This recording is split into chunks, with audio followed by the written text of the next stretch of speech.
I call this hearing of the Postal Regulatory Commission to order. Good morning, everyone, and thanks for joining us in the Commission's hearing room, and to those joining us online on our online web stream on YouTube. I would like to take this opportunity to ask everyone to please silence their cell phones and any other electronic devices. I am Commissioner Ashley Poling, and I am presiding over this hearing. Joining me today are my fellow commissioners, Chairman Kubianda,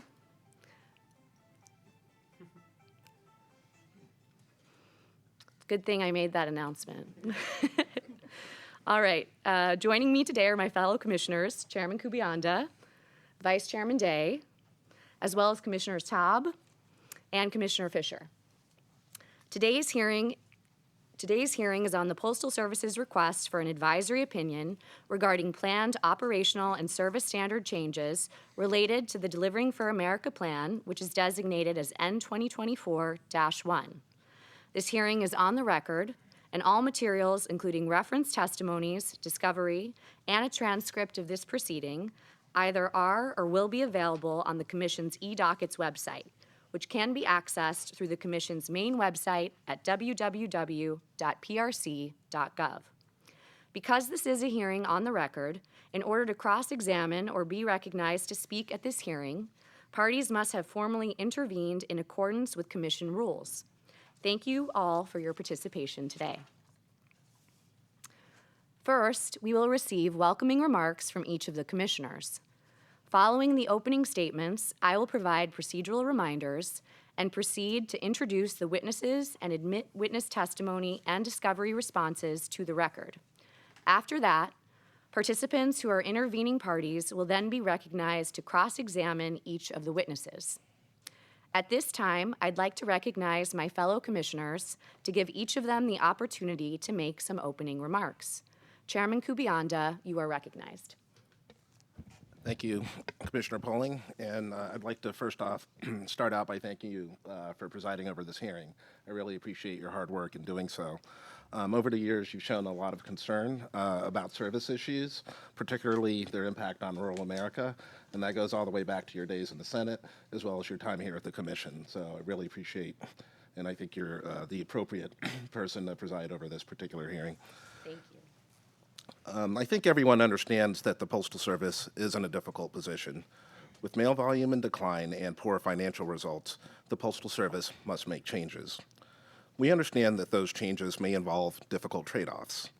But so far, we are not seeing many of those trade-offs. What we've been seeing is declining service, higher prices, and continued poor financial results.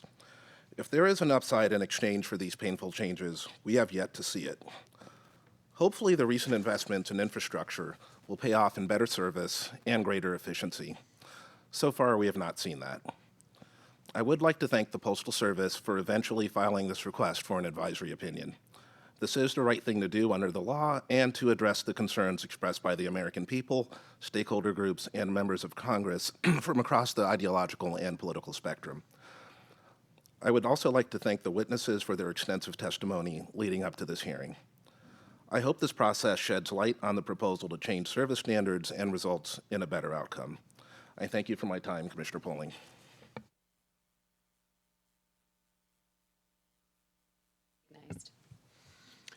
Thank you, Commissioner Poling. And thank you to everyone who's joining us today, whether you're here in person or you're doing it virtually. This is an opportunity to better understand the creation and implementation of the Delivering for America plan. Special thanks to the witnesses from the Postal Service who are going to be providing these explanations. We are at a critical point in time in the history of the Post Office. Significant changes in volumes and the mix of products being processed and delivered by the Postal Service. The Postal Service is clearly at a point in their history where status quo is no longer acceptable. Change must take place. However, it is just as important that change simply for the sake of change is also not acceptable. The change, the redesign of such a complex network, it's very expansive with significant levels of variation and constraints. It must be done with the best available technology and methodology. The use of such technology and methodology is critical to the design of a new network, the creation of an implementation plan of that new network, and the ongoing measures that are utilized to monitor the performance of how the new network is being implemented. Thus far in the written responses from the Postal Service, there have been gaps in this technology and methodology that has been utilized. I look forward to today's testimony to hopefully clarify these issues and to have a better understanding of how this plan was created and is being implemented. And thank you again. I look forward to a very productive session. Thank you so much, Vice Chairman Day. I will now recognize Commissioner Taub. Thank you very much, Commissioner Poling. Good morning, everyone. I appreciate the opportunity for us to be here today as part of the legal process of an opportunity for on the hearing record to examine the Postal Service's request for the Commission's advice before it moves out on a significant change in the nature of service that affects the American people. I'd like to associate myself with the comments of Chairman Kubianda, Vice Chairman Day, and while this hearing will provide that opportunity, I mentioned, to, on the record, test and understand better the witness's testimony as it relates to the specific request before us, I wanted to use a little time this morning just to expand from my own perspective a little bit of the context that we find ourselves in today. Certainly, the status quo is unacceptable, and I don't think anyone suggests that we need to stand still and make no change. Things are not good with the Postal Service if you look at any objective measure of profit, loss, service performance, and the trend lines are not good. The Postal Service has unveiled the Delivering for America plan, of which this request is a piece, and we're in the fourth year of that. If there is a status quo, the status quo seems to be the Delivering for America plan and its continuation. And it concerns me because it reminds me of the old quote of the definition of insanity is continuing to do the same thing and expect a different result. The results we've seen have been poor service. The results we've seen have been loss of considerable balance sheet. The fact is that when the Postal Service unveiled this plan, they were going to be breaking even. And we are continuing to be told that there is no other plan. And this piece of it, we are revisiting a service change that just 3 years ago, this commission, through an advisory opinion, adjudicated and provided advice on a change that we were all told would achieve 95% performance when implemented. Now before us, we're looking at yet another change in the nature of service that drops this down even further, and the targets that the Postal Service announces for meeting these goals continues to drop. What is most concerning to me, however, that I think is important that not get lost is that this is all part of the universal service obligation of the Postal Service.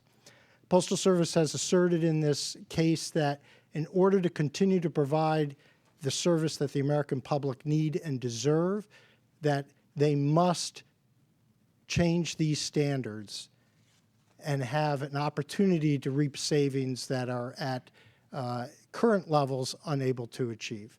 We'll have an opportunity, and the interveners as well, to further explore what's behind these numbers and how real they are and how well they are possibly going to be achieved.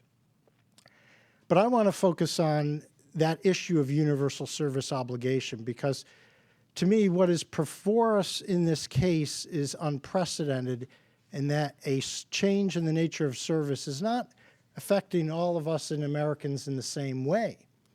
Rural America, those particularly affected outside of this arbitrary 50-mile radius, are going to be getting different service.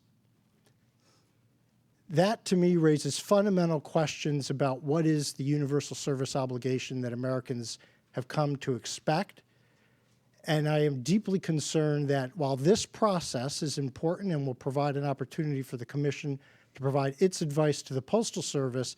This goes to the heart of the universal service obligation that the American public needs to be a part of through their representatives in Congress and the President of the United States.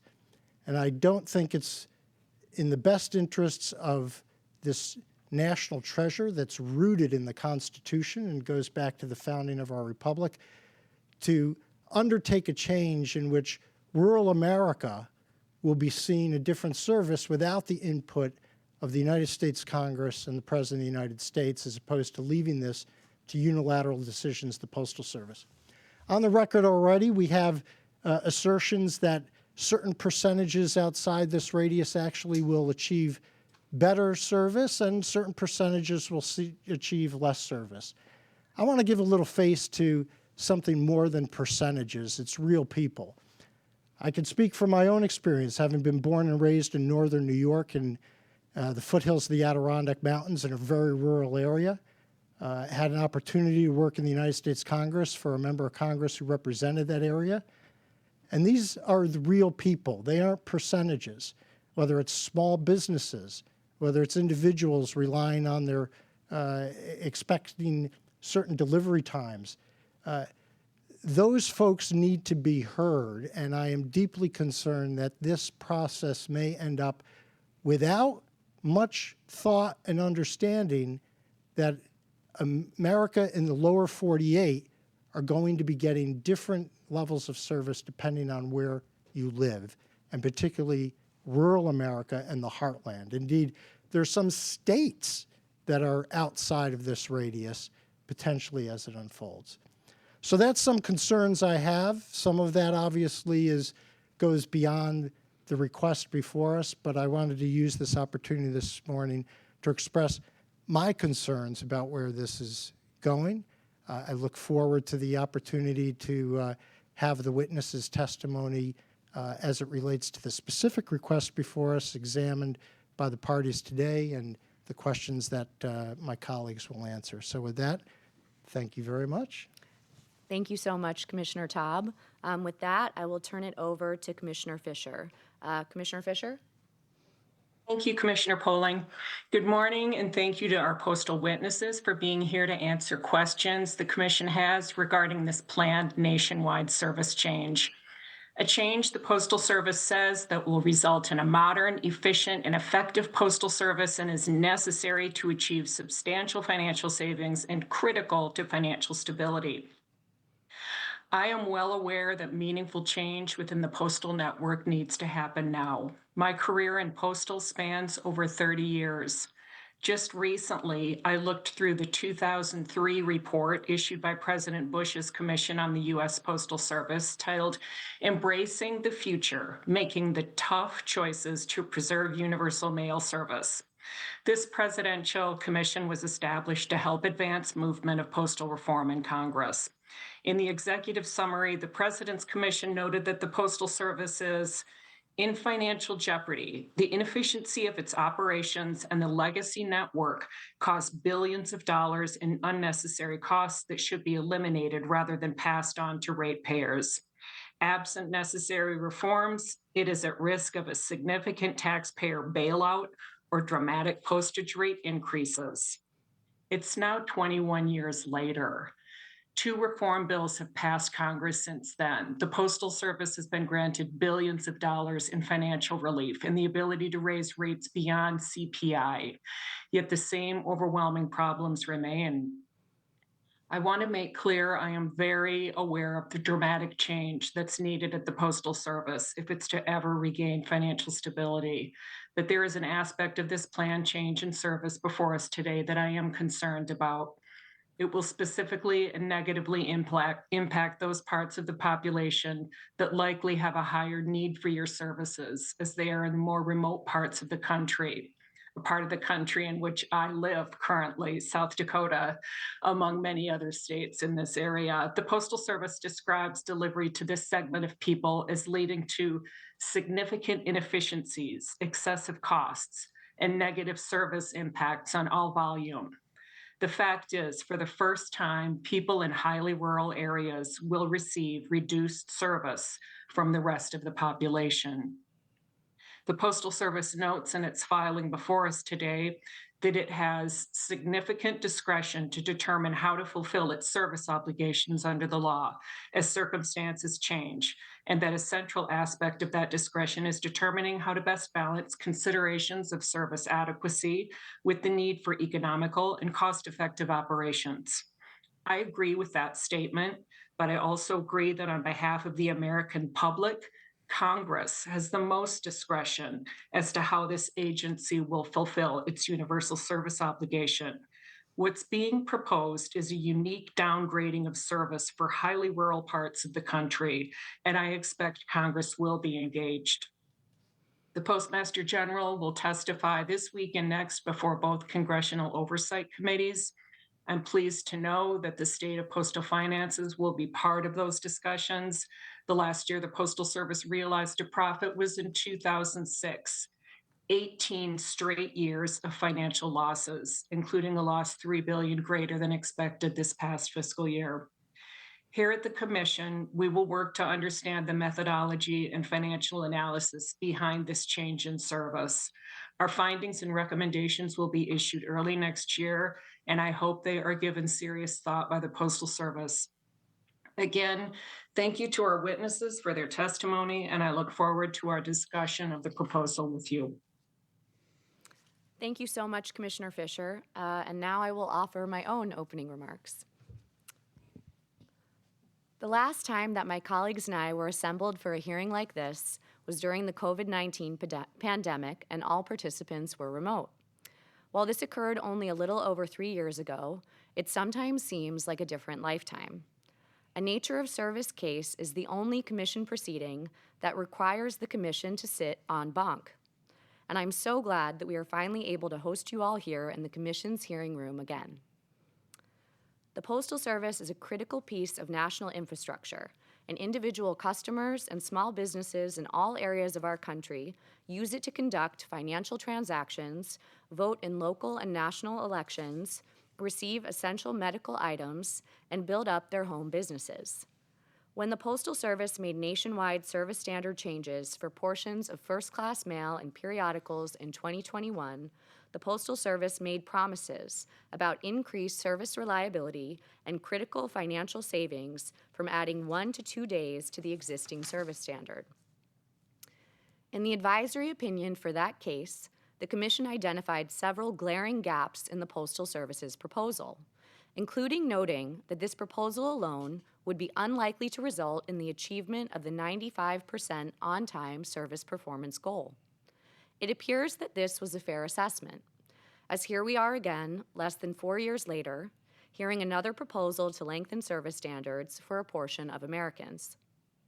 In the years that followed the lengthening of those service standards, the Postal Service experienced a brief improvement in service performance in many areas of the country, measured against the relaxed service standard, before again experiencing declines throughout fiscal year 2024 compared to the previous year. At the same time, the Postal Service continues to experience financial challenges that are well known, consistent, and that have been highlighted by my colleagues here. Fast and reliable service is a key part of the value of the mail, and mail that is slow or unreliable harms the sender, the recipient, and the Postal Service by making mail less attractive to customers across our country. And in rural areas, individuals and small businesses often have fewer options for sending and receiving important mail and packages, making the Postal Service an essential lifeline in these areas.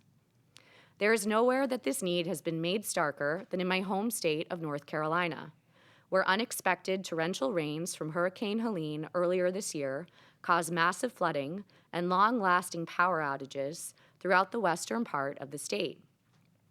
For many residents, the Postal Service was one of the few remaining ways to conduct business or receive essential items for weeks, and if nothing else, the daily arrival of a postal carrier provided the residents with a sense of normalcy in the worst of times. I believe it is also worth noting that the Postal Service's current proposal places Asheville, North Carolina, outside of an RPDC region, subjecting its residents to at least one extra service day when sending mail and packages. The purpose of this proceeding, including both this hearing and the Commission's coming advisory opinion, is to help the American people better understand how likely the Postal Service's proposed outcomes are to actually materialize and how postal customers across our country will be impacted by these changes. I hope that the Postal Service will carefully consider the findings and recommendations of the advisory opinion before moving forward with implementation, including both the expert advice of the Commission's staff as well as the views of the American public. Thank you. Turning to the procedure for today's hearing, I have a few reminders.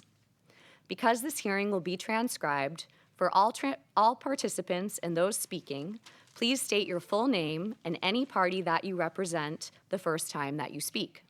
Subsequently, if you could just state your full name again. Additionally, because this hearing has been made available to the general public via live stream, the hearing will be limited to information that is publicly available. Any non-public information, including information in non-public library references attached to the request or provided in discovery, should not be raised at this hearing. We are now to the portion of the hearing where the Postal Service will seek to admit testimony. Briefly, our process to enter testimony into the record is as follows. We will call each witness and receive their testimony and prepared written designated cross-examination. After that, we will allow oral cross-examination. After oral cross-examination, an opportunity for redirect will be available. Because he was unable to be here today, we will begin with witness Whiteman's testimony, which will be received by motion. A substitute witness for Mr. Whiteman is present today, and we will provide an opportunity for oral cross-examination of that substitute witness later during the hearing. Following the introduction of witness Whiteman's testimony and designated materials, I will ask the Postal Service to be prepared to have the designated materials for witness Owens, who has been excused from this hearing, introduced for inclusion in the record. USPS Counsel, are you prepared to begin witness Whiteman's testimony? Good morning, Madam Presiding Officer and Commissioners. My name is Alex Rivera. I'm an attorney for the Postal Service. The Postal Service moves to admit the testimony of Curtis Whiteman, which is USPS-T-5.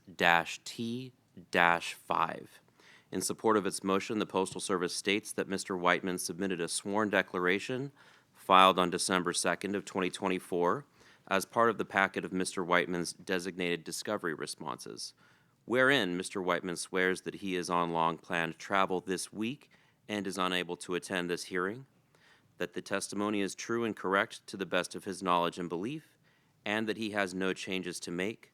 Good cause shown, the Postal Service moves to admit USPS-T-5. Thank you. Witness Whiteman's declaration, included in the designated materials filed December 2nd, 2024, indicates no changes to the testimony. Do you also wish to include witness Whiteman's sponsored library references, namely USPS LR N2024-1-27, Transportation Analysis, Network versus Local, as well as USPS LR N2024-1-28, End-of-Year Cost Estimates for Transportation, as well as USPS LR N2024-1-29, End-of-Year Cost Estimates for Mail Processing, and USPS LR N2024-1-NP28, Non-Public Air-to-Surface Savings Calculations. Yes, Madam Presiding Officer. Thank you. Is there any objection to entering witness Whiteman's testimony and sponsored library references into the record? Hearing none, that testimony is received into evidence. However, consistent with Commission practice, it will not be transcribed. We will next receive written cross-examination. USPS Counsel, you have filed witness Whiteman's designation packet as you filed December 2nd, 2024, and the declaration indicates there are no changes, and if witness Whiteman were to orally testify, his responses would be the same. Are there any objections to including witness Whiteman's designated cross-examination packet into the record? Hearing none, If everything is in order, would Postal Service Counsel please provide a copy of the designated written cross-examination of witness Whiteman to the reporter? That material is received into evidence, and it is to be transcribed into the record. Is there any additional written cross-examination for witness Whiteman? No, Madam Presiding Officer. Thank you. Are there any corrections or additions that need to be made to additional designations? No. Okay. All right. I will next introduce witness Owen's designated materials, namely redirected written cross-examination. USPS Counsel, you filed witness Owen's designation packet as you filed December 2nd, 2024, and the declaration indicates there are no changes, and if witness Owens were to orally testify, her response would be the same. Are there any objections to the inclusion of witness Owens's designated written cross-examination in the record? Hearing none, if everything is in order, would Postal Service Counsel please provide a copy of the designated written examination of witness Owens to the reporter? That material is received into evidence, and it is to be transcribed into the record. Is there any additional written cross-examination for witness Owens? No, Madam Presiding Officer. Okay. All right. I will now ask the Postal Service, are you ready to proceed for witness Stephen Hagenstein? Good morning, Madam Presiding Officer. I am Andrew Pygott, an attorney with the Postal Service. Yes, I am ready to admit witness Hagenstein's testimony. Thank you. Mr. Hagenstein, will you please stand? Okay. Do you affirm that the testimony you are about to give is the truth, the whole truth, and nothing but the truth? I do. Thank you. Counsel, you may proceed with offering this witness's testimony. Please call the witness, identify their name and title for the record. Mr. Hagenstein, would you please state your full name and your position with the Postal Service? Stephen Hagenstein. I am the Executive Director of the Business Modeling and Planning for the Postal Service. You have been provided with a document entitled Direct Testimony of Stephen Hagenstein on behalf of the United States Postal Service, marked for these proceedings as USPS T1. Have you reviewed that document? Yes. Was this testimony prepared by you or under your direction? Yes. Is this the testimony included in the PDF file of your designated materials submitted by the Postal Service on December the 2nd, 2024? Yes, it is. Is there any difference between the December 2nd testimony and your originally submitted testimony? Yes, the December 2nd testimony reflects some corrections to the original testimony. Those corrections are highlighted in the December 2nd testimony. I believe the witness needs to state the original date of the testimony and identify for the record all subsequent filings that amended it.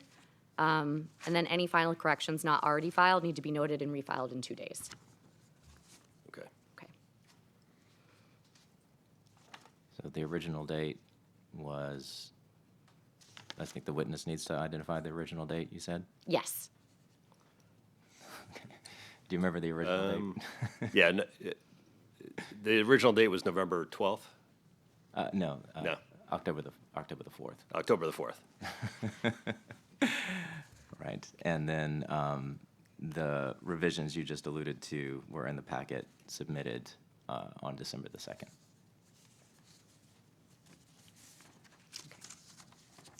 Okay. So do you have any additional changes or corrections to make to the testimony submitted on December the 2nd, 2024?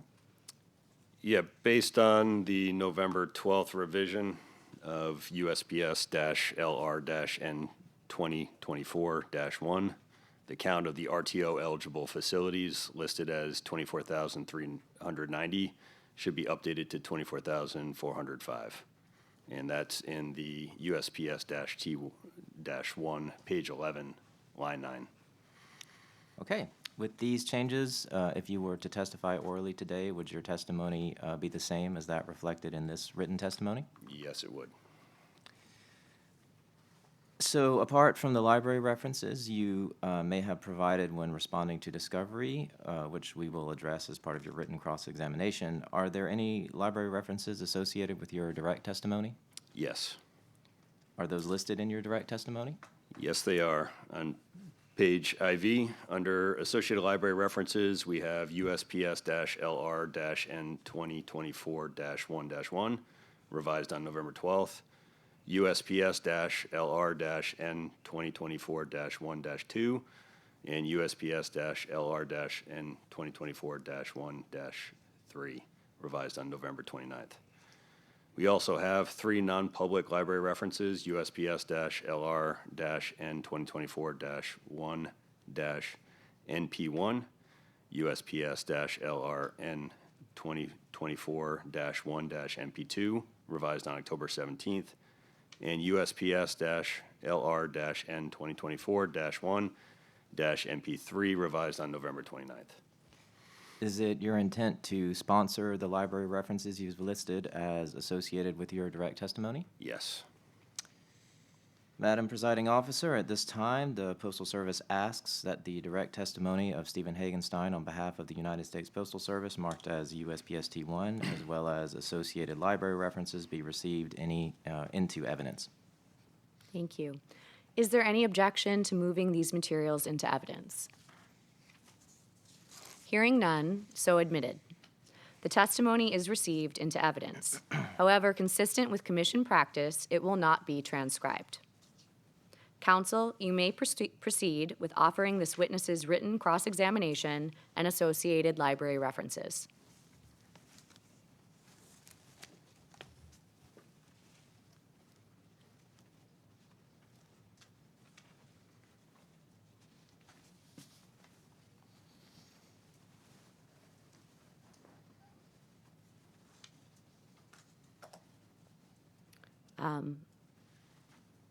Please go ahead.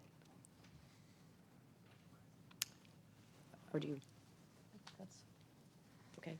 I can start if you want, but I think, Mr. Hagenstein, have you reviewed the designation packet with the written cross-examination and associated library references filed by the Postal Service on December 2nd, 2024?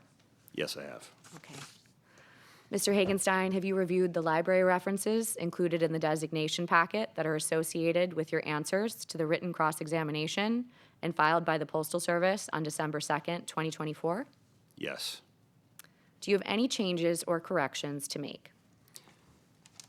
Yes, in response to Carlson, question 12, there was a question about whether or not we would be planning on conducting afternoon collections for originating volumes in offices, originating from offices within 50 miles of the cancellation LPCs.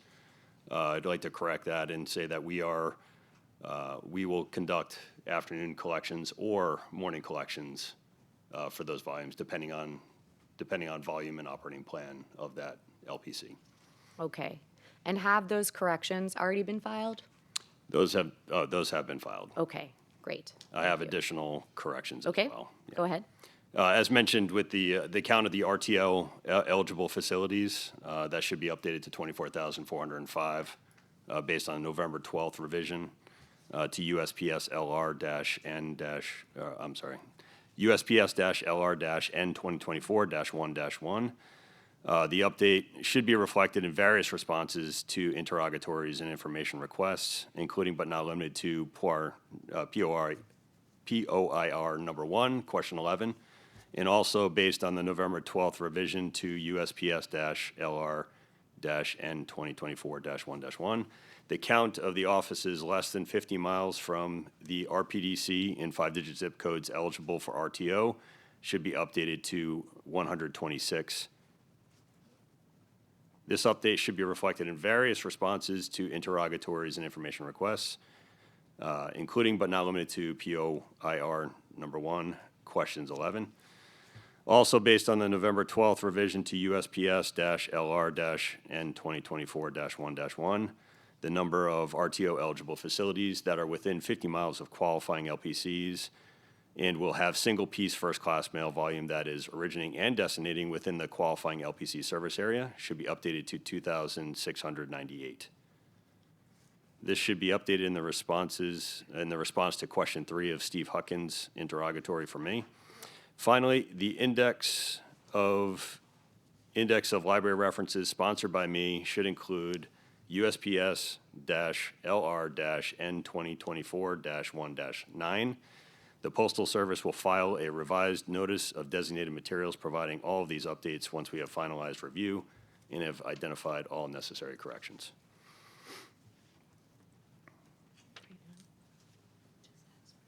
I don't need to. Okay. Excuse us for 1 second.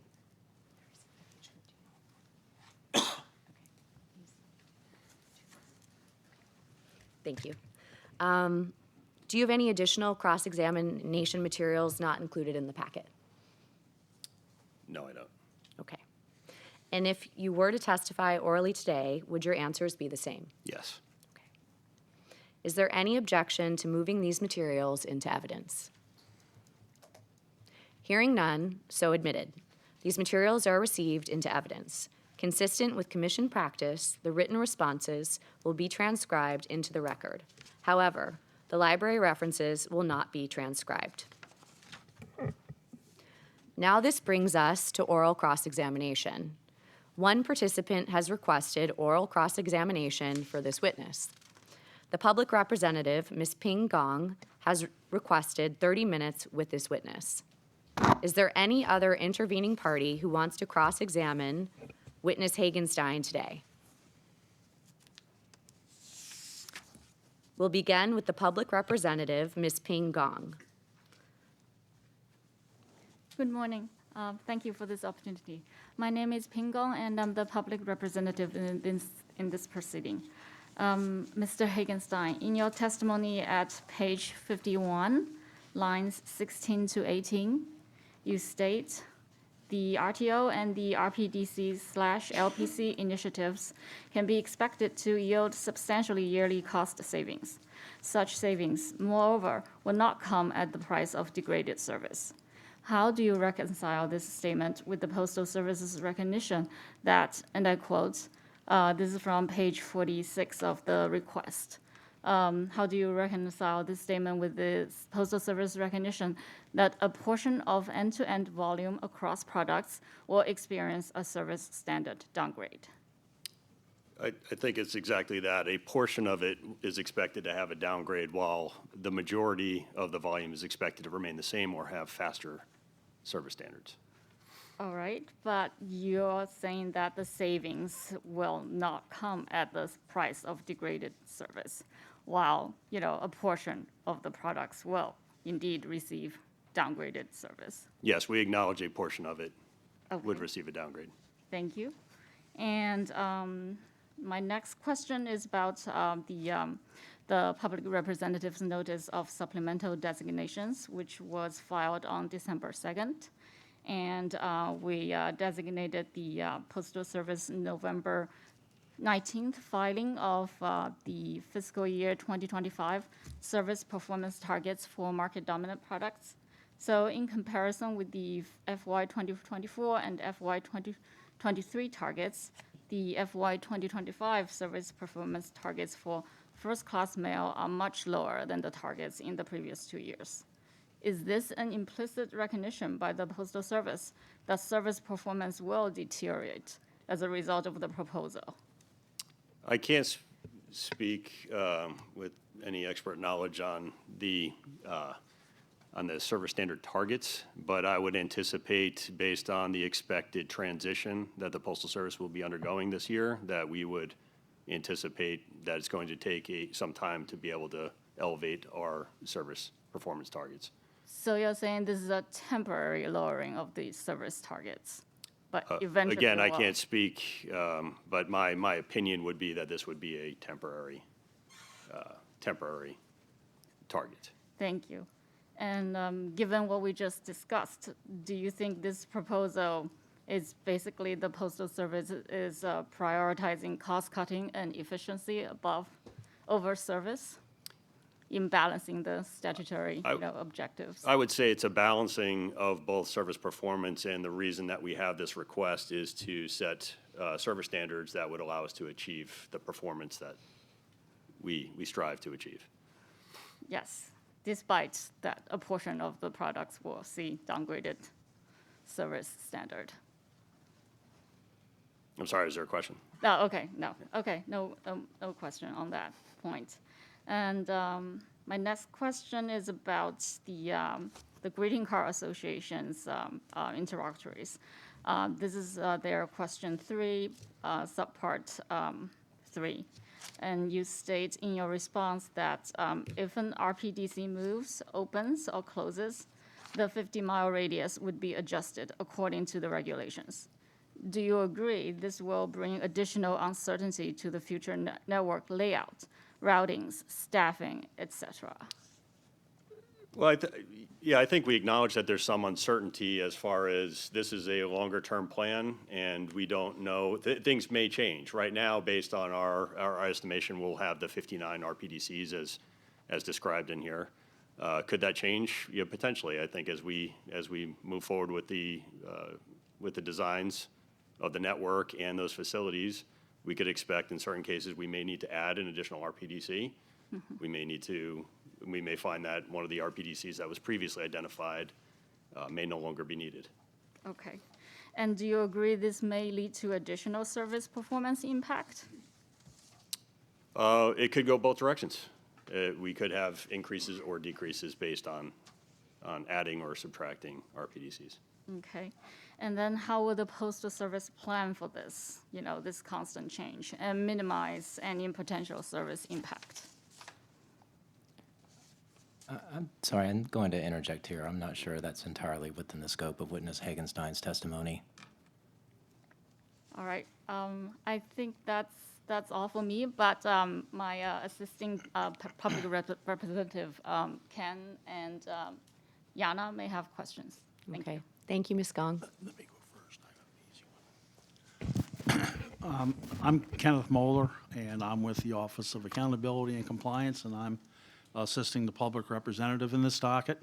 Mr. Hagenstein, I note that in several places that it appears that you believe that upgrades and downgrades kind of balance out on a one-to-one basis. Is that a fair characterization of your? I'm not sure what you mean by a one-to-one basis. Well, does an upgrade balance out a downgrade in service? If you have an upgrade and a downgrade, then Well, you've mentioned several times that, there will be people who get better service, and there were some whose service will be downgraded. Does that weigh out on an equal basis, one for one? Does an upgrade balance out a downgrade? I'm not sure. From the numbers perspective, if we're looking at a percentage of downgrades, if we have an upgrade and a downgrade, it would be a net zero. Thank you. That's what I needed to know. All right. Thank you. Hi, my name is Jana Slowinska. I am here on behalf of the public representative. So I would like to ask about the separate legs, how service standards will be determined. Yana, would Yes. you mind speaking up just a little bit into your Yes. microphone? Thank you. Try that. Okay. So you say that for leg 1, the service expectation days will be determined based on distance. For leg 2, though, is drive time, right? And currently in Code of Federal Regulations, the service standards are determined based on drive time. So I'm wondering for leg 1, post offices, when I look at the distances from RPDC, they range from co-located 0 miles to 580 miles. So why would you, I believe the drive time for up to 50 miles, post office that is up to 50 miles away from RPDC will be very different than post office that's 50 to 100, 100 to 150, or 581 miles away. They all equally, you expect, would have one extra day added would be sufficient. The drive time would not impact that? Is there a chance that more days will be needed, in fact, for the... No, I would not expect that. I mean, if we don't have any day added for leg one today, and we're changing the pickup times based on the delivery times, I wouldn't anticipate any additional days beyond the 1 day needed for leg one. So how many hours would it take, let's say, to pick up collections from the post office that's 580 miles away from RPDC? I don't know of a case where it's 580 miles away from. Are you saying from an RPDC or from the LPC? From our RPDC, right? The distances are measured from RPDC, right? Right. Yes. Can I can probably can I put a chart on the screen? Let's see. This is what I have. Does this look? These are 50-mile increments. Okay. Distances from RPDC. And it seems to me like 3/4 really are more than 50 miles away. So I'm sorry, I'm going to interject again. So- This is new information being presented. I'm just going to note that this is subject to check. Oh, it's not. It's library reference 1. Is it? You recognize, right? Library reference 1. This is data just put into. Mr. Hagenstein, are you able to see across the room to that graph and the numbers on it? No, I can. If you're referencing a library reference, then I Correct. can pull it up on the Sure. computer here. Sure. Library reference only has data. The chart is. So you created the uses chart da- from I the data? created a chart, but the Okay. data is Okay. yours. All right, so what's So the your question, then? the question still is, it's leg 1, you say, will be determined based on whether it's up to 50 or beyond 50. But beyond 50 range is just really wide. And why is the determination of service expectation days not based on drive time, considering the large distances? Are you suggesting why did we not consider adding more days than the one for leg one? No, for the sake of transparency or precision, which this proposal often is described as, it seems to me. Yeah, the added day for leg one, again, as it's described in the testimony, is to reduce constraints on the collection transportation operations, the delivery and collection transportation operations.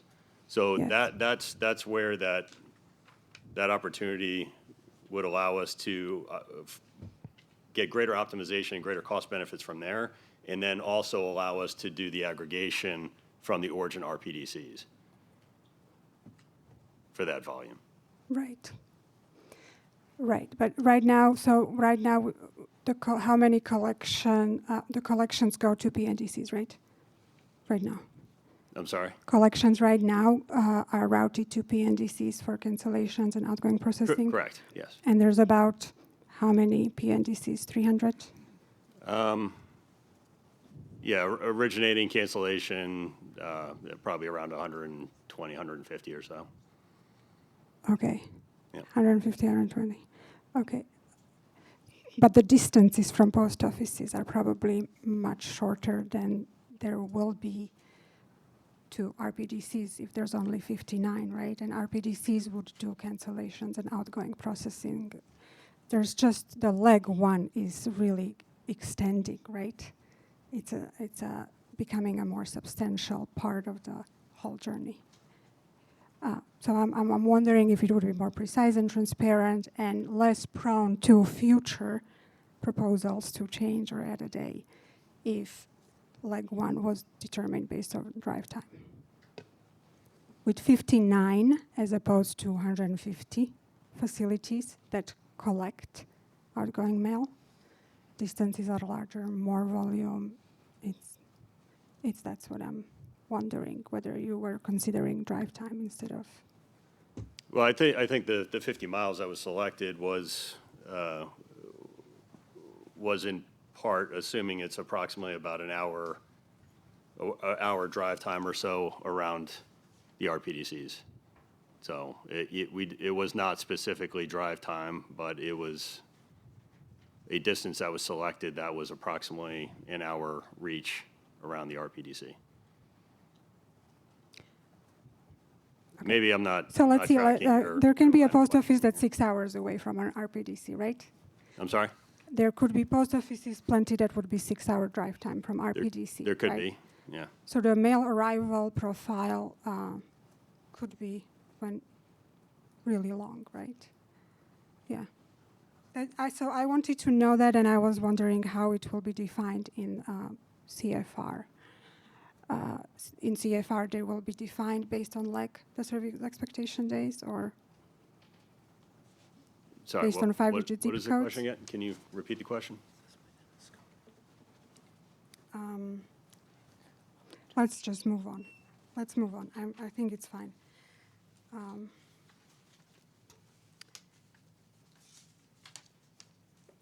Let's see. Just going back to the LTO sites, I believe you stated that if there was one extra service day, service performance would not have suffered at the LTO pilot sites, right? I mean, that was what we identified in the piloting is we tried to mitigate some of the service impacts as we piloted LTO, and we identified that, yeah, without a service standard change, we were going to naturally going to incur some additional failures on leg one. Right. So I'm still going back to those LTOs are not as far away from post offices than RPDCs will be. You still expect that one service day, which would have helped LTO sites to not have service decline. Well, I think Will be just as the additional sufficient for failures RPDCs. would have been because we have not adjusted the service standards for leg one for LTO, so we had a portion of that volume that was arriving on day one, which was causing, or part of the cause of the service impacts that we experienced. Okay. So, Okay.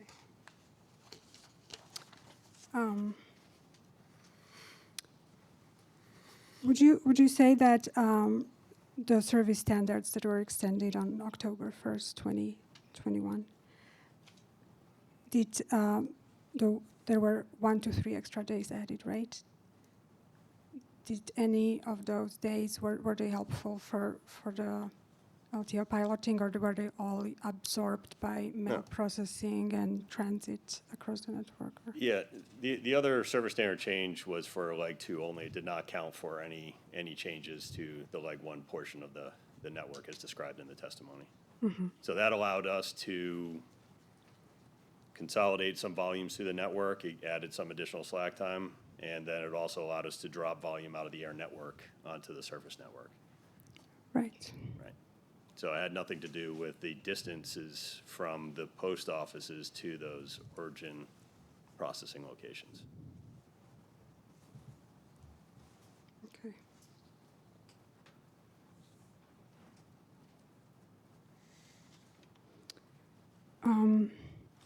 There's quite a bit of discussion in your testimony about flexibilities with respect to routing, flexibilities with respect to what kind of processing different sites will perform, SNDCs, LPCs, RPDCs. Some collection mail will go straight to RPDC, some will go to SDC, LPC. Some will only, if I understand it, stop at LPC for cancellation, but outgoing processing is at RPDC, right? Is all of that can occur? Do I understand it correctly? Yeah, I think the description of added flexibility is with that removal of the constraint for the RTO offices and allow us to better optimize the local transportation. We're not anticipating significant changes in how we're aggregating and hubbing those volumes for collection and both from the RPDCs or delivery operations back out to delivery or the other direction. I would anticipate that a lot of that hubbing that currently takes place today will continue to occur. There will be some changes as we implement additional S&DCs, that some of that routing or that mail flow path will change somewhat, but the concepts will remain the same. Okay, so but there will be extra nodes and stops in leg 1 compared to what it is today. Today it's post office to PNDC and out into the network, right? In the future and state, it will be post office to SNDC and RPDC and out to the network, or LPC and RPDC and out to the network. So extra nodes, extra stops, extra time, was that all modeled in proposed service? What I was trying to say before is there's not really extra stops. We may plan transportation by removing some of those constraints. The transportation may change where it can collect additional offices on a route within the constraints and getting that volume back to that hub location. Mm-hmm. But we're not adding stops in the collection process per se. So where we have S&DCs today, those volumes are aggregated at the S&DC. We aggregate those volumes and then we transport those volumes to the origin node. Right, so that SNDC is the extra stop that currently doesn't exist, right? Well, it exists in some places, yeah. Yeah, where we have S&DCs. Right, before SNDCs, yeah. And if SNDCs do perform some of the outgoing, they could perform some processing, right? They do some destinating processing. Yeah, they don't do outgoing processing. Don't they separate collection mail into yeah, they'll do some letters and parcels? Separation of volumes as they come in, yes. For RPDC, right. So there's some time. Same thing so I'm asking being done at any of our hubs or any of our large post offices as well. They do that same sort of separation. We do additional separation when it gets into the plants prior to processing as well. Okay. So my question really was about whether that time was modeled in the model. I mean, and it's accounted for in the expected 1 day for leg 1. It would be accounted for in the model, Okay. yes, in the plans, yes. Thank you. Let's see.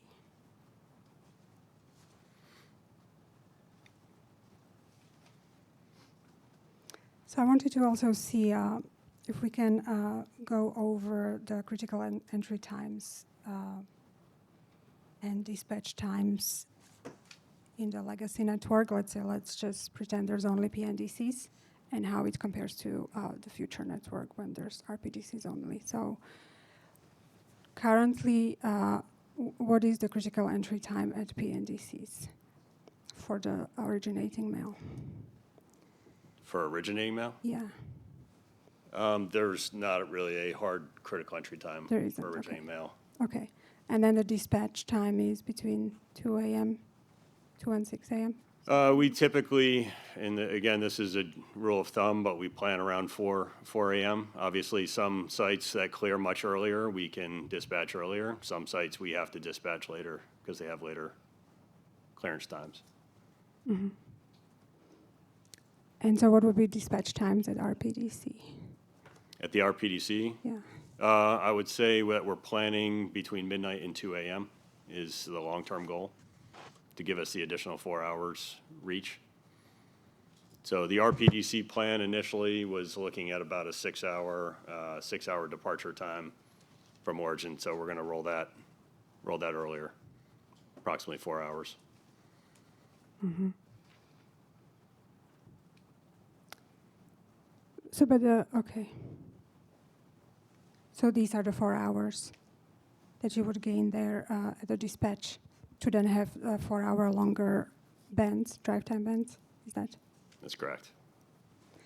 I also noticed that at the destination RPDC, the critical entry time seems to be 4 hours later than currently the SCFs have 8 a.m. critical entry time. Critical SCFs? entry time, it's 11 a.m. For mail, it's 11 a.m. Okay. And in the future network, that the LPCs will have a 12 p.m. critical entry time. And 2 a.m. for RPDCs. Correct. So between 2 a.m. and noon, RPDCs would do some processing, trays or bundles or... It would be a tray separation, right? That's described in my testimony or some of Yes. the responses, I think, to the information requests.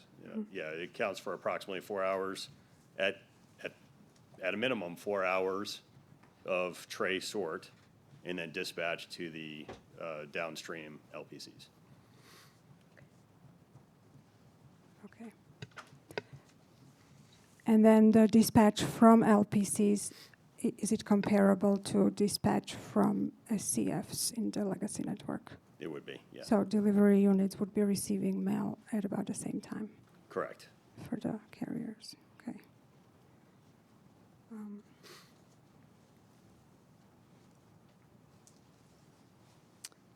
So I wanted to ask you about a 5-day first-class mail piece before the proposal is implemented. So currently, 5-day mail piece has about 41 hours drive time, right?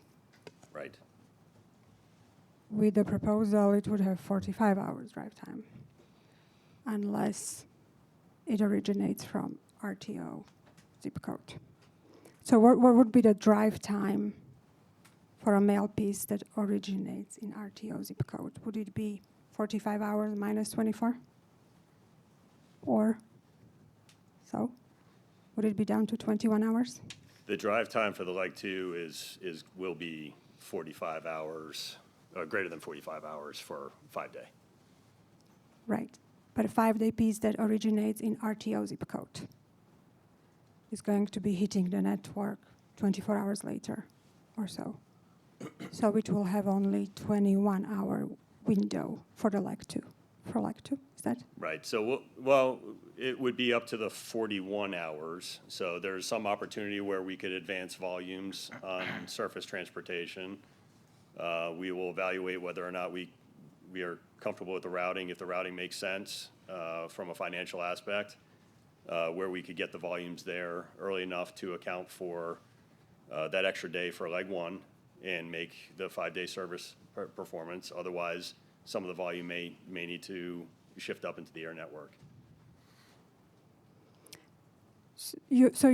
I'm wondering whether there is any way to route mail that needs 41 hours to get from A to B. Find an alternative route that would take 20 hours. That's probably hard, right? Is it possibly they will all go to air? No. No? No. Can you give me an example of like how it could be rerouted to cut? There's slack the time? time in the distances. So there's a band and there's overlap and there's some opportunities to advance volume and destination. We have that same opportunity today where we have routings that get there in a day in advance. We would anticipate the same thing with this proposal, that we would have some opportunity to advance volumes to destination in advance of their service standard. So again, it will be based on volume and cost of those routings. We would compare and select the most cost-effective, service-responsive routings for those volumes. So some of that may shift in the air. Some of that may have an opportunity to route on surface transportation. Mm-hmm.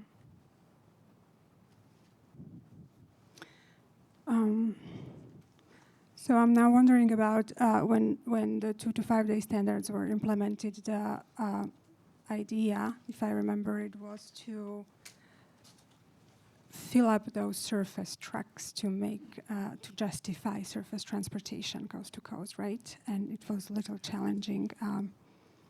It looked better when first FCPS service standards were extended to, but still, how will this, well, how has it gone, first of all? Have trucks been fuller, long distance trucks? Yes. Yeah, we've shown steady increases in network utilization year over year and continue to see increases. And where we're using or where we're implementing the RTH, we're launching full trucks across the United States from origins to these RTH hubs presently.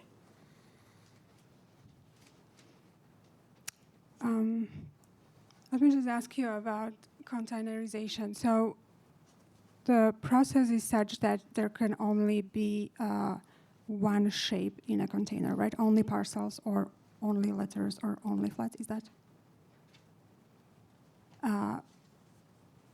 Is any of this going to change to like improve utilization? Because you may have 2 envelopes in a container and that container takes up the truck floor space, right? Is that considered a utilized space? Yeah, we're not really discussing changing our containerization of the letters within a tray. So we have half trays, we have full trays. But this network change allows greater aggregation into those containers. So we may have the individual double ADC trays, but we will have multiple destinations going into those containers, which will improve the density of those containers going to the RPDCs or the RTHs. What is RTH? Those would be the regional transfer hubs. Oh yeah, right. Yeah. And the RTHs will be the RPDCs, right? Will Yes. serve as. Yes. So there will no longer be STCs, or? Right. There will no longer be STCs. Correct. That function will be integrated in with the RPDC design, network design. Mm-hmm. And there was about 13 STCs, right, up until? That's correct. Or, yeah. So also, if I remember correctly, a lot of the efficiencies from the transportation surface network during the implementation of 2 to 5 day standards was expected from STCs, right? Yes, we expected some of the network improvements as a result of the STCs. So has it worked, or has it not worked, or why? Yeah, as I mentioned, yeah, we've improved utilization to the network year over year since implementation. And Thanks to STCs? This is an evolution of that design where they're going to incorporate that STC function within the RPDC. So instead of having a separate STC operation in an outsourced facility, we're looking at integrating that within the network facilities. Mm-hmm. And all RPDCs will be postal service operations. There will be no contracting out. We're not anticipating that. I don't have. Yeah, the intent is to have them all postal facilities. I don't know if anything will change in the future on that, but that's the intent. Mm-hmm. I also want to ask about how STCs functioned and how it will compare to RPDCs when they serve as transfer hubs. So the STCs, I think, were used for consolidation closer to destination rather than closer to origin, right? Like within 6 or 8 hour drive time of destination. Is that? Yeah, I would say on average their reach, some of them had longer reach, like servicing the Pacific Northwest, for instance. But yeah, in general, they had about an 8 hour reach. And some of them performed origin aggregation as well as the destination. So it depended on like the capacity of the facility, STC facility? I'm sorry, could you repeat that? What was it dependent on, whether it was an origin or destinating STC function? It was largely the opportunity based on the location and the density of the facilities around that STC. For instance, in the Cap Metro area, they had an opportunity, many facilities had an opportunity to aggregate some of those volumes for the outgoing network. We've been pulling away from that concept here and trying to do that aggregation in the RPDCs. Mm-hmm. Will RPDC similarly do more destinating consolidation than originating? Or like Would- would I'm sorry, transfer hubs the be question used? Would the RPDCs, when they serve as transfer hubs, would they similarly be consolidating volume closer to destination? Let's say volume coming from DC. Yeah, the RTH operation would be very similar to the STC operation. For the RTH portion of that, they would aggregate, the origins would aggregate multiple, potentially multiple destinations, and then that RTH would split those volumes out and create fuller trucks going to those destinations. Okay. So it could have a similar reach to the STCs today. When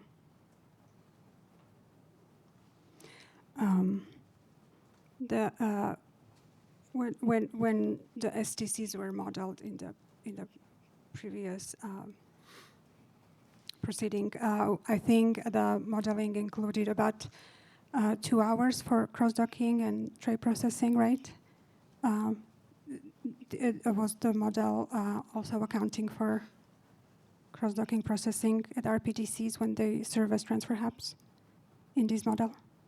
Yes, we accounted for a cross-dock. Was it how long was included? Do you know? I believe we have that in the testimony. I can reference that just to make Sorry. sure I'm Sorry, doing this correctly. I missed it.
I can confer with my subject matter experts here just to make sure I'm responding with the correct cross-dock time. I think it's 2 or 3 hours.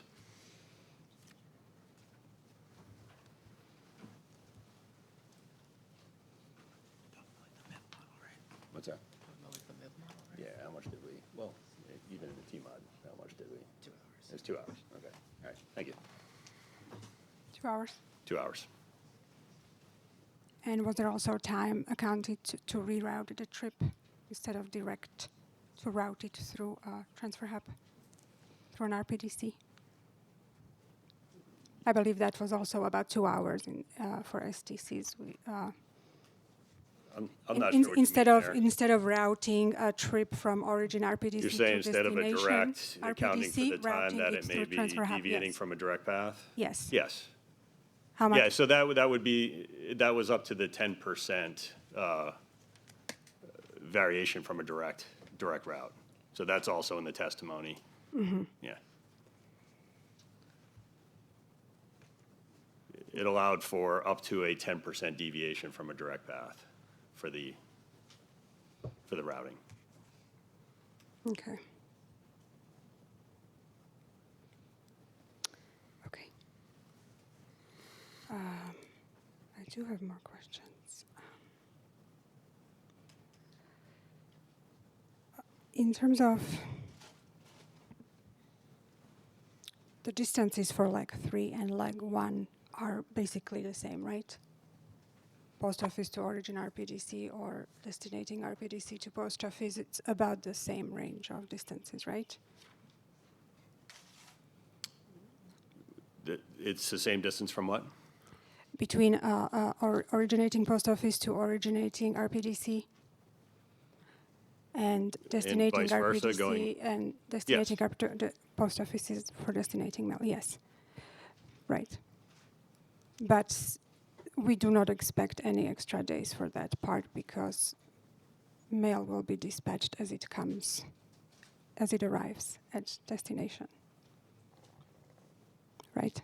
Yeah, that's what the plan around the critical entry times is for, is to allow enough time for processing and then conduct that destination processing and dispatch to achieve the destination service standard.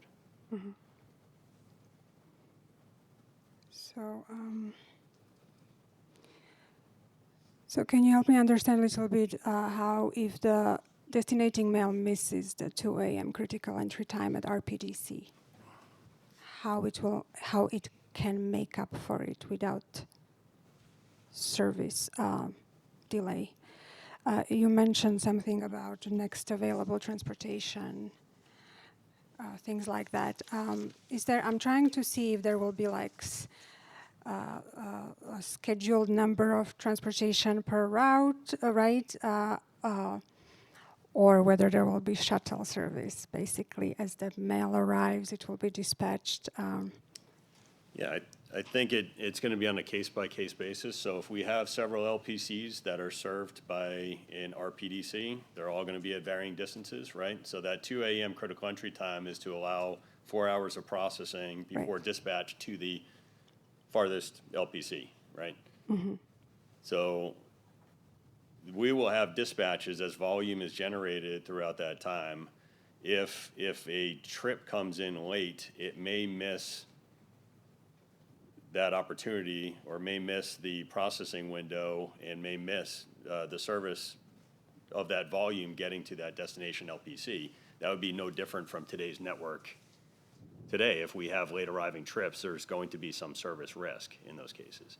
It doesn't mean that everything would fail to every downstream LPC because we'll have different dispatch times for those LPCs. And again, it's a guideline to develop the network and route those volumes to make sure that it's getting to that destination. Does not mean all that volume is getting there.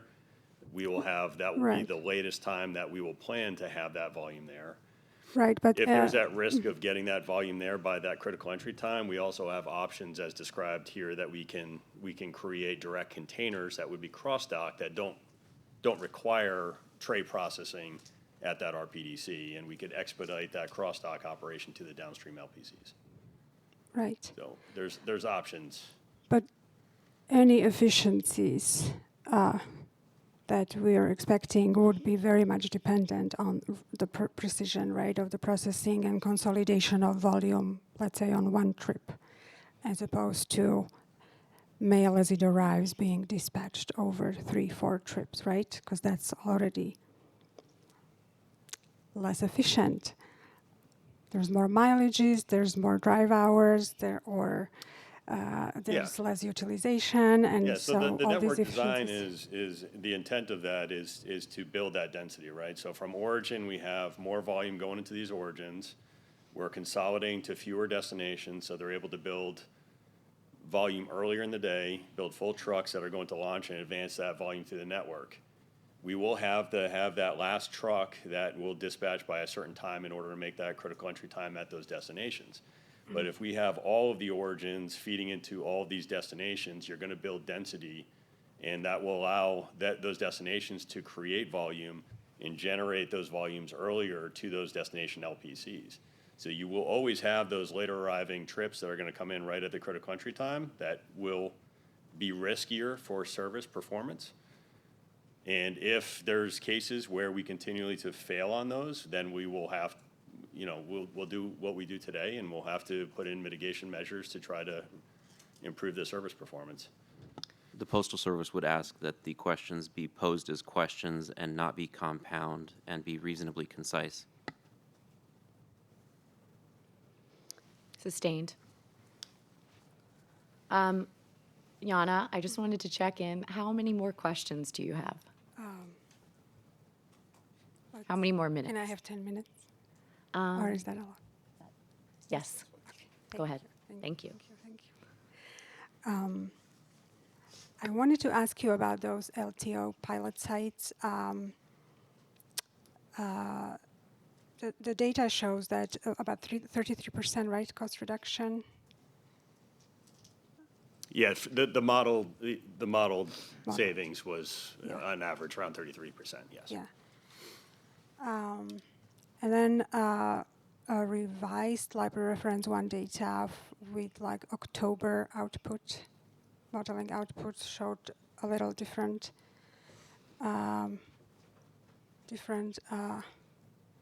numbers.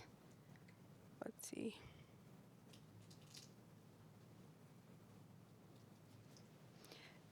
There were 49 LTO locations, right? And the mileage for the origin 2021, for the original pilot sites, the mileage actually increased and cost decreased, right? Not a cost increase, but yeah, the mileage for the original set, the original run showed a increase in mileage.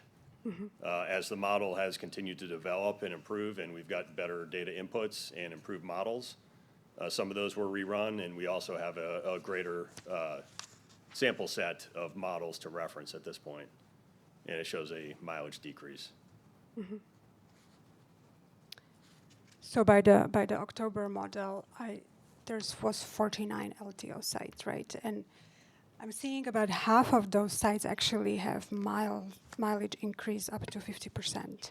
The other half has mileage decrease. But all of them show reduction in cost. Can you help me understand how a site that will have, let's say, 50% increase in miles has reduction in cost, while a site that has 50% increase in miles also has reduction in cost? How model accomplish that? In the sites where we see mileage increases, it's typically because the savings in the model is attributed to the layover reductions. So when we pay contractors to lay over at an office, they go out in the morning, they lay over for several hours and then return in the afternoon. There's a cost factor associated with that layover. If the model deems that if it's even a little bit $1 cheaper to have that driver return instead of the layover, that would add mileage because that has the model, potentially has the trip return there, where in the current state or the baseline state, it would have remained out at the layover location. Were layover hours modeled for postal service vehicles too? Postal vehicle service? No,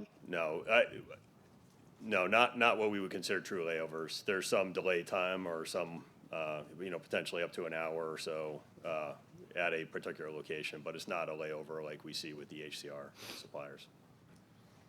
So, but if a PVS vehicle would be waiting, let's say, for between drop-off and collection, that would be drive time. That would be modeled as a drive time, right? Driver. Yeah, I believe that falls underneath the driver drive time. Okay. Okay, let's see. I'm going to try to hurry up.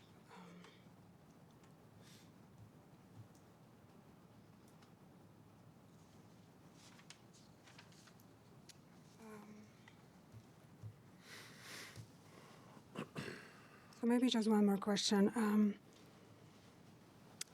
You say that the determination of whether a site can pick up volume at the same time as delivery is dropped off will be determined during the planning stages when the model output is reviewed. So for now, the modeling assumes all RTO eligible sites pick up at the same time as drop off. No, it's a separate drop-off and pickup. And then during the planning phase, that's when they determine whether or not they can perform that function at the same time.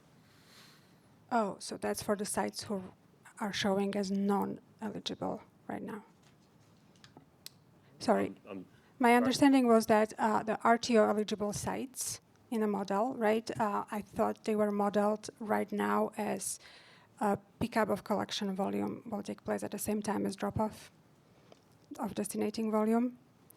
And as the modeled outputs are being reviewed, it may be determined that it is not possible to do pickup at the same time as drop-off. It's actually the other way around. It's the other way Yes. around? Yep. Okay. So we might be adding more RTO sites, right? I'm not sure what you mean by that, adding more RTO sites. So we right now the site is modeled as separate drop-off and pickup. So that is not an RTO eligible site, I guess? No, it's, yeah, we're Right. still considering that RTO eligible, yes. Oh, okay. Yes. It's the fact that we don't have to go in the afternoon to pick up the volume. We're removing that afternoon pickup constraint. So, and then allowing the model to drop off and pick up those volumes in the most efficient manner. Okay. Okay, I think that's all for me. Thank you so much. Thank you. Thank you so much to the public representative. We appreciate it. We are actually going to take a 10-minute break before we continue questioning witness Hagenstein. So if everyone could please plan to be back in the hearing room at 11:40. Thank you.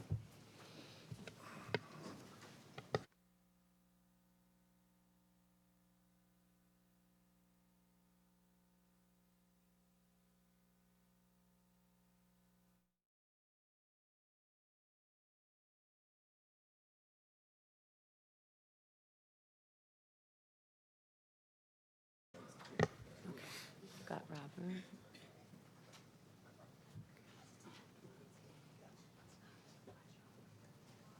Okay. Looks like, I think we've got mostly everyone back, so we will proceed. Thank you again to the public representative. I wanted to ask, does any party have follow-up cross-examination for witness Hagenstein before I offer my fellow commissioners the opportunity to question this witness? Okay. Hearing none, I'm going to recognize Chairman Kubayanda. Please go forward. Thank you very much, Commissioner Polling. My question is for Mr. Hagenstein as well. And first off, I want to thank you for your engagement with the public representative. As someone who's not an operations expert, I found the back and forth illuminating, and so I appreciate your ability to engage there. So you brought up the idea of utilization increasing, and so that raised a question for me. I think you were talking specifically about transportation utilization, or were you also talking about mail processing plant utilization? I was only referencing transportation utilization. Okay, so that leads to a question that I had is, are you seeing similar results for processing plant utilization or processing throughout the network? I can't speak to that. I think that may be a better question posed for witness White. Okay. And then the transportation utilization, you have testified that is improving, and I've heard those references basically since the start of DFA. That's a goal. And is that shapes? Can you break that down into specific shapes, or is that across shapes? It would be across shapes. So we look at it network utilization. So we have multiple products, multiple shapes going across the network in that transportation. So it's more holistic. Okay. And are you seeing cost, and this might be for someone else as well, but are you seeing the cost benefits of that increased utilization, like the unit costs, and is that coming across in results or in your modeling or both? Yeah, I think where we've seen some cost benefits are, yes, elimination of underutilized trips. So looking at rerouting and routing optimization across the network, that's helped improve our utilization. And then from another cost perspective, also leveraging spot market freight auction trips that have a lower rate. So that helps us both from a flexibility for design or testing different routings perspective, as well as a cost perspective. And that's for all across shapes as well? Yes, our volumes in general, we try to leverage the same transportation, whether it's flat mail, letter mail, or package volumes. Okay. Thank you. The rest of my question, of this round of questions, is about kind of what we've learned throughout the process, because you've had several kind of changes you've implemented since 2021 under DFA. And so I want to know a little bit why this time might be different from previous implementations. And so in 2021, I believe the Postal Service added at least a day for delivery of first-class mail, and added the 4- and 5-day service period for first-class mail. When this change was proposed, I believe you testified that the Postal Service would meet the new standard 95% of the time, and it has not, to my knowledge. In fact, last week, the Postal Service said it would have to lower its target to, I believe, 80%. So is it fair to say that these prior changes have not had the desired positive impact on service performance? We have not sustained the 95% performance. I mean, that was our target at the time, and we were making headway in service performance improvement. We had several network changes and operational changes throughout that period that I think have also impacted our service performance. So I guess the big picture question is, what's different about this time? So that did not go through as you had anticipated. So what about this proposal makes you confident that this current plan would work and meet the goals when the prior implementation did not? It's largely different too, and I think the first, so just that not achieving that 95% on time, that was a target that we had set for ourselves, and given no other changes in the network, there was a good possibility we would have been able to achieve those targets.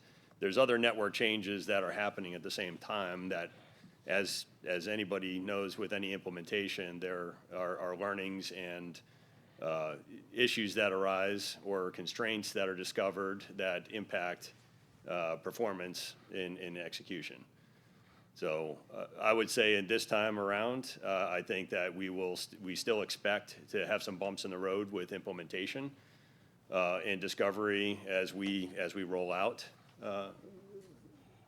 the changes. But I'm confident that having that additional day in the leg one, as described, will give us the opportunity to aggregate those volumes. It provides sufficient opportunity to aggregate those volumes where it will not impact our service performance negatively, and allow us to dispatch earlier into the network and achieve additional network savings. So your comment about the aggregation of different changes all at once and the impact does lead to, I think, some questions about the modeling approach used this time, and whether it was, I think one of the questions that was going to be raised is whether it was, I'm not an expert on operations or modeling by any stretch of the imagination, but whether it's a deterministic approach that didn't fully take into account the potential variations that take place as you're implementing. And so I think others will get into that, I think, with more sophistication than I will, but it does raise some red flags, I think. But one other thing I wanted to do was try to understand the potential experience of a customer who lives more than 50 miles from an RPDC. As Commissioner Taub raised in his opening statement, people in rural areas in particular, and as Commissioner Polling referred to. So I'm thinking of people in small towns, such as my home state of Ohio. I believe you have 2 RPDCs in Ohio, one in Northeast and the other in Southwest Ohio, in the Cleveland and Cincinnati areas. So I'm thinking of someone who's in that state who is located more than 50 miles in, say, Central Ohio, Northwest Ohio, or Eastern Ohio. That's more than 50 miles. But there are people all over the country, obviously, in that situation. So outbound mail from those towns would be subject to the RTO if they're outside of 50 miles, correct, from the RPDC? Correct. So let's say this hypothetical customer deposits a check on Saturday to pay a bill. Under the RTO proposal, when does the clock start for measuring the time for delivery if they are subject to RTO? The clock would start, I defer to Arslan on this one, but I believe the clock would start on, it would start on Saturday. Okay. For even if they're subject to the RTO? Yeah, even subject, the +1 is added in that service expectation. So the +1 would be added to that service standard at that point. So it would still start the clock on Saturday. Okay. If I understand correctly, is another part of this proposal to stop counting Sundays when measuring the time for delivery if it's Yeah, deposited on Saturdays? I assume that's what you were getting at with the Saturday induction. And Yeah, so Sundays would not count in the Correct. in the delivery time. Okay, so under the let's say this mail is subject to a 2-day service standard. Would that standard be met if the mail? What would it take to meet that 2-day service standard if the mail piece is deposited on Saturday? On what day would it have to be delivered to meet that 2-day standard?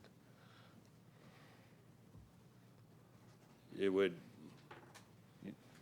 so 2-day standard, if it's subject to RTO, Right, subject to RTO, but it's a 2-day service standard, so based on the distance. okay. So that would be turning around, I think it would be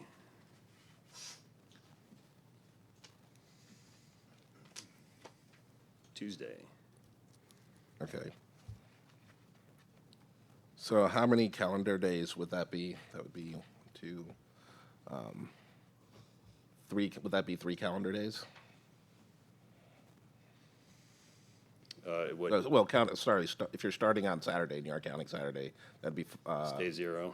yeah, that's day 0. Okay. So it would be the 3rd calendar day from Saturday. Was that correct? Correct. Okay. So it seems like there, at least in that case, assuming that the Postal Service is able to execute as you laid out, there's at least a slight discrepancy, at least if someone is just applying common sense between the average customer, between the number of calendar days and the stated number of days that for the Postal Service to meet its expectation to meet the standard there of 2 days. Would you agree with that? I think it's based on, I would think it would be based on the customer's expectation if Sunday is counted or not counted. Okay. So From what I understand, the United States Postal Service is one of the only postal services that does not exclude Sunday as a okay. as a day. Is there a communication plan to explain? Excuse me, Chairman Kubayanda. Sorry, I just noticed that USPS Council turned their mic on, so I just wanted to check in. Can you hear? Are you able to hear? I think the mic might. Oh, now it's We can working. hear you now. Yeah. I was going to observe that changes to the service performance measurement plan, including the extra day on Sunday, falls within the scope of witness Arslan's testimony, and to some extent within witness White's testimony as well. Okay. Okay, so maybe you can redirect those questions there. Absolutely. And Thank you. So you can correct me if this is not within your the scope of your testimony, but I guess one of the questions is whether there's a plan to communicate this to, again, if you're now excluding Sunday, that seems like a potentially large change in addition to the RTO. And is there a plan to communicate that to customers, particularly household customers? Yeah, I personally cannot speak to what that communication plan is, but I'm confident that the Postal Service would have a communication plan around that change. And my understanding is that that would be better suited for witness Johnson Frick. Okay. Thank you. Any other- Yes, Okay. no further All right. Thank you, Chairman Kubayanda. I'm going to now turn to Vice Chairman Day. Vice Chairman Day, you are recognized. Thank you. Okay, thank you, Mr. Hagenstein. I have several questions for you. I do want to start with one fairly simple one, just make sure I'm understanding it. It's this whole LTO, RTO and the LPC, RPDC. The one question well, I guess I have a few questions, but just want to clarify. I noticed in the written responses provided that there was a question, and the answer that was received had to do with if an RPDC is not activated, that the RTO is still going into effect. Is that true? Yeah, that would be the expectation, yes. So if the RPDC is not activated, does that mean that the RTO, the originating volume, is going to be processed at the LPC? There's potential Or not, for yeah, the LPC. Yeah, for the transition until that RPDC is able to accommodate that outgoing processing, there may be a transition period where that outgoing volume would still be processed at that LPC, but then we could transfer that volume to the RPDC for consolidation before entering the outbound network.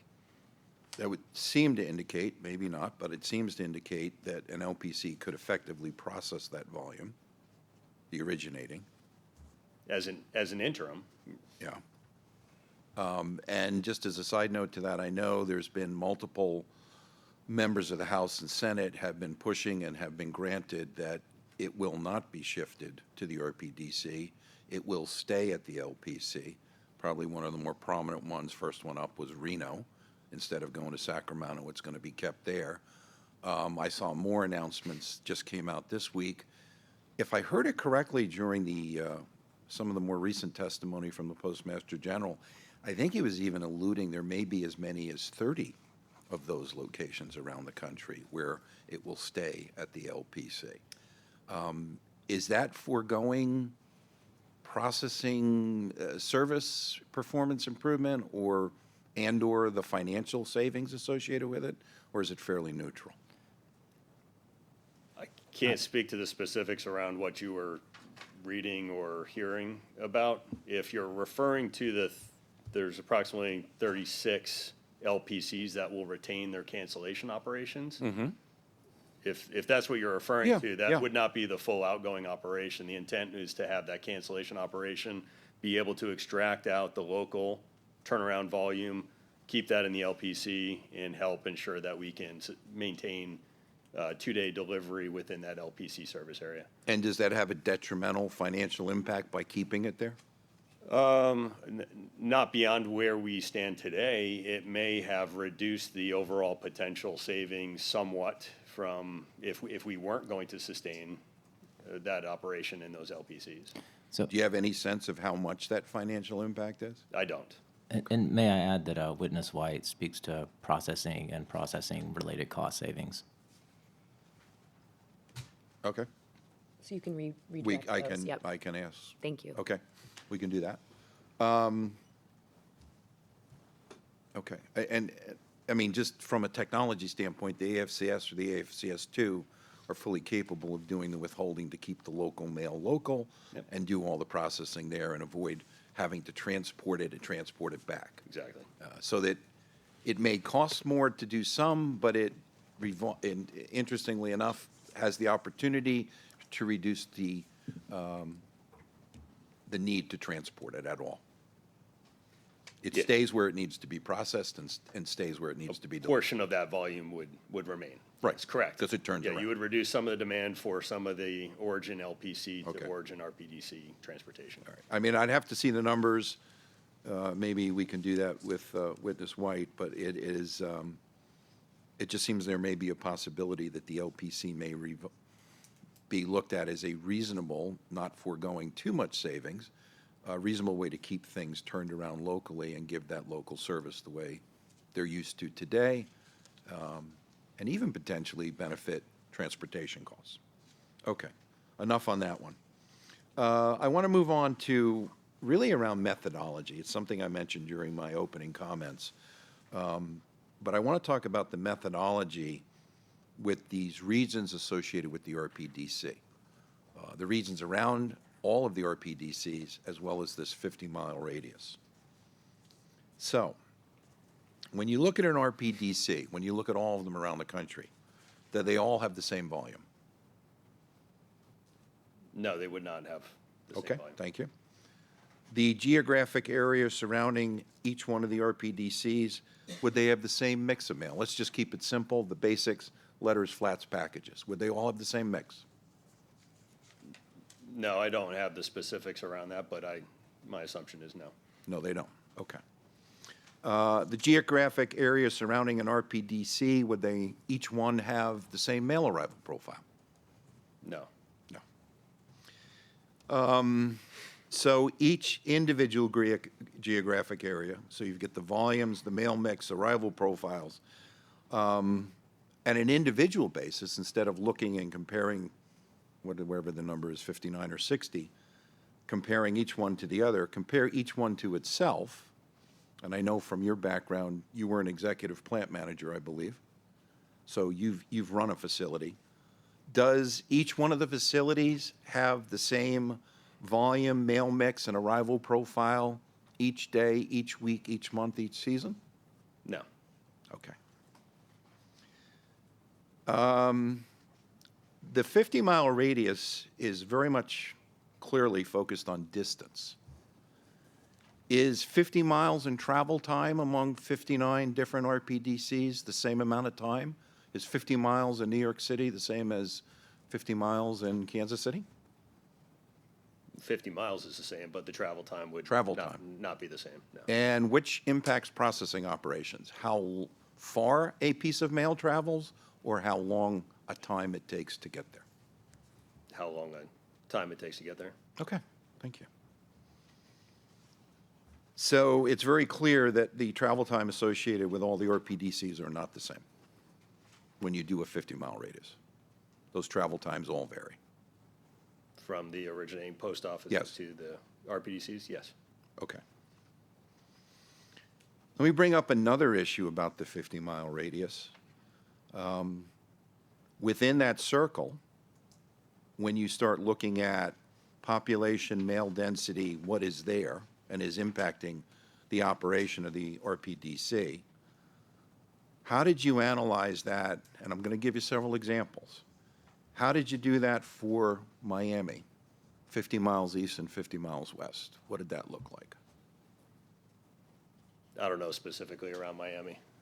Well, let me just put it this way. 50 miles east, you're in the Atlantic Ocean, and 50 miles west, you're in the Everglades. Okay. There's nothing there. Add to that, you probably don't know this one, maybe you do, Heber City, Florida, which is down in Tampa. 50 miles west, you're in Tampa Bay. Boston, 50 miles east, Atlantic Ocean. Rochester, New York, 50 miles north. There's lots of mail. It just happens to be Canadian. Detroit, Michigan, 50 miles east. Again, you got the Canadian mail. Los Angeles, San Francisco, San Diego, Seattle, west, west, west, Pacific Ocean. So how does that compare among 59 RPDCs where there's major pieces, not small, these are big facilities, big cities, where there's huge gaps in the 50-mile radius, where it's not a question of density, there's nothing there. And how does that compare to the others where there is actual population around it? Is there variation amongst the 59 RPDCs? There's variation and differences between the RPDCs, yes. Significant differences. I would expect there's significant differences between the RPDCs. Okay. Yep. All right, so that's the input to a network. Let's talk about inside the network. When you look at these RPDCs and LPDCs, or LPCs, do they all have the same processing capability? Again, I would redirect questions about processing capability to Witness White. Well, this is a modeling question. You have to model this. So I'm asking a modeling question. Right, so questions about the modeling of the RPDC network in terms of processing locations were attested to by Witness White. Witness Hagenstein attested to the modeling of the transportation network. I would ask the witness if you can just answer the question to the extent you're capable. Okay? All right, I can ask So you. there's differences between Okay. RPDCs. Yeah. So it's pretty clear with all of those questions, and thank you, good solid answers. There's significant variation And when you consider operations, there's considerable constraint differences from one location to another. So this gets to the basics of modeling. Everything that I've ever studied and been told and taught would indicate that this should be a stochastic model. And it appears, correct me if I'm wrong, that you've largely done a deterministic model. That's correct. You have done a deterministic model. Yes. When you look at the teachings, at least as I understand them, and I would say, I don't want to use names, but I reached out to a former professor I had at Stanford to understand where does this stand today, and it's no different than what I was taught 30 years ago, that in this circumstance, stochastic modeling is the appropriate methodology to optimize the network. You can use deterministic, and in some cases you'll make savings, but you'll never beat the optimization savings you could have achieved. You may get lucky enough to match them in certain places, but likely you're going to be significantly less than others. So I just need to understand why, and it's readily available, stochastic models weren't used. Well, I think it's a directional model. As I think we responded to this line of inquiry in the information requests. We do the same thing basically every day. So identifying the volumes that need to move through the network and the optimal routes through that network, we can directionally get an estimate of what this would give us as far as savings in network design. As also stated in the testimony, that there's going to be significant development as each of the RPDCs is designed that will refine that based on the day of the week expectations, the volume expectations, what transportation is needed to support the volume that's generated by day of week. So I don't see where a stochastic model would have yielded significantly different results or significantly different result that we are looking for this modeling effort. You don't think it would have provided a different result? It would have provided a different result. I don't think it would have provided something, additional information that would have led us to a different path forward, I would say. Well, let me give you one possibility. If you actually did stochastic modeling, and not only for the national network to optimize how that should be done, optimization is going to give you the maximum possible savings and stability in the service performance. By not doing that, you've passed on optimization, and instead you're going with averages. Again, that means maybe in some places you'll get optimized, in other places you won't. You're literally leaving money on the table that could have been saved, and stability for the process or for the service. But it puts it in a position where each one of the 59 properly modeled, I'll go back to the 50-mile radius. In some places, to just have 50 miles everywhere. In some places, it could very well be 55. In other places, it could be 45. And it could provide better quality service and better savings if properly modeled. But you didn't do that. There was opportunity. It appears by not doing stochastic modeling, you have foregone opportunity. One, that provides additional savings, and two, could expand the area of service that the customers you serve would be able to benefit from. Instead, you've just done a national average that says everything's 50 miles. Well, that was part of the design criteria. We did not optimize, or we did not determine that 50 miles was the optimal radius. You didn't. No, we responded that we did not identify 50 miles as the optimal. It was a business decision weighing several factors that we decided that 50 miles was the path forward.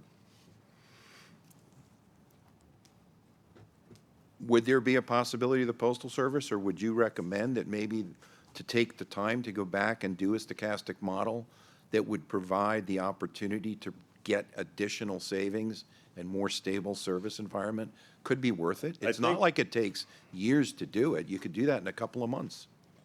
So maybe you can provide some insight on what you would think the stochastic model would do for us at this level of the network design. This is not execution ready, right? It's a design, broader network design as far as trying to identify what the potential savings is, how volumes would be routed through the network.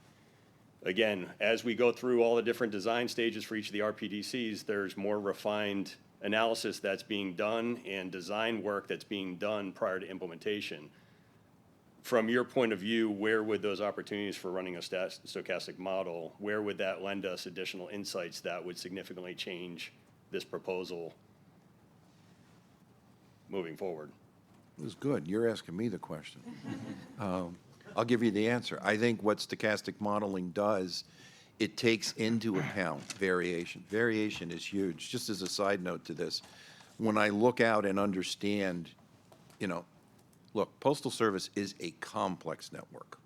At the end, it serves 167 million delivery points. So it is one of the most complex networks anyone would have to deal with, physical networks.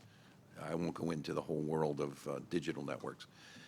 But in physical networks, it's among the most complicated, if not the most complicated in the world, and stochastic modeling is able to deal with that. It's very, very complex. It goes well beyond what a deterministic model. So what it does, it presents the opportunity, again, for stable, reliable service in the largest geographic area that's possible and optimizes savings. The Postal Service is in a serious financial situation. Every several $100 million left on the table is important, and deterministic modeling isn't getting you that. Stochastic could do better. I don't know the exact number, and at the very least, what it gets you is, and again, this doesn't take forever. This is a couple of months of work, properly modeled, puts on the table the opportunity to do it right and could get better savings. Waiting several months to do it correctly and to get those savings and stabilize service, maybe the Postal Service doesn't agree, but I would offer that's exactly what should be done. I would pause and do it again and do it right. So your question to me, that's my answer. So the stochastic modeling, if we incorporate some of the variability that we have for volumes by day of week, arrival time, some of the probability that trips will arrive late or early, we still have to design a network that's stable. So that may inform some insights around what that variability and where would we plan that transportation schedules to be more successful. But again, we plan those schedules around the design time and the more specific time frame around the implementation of those RPDCs. We can quickly evaluate whether or not a lane is not making service because the variability of that lane is not able to meet that critical entry time, and we can make rapid adjustments to adjust whether we have to put the volume in the air, whether we have to make direct transportation, whether we have to make routing changes, whether we have to address supplier issues. So that variability, we can adjust to that. But as far as a broader network design, I don't know where introducing all the probability and complexity of this stochastic model would yield significant benefits in this broader network design.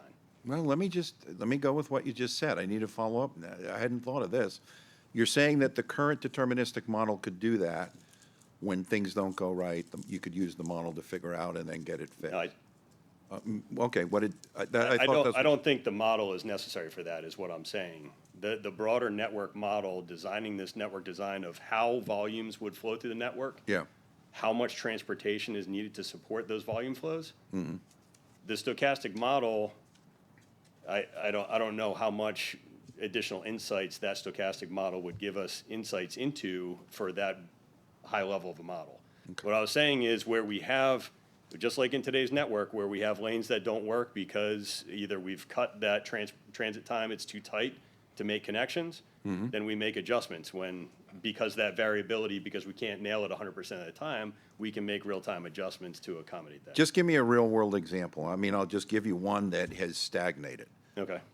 If that's what can be done, what happened in Atlanta? Atlanta has been stuck on local two-day service in the 70% or less range for almost, well, 10 months now. So can the model fix it? The model could help with the local transportation. And again, Atlanta campus is LTO. So there's a portion of that volume that's not being collected until the next day. That inherently is going to impact that two-day turnaround service for Atlanta. Again, I think Witness White can speak more specifically around the operational impacts and some of the service performance issues that we're seeing in the Atlanta campus. But yes, a local transportation model could be leveraged again to revise and improve the transportation in the Atlanta campus. Okay, it could be, and I'm assuming because the service is not improved, that it's not transportation's the problem. I can talk to Mr. White about the operational problems. I think it's a combination of things in that campus, but the transportation, there was a transportation model that was implemented in Atlanta, and they've been working through for some time now, working through some of those changes and improvements in that operation. So my understanding is the service performance has improved there. I understand that the two-day turnaround performance is going to be impacted by the LTO operation that was put into effect in the Atlanta campus. Okay. Reading through some of the written response, I saw that, make sure I got it right here, POIR number 3, question 20, that Postal Service stated that processing costs, productivity, and efficiency were not factored into the facility location model. So historical data on processing cost, productivity, efficiency was not used. I'm trying to understand. I believe that that question was actually answered by Witness White. Say again? I believe that question was answered by Witness White, redirected from Witness Hagenstein. Correct me if I'm wrong. Okay, so wait for Witness White? Yes. Okay. Let me see if I can ask this then. I'll get to that, and I need to understand what that really means. But again, this gets into modeling. If those factors, processing costs, now maybe it didn't go into the transportation model. Maybe it is just the operations. You've only modeled the transportation? Correct. Okay, so maybe it is, not Congressman White, Mr. White. I'll follow up with that question. I need to understand how that's been modeled. Let's see.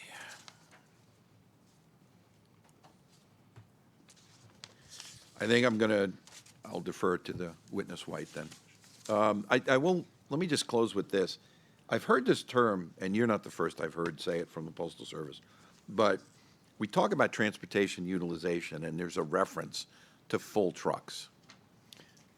Full truck is actually a scary thought for me.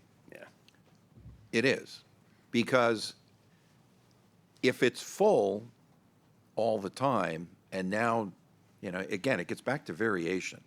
Day of the week, day of the month, week of the month, all those things, the reality is you can't fill the truck all the time because there's just too much variation. Because if you're filling the truck, it really means you're running extras because there's going to be days where you got more than what the fill will take.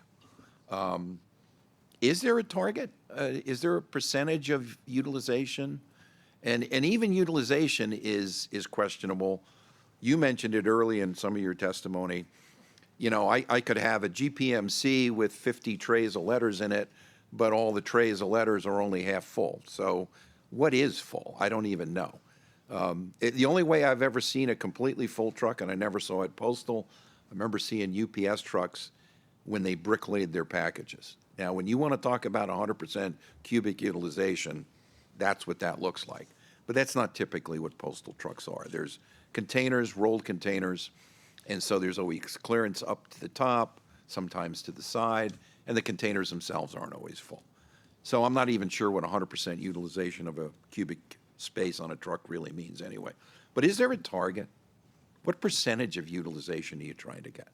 In general, we target at least a 65% utilization. So when we're targeting underutilized transportation to look for new routing opportunities or improvements, we're looking at anything that's below 65%. Okay. All right, that's good, because that's a reasonable number. I can tell you, having consulted with some experts, they were literally describing, again, this goes to stochastic modeling, anytime you design a network where there's variation in it and you start seeing utilization 85% or higher, you are pretty much condemned to backlog. There's just, it doesn't tolerate variation like that. And you sure don't want to get to 100% utilization. You're condemning yourself.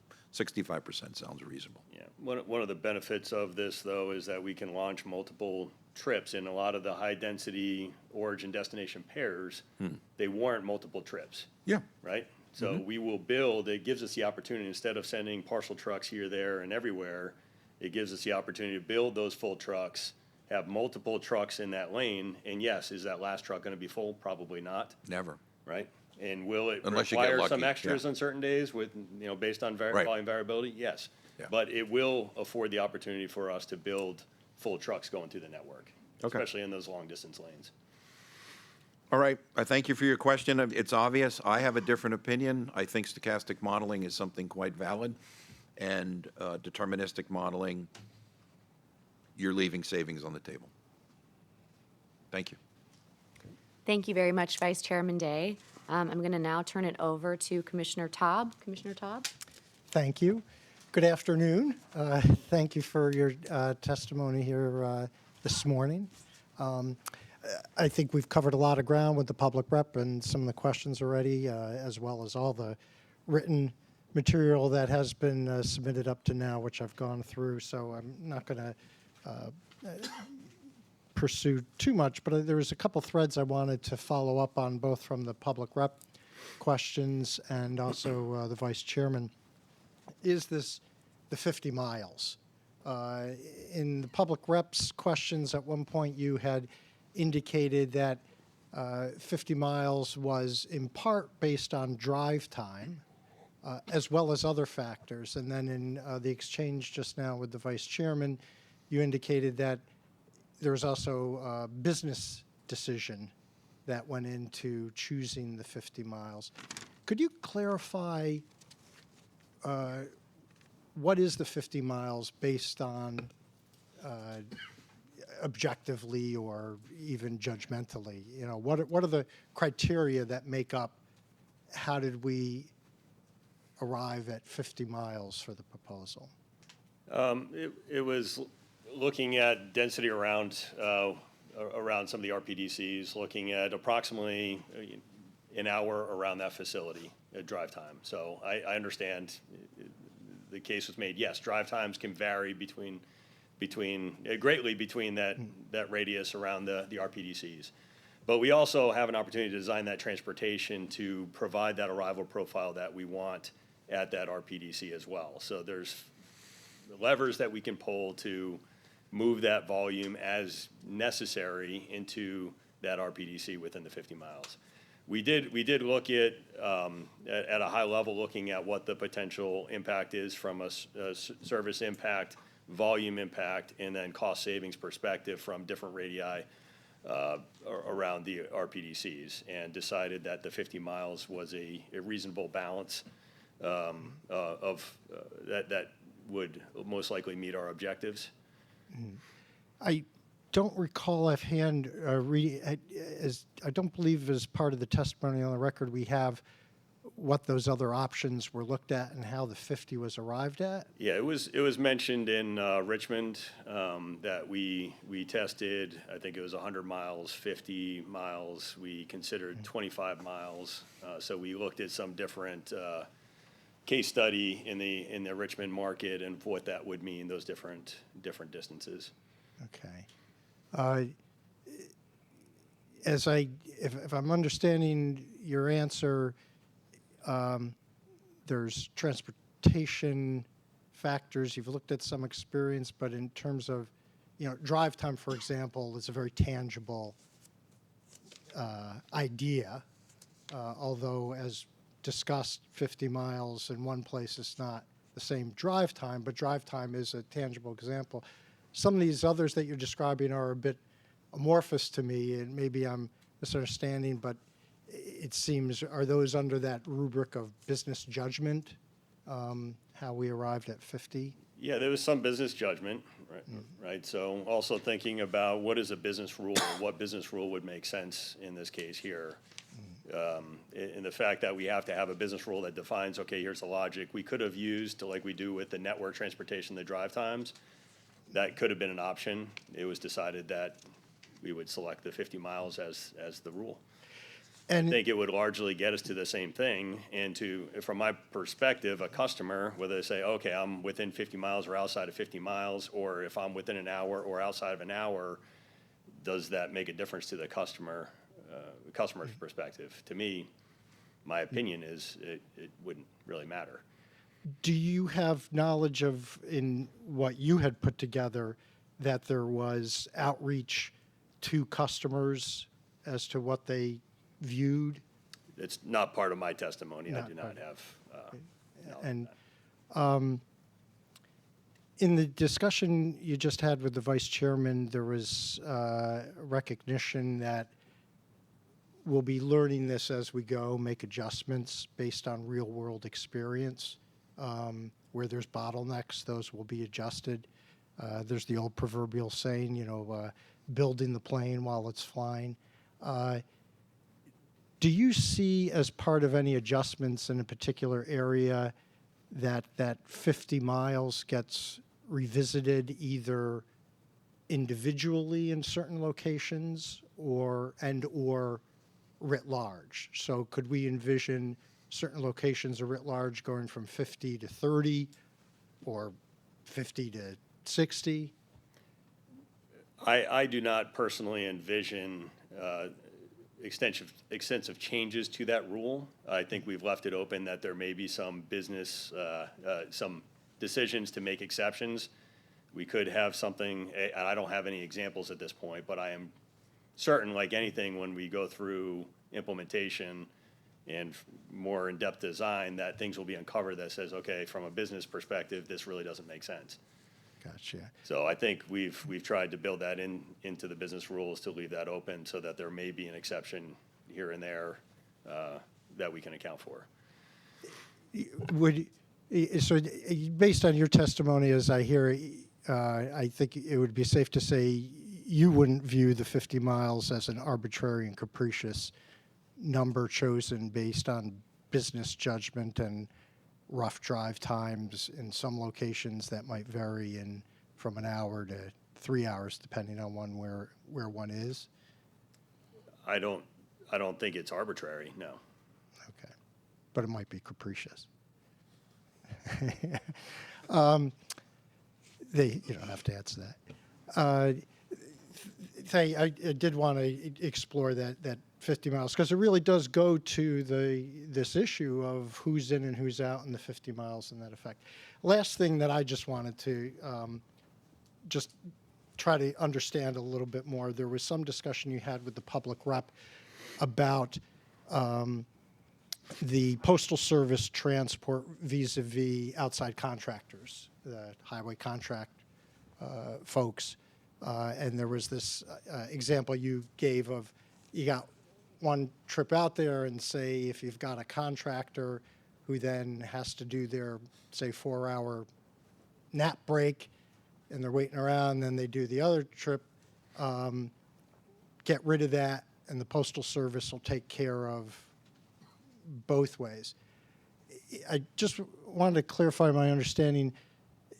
Is that a default position, or were you describing, I believe, that, again, this is part of analysis of each of these facilities to say, oh, in this case, I think you had been giving the example, if it's $1 more, we'll shift over here, or is it not analyzed on an individual basis? Is it the idea that no, default, we want to bring it into the U.S. Postal Service regardless of the highway contract? I think we're mixing up two different things, but I can address both Yeah, of those. please. So one of those is the issue with the layover. So yes, if we reducing the layovers, if we estimate it's going to yield us some savings, we will plan the transportation appropriately to eliminate those layovers. And really, there's no need for a layover in an RTO impacted facility, right? Yeah. Where it makes sense to insource, I think that's the other point you're making. Yes, we would look at that, and ideally, we've got some locations that have extremely high HCR contracts servicing those facilities.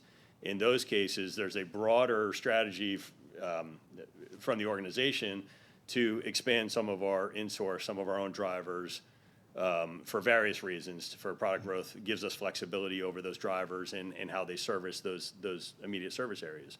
So we will look to see, okay, does it make sense to insource particular sections or in some cases whole campuses with PVS, and cost factors are considered in that evaluation. Gotcha. And to follow, you had mentioned part of this insourcing is a headquarters-derived strategy as a general movement to let's look at bringing this in. So as that unfolds, are there instances, or would you expect that maybe at least in the short to medium term, there could be cost increases for the Postal Service by insourcing? I wouldn't anticipate that we would see cost increases broadly from insourcing. I don't think we would design something that's going to increase the costs unless there's some other rationale around insourcing for some other reason where it may drive some costs for logistics up, but only to support some other reason. When we do the modeling, it's going to select the most cost-effective transportation and also helps provide insights as far as if we end up insourcing some of that, what those costs would be. Gotcha. And the last question I've got on this altogether, for both these areas, that modeling, it's obvious, but on the record, we were just discussing, with the vice chairman, how dynamic, even on a daily, weekly, monthly basis, is the volume. So you're not always not every day looks the same in a facility. So recognizing that, to what extent is the model vibrant enough to recognize that, oh, geez, it seems like it's going to be $1 cheaper, let's get rid of the highway contract and bring it in-house, and yet not recognize that, well, with the variability of volumes, we might be ending up in a place that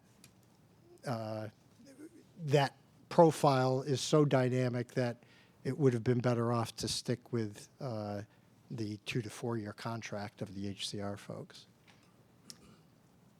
Yeah, I think the model would help provide insights into that. The model has the ability to plan by day. This was the same modeling software that was leveraged for the dynamic routing optimization, where we plan transportation 2 weeks in advance based on projected volumes, and honestly, the organization couldn't manage and implement that and capture the savings effectively. Yeah. So yes, we have volume variations by day of week. We have some seasonal variations. We may fill up trays a little bit more on certain days of the week than other days. Largely, our transportation plans by day of week do not vary or do not need to vary all that much. So a Monday is a Monday, a Tuesday is a Tuesday, a Wednesday, and by and large, Tuesday through Saturday are pretty similar. Yeah. So I think the model does a decent job at estimating what those transportation requirements are. There's several review processes that go through with the local teams that have local knowledge and can also provide input and insight into what the model has said versus what we actually implement. So there's various stages of that review and adjustments as well. Right. So I think there's plenty of opportunity to make sure or help ensure that we're implementing the solution that best fits the Postal Service's needs. Perfect. Thank you so much, Commissioner Poland. Thank you. Thank you so much, Commissioner Taub. I am now going to recognize Commissioner Fisher. Thank you, Commissioner Polling. This is actually perfect timing. I have one question for you, Witness Hagenstein, and it is directly related to what you were just discussing with Commissioner Taub. I also was interested in the issue of replacing some of your HCR contracts with postal drivers. And I recalled, as I was looking through your testimony, that there had been a report issued by the Inspector General, and I apologize, I can't cite directly which one. I do believe it related to implementation of Delivering for America at either Richmond or Atlanta. I think it was Atlanta. But the comments made by the IG were about the fact that you had fewer employees internally enlisting, if that's the correct word, to become drivers and go through that training. And so that had created a bit of a problem. I just wanted to know, what is the status? How does that work? Are these APWU employees that must make a determination that they want to switch career and be a driver and then go through driving training, or how does that work, and how is that proceeding? Yeah, so yeah, to speak to Atlanta, we did have some some issues filling the complement of drivers that were required. So we had to enlist in some emergency contracts to satisfy the delivery or the transportation needs in that campus. For the other operations where we've insourced, we've had varying degrees where in certain cases we find opportunities to reduce HCR drivers and reduce those costs, as well as reducing our PVS, our internal drivers requirements. So in those cases there, we find an opportunity where we can replace some additional HCR with routes that fit into the constraints of the PVS drivers.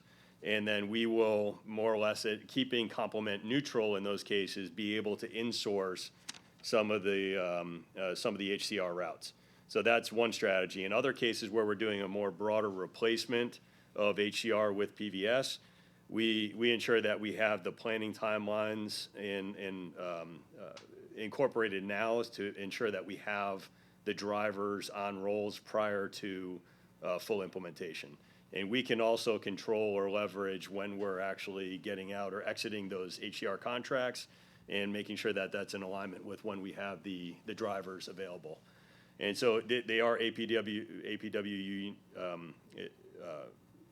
union employees, and we've negotiated with them in certain cases to add what we're calling the PVO drivers, where they don't require the full Class A licensing to drive tractor trailers, but it gives us additional flexibility, reduces some of the requirements to get these drivers on board in order to either use basically box trucks for the delivery operations or the shuttle operations that we have within these campuses. They still go through all the training and certification and requirements, but it doesn't have the higher level of training that's required for some of the tractor trailer drivers.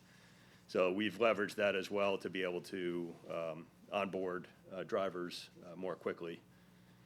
Okay, so it sounds like the Class A license was a big part of the impediment with getting employees to volunteer for this or sort of switch their job.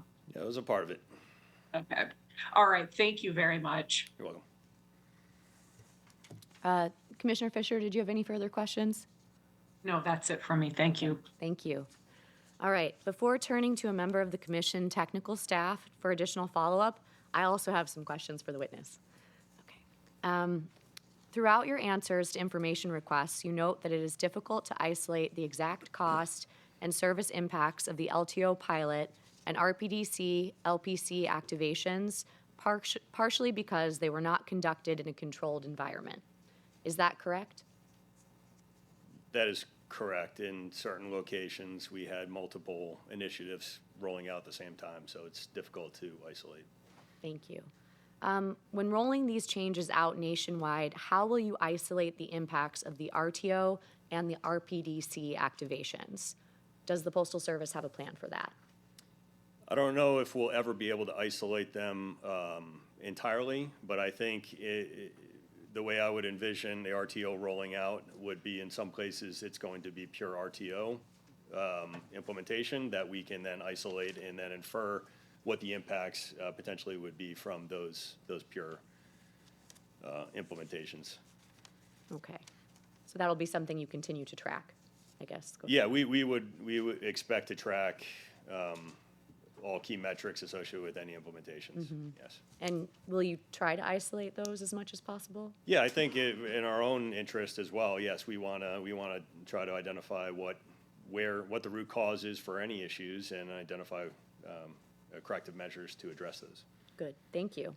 Can you explain the expected overlap of the RTO and the RPDC LPC rollouts? And has the Postal Service learned any lessons from LTO pilots that overlapped with the RPDC LPC implementations? If you could go into those lessons, that would be great.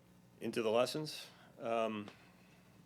I can speak specifically to the LTO, and I think we've outlined some of those key things in several of the information requests and in the testimony. But a key thing when we first started rolling this out is, one, we didn't have a great understanding of what the service impact was going to be with the LTO. So we have implemented in some places where we didn't have the confounding other initiatives that were happening at the same time and have a better understanding of what that first mile failure would be from LTO implementation. Some of the other learnings too is just on the timeline. So giving us enough time to make sure that all the stakeholders know what the expectations are, know how to understand the model, know what the expectations are for implementing the model, giving us enough time to negotiate with the suppliers, giving our contracting officers the information needed to effectively negotiate with those HCRs as well. So in the case where we have the layover reductions, if we don't spell that out specifically for the contracting officer, they may miss the fact that, hey, we're expecting a reduction in this based on that supplier not having to wait 4 hours and is able to return and cut out his overall work hours for the day. So those were findings. The importance of having data cleansing, the master data, prior to doing the modeling. So we've developed a score card system basically to assess that data cleansing activity. That's really a prerequisite prior to getting into a model and working on this local transportation implementation plan. So we've proceeded previously without having a good understanding of what a reasonable cleansing effort looks like and making sure that we have all of that addressed prior to going to a modeling. So we would end up turning around models in the workshops with the local teams, identifying the errors, causing a lot of rework, that compressed timelines, and then it just created some of those issues. So I think just discovering what some of the root causes were behind this, implementing those changes, in certain cases extending the timelines where necessary to be able to leave the stakeholders enough time to do their jobs effectively. And also, if a site's not ready, based on that scoring of their data and their data cleansing prior to getting in there, that we've got a bank or other list of other campuses that we can go to and swap them out in a timeline. So I think before we had a more isolated goal of implementing a certain number of sites, and now we've got a kind of a broader scope where we can pick and choose and make sure that we've got the correct site and that they're ready for implementation. Okay, thank you. Has the implementation schedule for either the RPDC activations or RTO implementation been established yet? No, not fully for the country and not for a national rollout. So there is some timelines established around the RPDCs. We're working through what a timeline would look like right now for RTO implementation.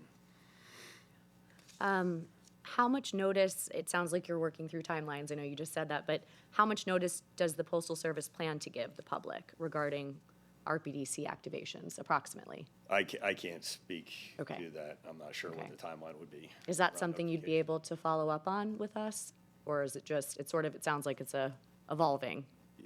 Yeah, as far as public notification, I think that would come after a decision is made after we Okay. receive your, the PRC's advisory The opinion. actual opinion? Yeah. Okay. Yeah. Okay. Well, my next question was about how much notice on the RTO, but I imagine it's probably a similar answer. Okay. So you'll keep us posted on that. Regarding the RTO, does the Postal Service plan to have phased implementation, or will it roll out all locations simultaneously? For RTO, we are exploring implementation strategies where we would, potentially see what's feasible as far as doing a expedited national rollout quickly versus a campus-by-campus approach. But still under development, we need to test and see what that looks like. Okay. So if you were to do sort of more of that simultaneous approach, would the Postal Service plan to commit extra staff and resources to handle those service issues? I don't know if it's extra staff, it's probably allocating existing staff Okay. to work on that initiative. Yeah, and what I really had in mind, and I probably should have included this, is, if similar service issues that were experienced during the LTO pilots happen again, that's sort of why I was wondering if additional staff would be assigned, but. Yeah, I think with the service standard change, there's going to be unforeseen issues that need to get addressed. So I would think in any implementation, just like we do now, we have an implementation team, and then they will work closely to address any of those issues as they arise. But I'm confident that the service standard change and addressing the leg one would address the RTO issues that we currently experience today with the service performance issues with LTO. Okay. At what points during implementation will the Postal Service analyze and report cost savings? I think it'll start on day one. We will baseline and then measure moving forward, just as we do today. And you'll report fairly regularly? I would, yeah, I Okay. don't know the frequency, but yes, Okay. I am confident that we will report regularly. I hope so, yes. Is there an acceptable or expected service decline due to implementation issues for the RTO? I think there's some anticipation with any implementation that we will have bumps in the road and some impacts. I don't know about a national or an impact nationally. I think we're still working through what that implementation would look like, because we need to balance out that leg two stretch with the additional day that we have in leg one, and working through how we most effectively implement that without extending service impacts due to that leg two expansion. Okay, thank you. I'm going to get a little bit more into network resilience and emergency preparedness. I'm going to cite a few of your responses. So, in your response to presiding officer's information request number 1, question 24, you said that the Postal Service has not modeled network resilience against external shocks. And I'd like to dig into this a little bit. Excuse me, I believe, and correct me if I'm wrong, but I do believe that question was responded to by witness White, redirected from Hagenstein. I may be wrong. I would just Yeah, please repeat what you said, sorry. I just want to double check and make sure. I believe that one may have been responded to by witness White, but. I'm sorry, what question was it again? You said PAR 1, question 24. Do you want me to, I can go through it again, yep. Yes, that's PAR okay. 1, question 24 was responded to 24. by witness White. It was redirected by witness Hagenstein. Okay, so if I want to follow up on that, that would be appropriate? I think that Okay. would be, yeah. Okay, thank you. Okay. I think I will. I think these are all gonna, some of them are gonna track with him, so give me 1 second. Do them all, okay. Okay, I actually think all of my remaining questions are for Witness White. So Witness Hagenstein, that's all I have. And I'm looking at the time, it is 12:49. I imagine folks are getting hungry. So we are going to break, I think until 2 o'clock? Okay, we'll break until 2 p.m. And then from there, we will continue on with the technical staff questions for Witness Hagenstein. So, Okay. thank you, and So please. just to make sure, we will have an opportunity to confer with Hagenstein and do redirect. Okay. Yes, sorry, yeah. But we still have some staff questions left before then, so thank you for checking. Thank you. All right, so we'll see you back in here at 2 o'clock. Thanks.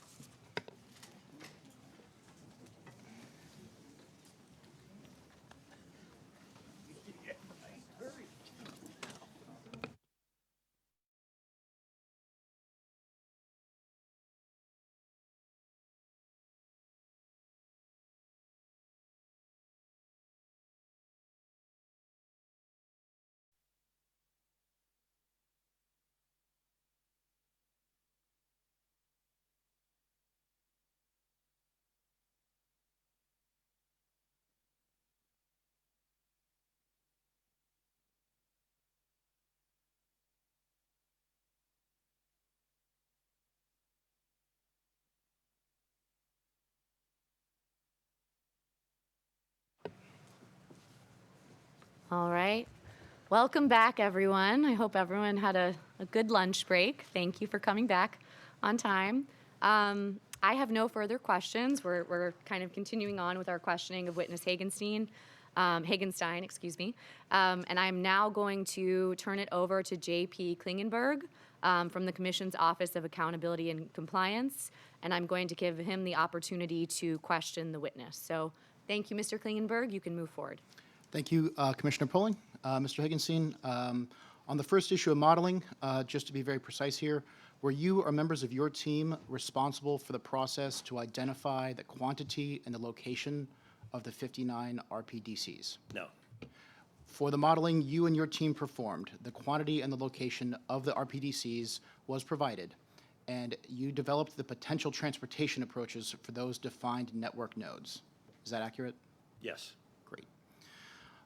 Next up, the issue on Leg 1 transportation. If you could please turn to Figure 2 on page 5 of your testimony. This figure shows the flow of mail from end to end. In this figure, the OLPC is between the box for Leg 1 and Leg 2. So to be precise, Leg 1 contains both the transportation from the origin post office to the OLPC and the transportation from the OLPC to the ORPDC. Well, it's straddled between the two because it kind of touches both, but Okay. it's the OLPC is not factored into the service standard determination. Is it factored into the Leg 1 transportation costs and model or the Leg 2 transportation costs and model? It's part of both. Okay. The assignment of the OLPC defines where the local transportation moves the mail, but that assignment does not define whether the OLPC does the cancellation. So essentially, regardless of whether or not the OLPC has a cancellation machine, whether it has a cancellation assignment, the mail is going to move from an origin post office to an origin LPC. Is that accurate? Yeah, in most cases, I would say, yes. Broadly speaking, is it accurate to say that the nodes of the LPC network are roughly the same as the facilities that have cancellation assignments in the current PNDC network? Yes. Do you have a specific Leg 1 assignment list at the 3-digit zip code level for the LPC network that can be compared to the current assignments of origin or cancellation operations at the 3-digit zip code level? I don't believe we have that presently. And that gets to the point of, at some point in the future, you'll develop that. And do you think that'll be a piece that evolves a lot or evolves a little as nodes get turned on and off? Are you referring to cancellation LPCs in the future state then, and the assignment of? Yes. Yeah, I don't, we haven't 100% finalized that list. So I think once it's finalized, I don't see that getting turned on and off once it's been finalized. I see that being fairly static. In general, when an RPDC gains cancellation operations, will the Leg 1 transportation from origin post office to origin LPC change because the cancellation has been moved to an RPDC? No, we would, it could change, and the model will help inform us where that makes sense. But in most cases, we would still plan on aggregating that volume at that LPC, both from the RPDC going in there for outbound outbound transportation, as well as the return of the collection mail back into that facility. Great. Our understanding is that your experience with the LTO pilot identified that the current service standards could not be met by LTO operations, which is why the Postal Service is downgrading single-piece first-class mail as part of its proposal. The change from LTO to RTO is that the origin processing will move from the LPC to the RPDC. Since the RPDC is further away from the origin post office and the LPC, what testing have you performed to understand whether the one additional day will be sufficient to meet the service standards for the mail that's now going to be processed at the RPDC? We have not done any testing on that at this point. Okay, thank you. That covers that subject, although this one's pretty similar. Now I'd like to talk about the cancellation operations that are going to be retained at OLPCs. So you've identified in POR number 3, question 37, a list of 11 facilities, I believe. And I'd also like you to bring up the revised response to DFC T1-12. That was part of the revised designations that discussed the cancellation operations being retained at certain LPCs. Sorry, what was the? DFC 12? No, I'm sorry, what question? You were referencing POR number 3? Yeah, that should be And the what list of the question? 11 facilities. Question 37, I apologize for that. Was that redirected? That wasn't even redirected. That was a question directed to Witness White. It still, does it have the list of 11 facilities? I just wanted you to be aware of the 11 facilities. Let's just turn to DFC 12. That's all I'd like you to turn to. Okay. When an LPC is designated to retain cancellation operations, will the Postal Service reconfigure the service standards for the relevant 5-digit zip codes such that the 5-digit zip codes within 50 miles of that LPC with cancellation operations will have a 2-day service standard for single-piece first-class mail? Is the question when or what? So we're going to have a designated list of those cancellation LPCs. Yes. The plan is that those facilities will, those will be the centroids for the 50 miles for where we're going to have the 2-day turnaround within that LPC service area. That is expected to move forward. So if we have an interim site that currently has cancellation operations and we move forward with the service standard change, I would not expect them to have the 2-day turnaround within other cancellation sites that have not been identified as future state cancellation locations. Okay, Does so. that answer your question? Like being very specific, Reno, Nevada. In the library reference 3 and 6 that lists the zip codes and RTO eligible or not, the Reno zip codes are listed as RTO eligible and thus a 3-day service standard. But in another response, you say Reno will retain cancellation operations. So the very specific question is, will the places that retain those cancellation operations be different than the original list of RTO 3-day zip codes, or will it be that the cancellation operation stays, but the service standard is as originally proposed, a 3-day service standard? If we have a proposed future state cancellation operation, we will adjust the service standards to have that 2-day turnaround within the LPC service area. Great, thank you. All right. So the primary difference for letters and flats between LTO and RTO is the number of facilities that will perform the cancellation operation and the number of 5-digit zip codes that will experience downgraded service. Is that a fair characterization? Yeah, it's fair. Okay. Have you or anyone on your team developed an analysis of the cost and service impact and trade-off between LTO and RTO?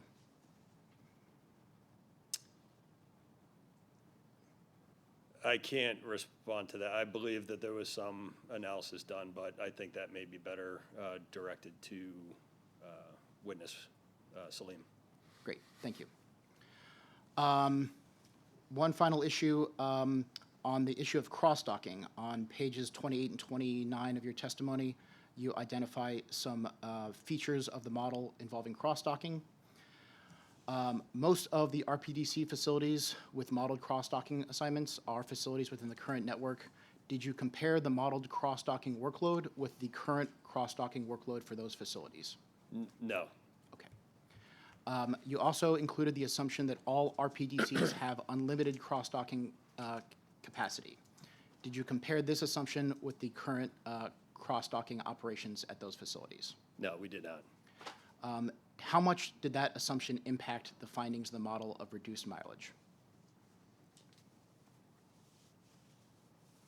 I don't think it would have a significant impact on the mileage results of that. As you've insourced the STC network and unwound the NDC network, have you experienced any constraints with facilities having docks and facility space for cross-docking activity? It's been some issues, not specifically with, I would say, yard space and docks. I think it was more in the transition and operational preparation and execution of those, but I don't believe it was dock and yard space constraints that impacted Great. that insourcing. Thank you. That's it for me. Okay. Thank you so much, Mr. Klingenberg. I was just about to ask you how many questions you had left, so that was perfect. Thank you.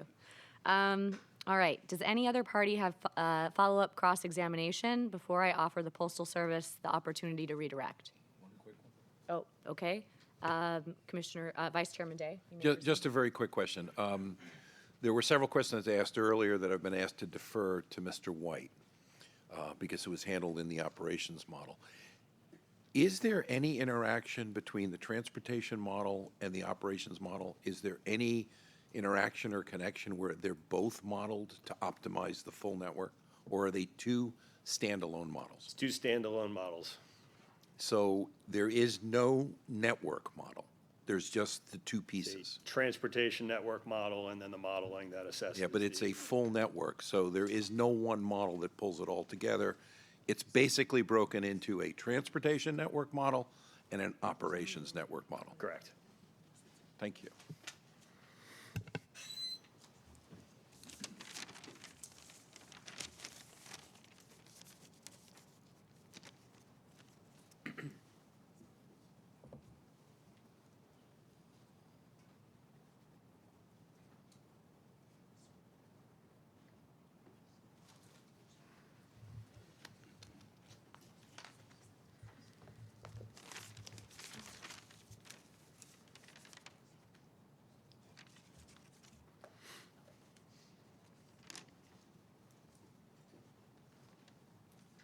Thank you.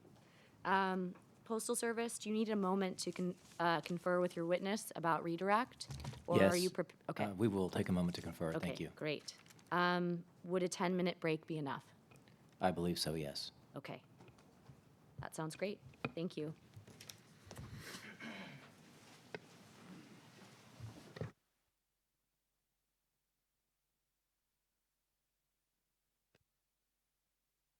To be clear, we'll reconvene at 2:25. Thank you.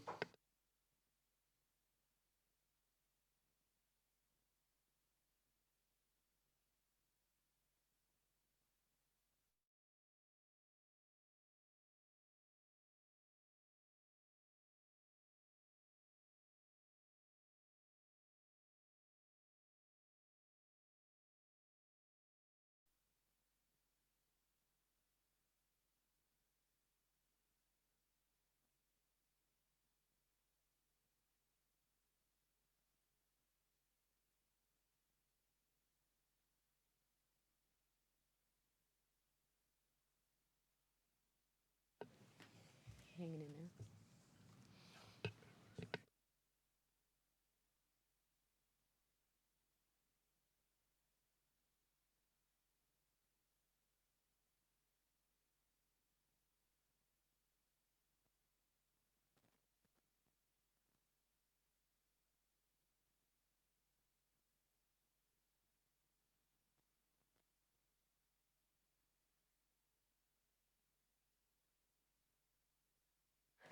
Okay. Everyone, the fire alarm is clearly going off. I think it's self-evident. Please follow Erica. Will tell us where we need to go. Thank you. Okay.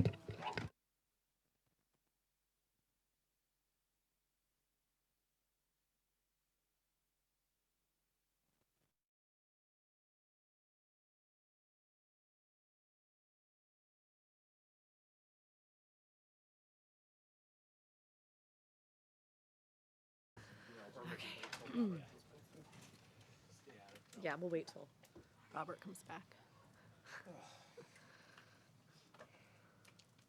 This is all going in the book. I feel like somebody did this for the book. Yeah, exactly. I do too. I was gonna say, it really threw off that online viewership, I'm sure. Well, I don't know, maybe they're like. I don't know, with the real diehards, I guess. Okay. I know, it's fine. All right, I think we have everyone back. Thank you for bearing with us through that. Hopefully, I don't know, I'm not even gonna say it. Hopefully no more surprises like that, but we will move along as quickly as we can. Erica, is Erica back in the room? Okay, is everyone on the screen? Is Commissioner Fisher on? Okay, I just wanted to double check. All right. Okay, so we're gonna try this again. You may proceed with the redirect. Thank you. Hello, Witness Hagenstein. For the determination of the 50-mile driving distance threshold around RPDCs, you mentioned certain factors that were considered, specifically cost savings, drive time, service impacts. Are there any other factors that you can think of? It's also for ease of interpretation, understanding, and implementation as well for the organization and public. Thank you. Here's another one. Is the fact that the 50-mile circumference, more or less, around RPDCs may cover varying geographies, is that fact relevant to the Leg 1 local transportation benefits in terms of cost, in terms of utilization, in terms of volume arrival profiles and earlier network dispatch, and et cetera? Is that at all relevant to the benefits that RTO is expected to yield? No, simply, I don't think it does. It obviously plays a factor in that as far as the amount of volume that's within the 50 miles and so forth. That could play a role in that, but it still sets a constraint where we can get that volume into the RPDC early enough so that we could expect to clear early enough to get the Leg 2 benefits. You mentioned certain findings gathered from the LTO pilots. For instance, the need to renegotiate HCR contracts to account for elimination of layovers, gathering local feedback, performing data cleansing, establishing proper timelines. Would these findings also help guide RTO implementation? Absolutely, yeah. Yes.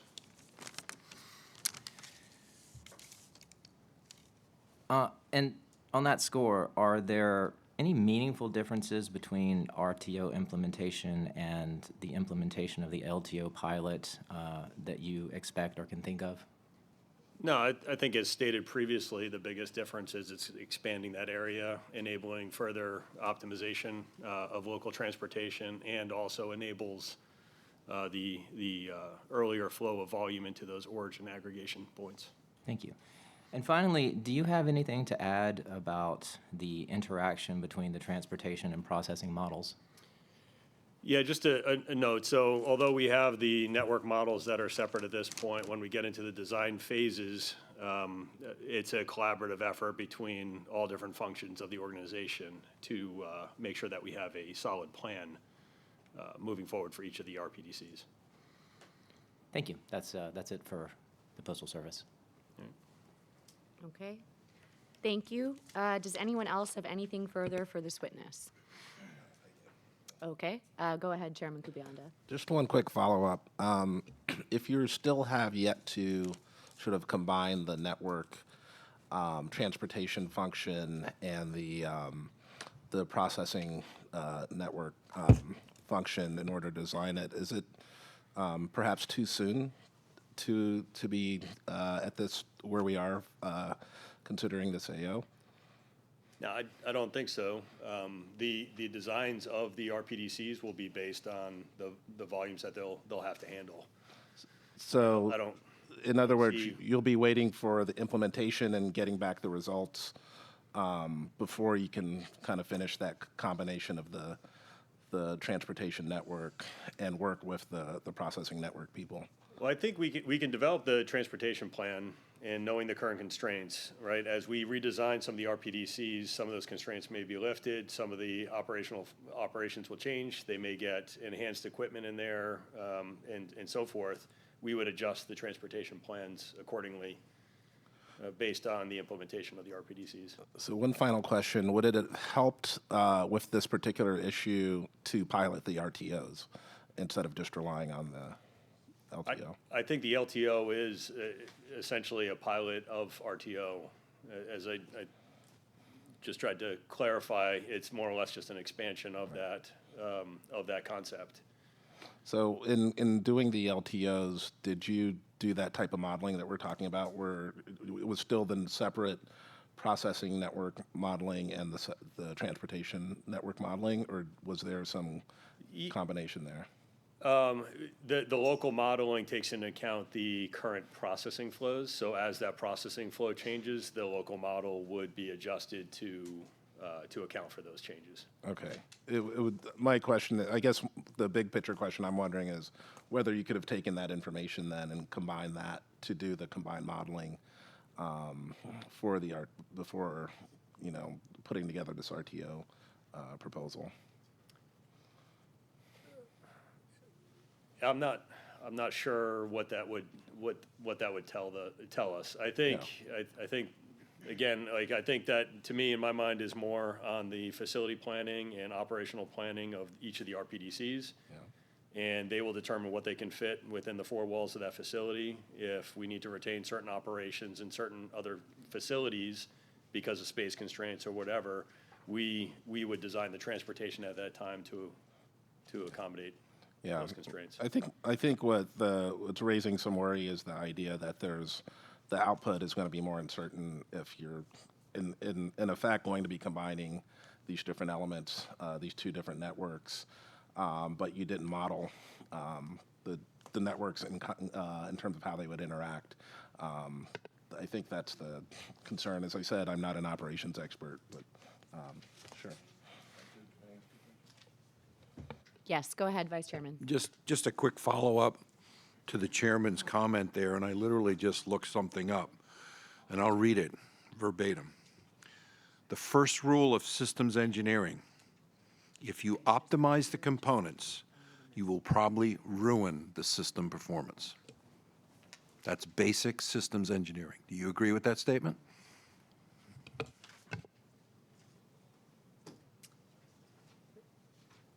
I agree with that statement, not necessarily in this application. Thank you. All right. Thank you, Vice Chairman. Mr. Hagenstein, I'd like to thank you for your time. You are excused, and the commission reserves the right to recall you should it become necessary later in this case, but I don't anticipate it. I thank you again for your appearance and your expertise today.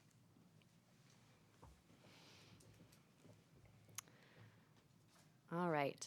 USPS Counsel, are you ready to proceed with witness Salim?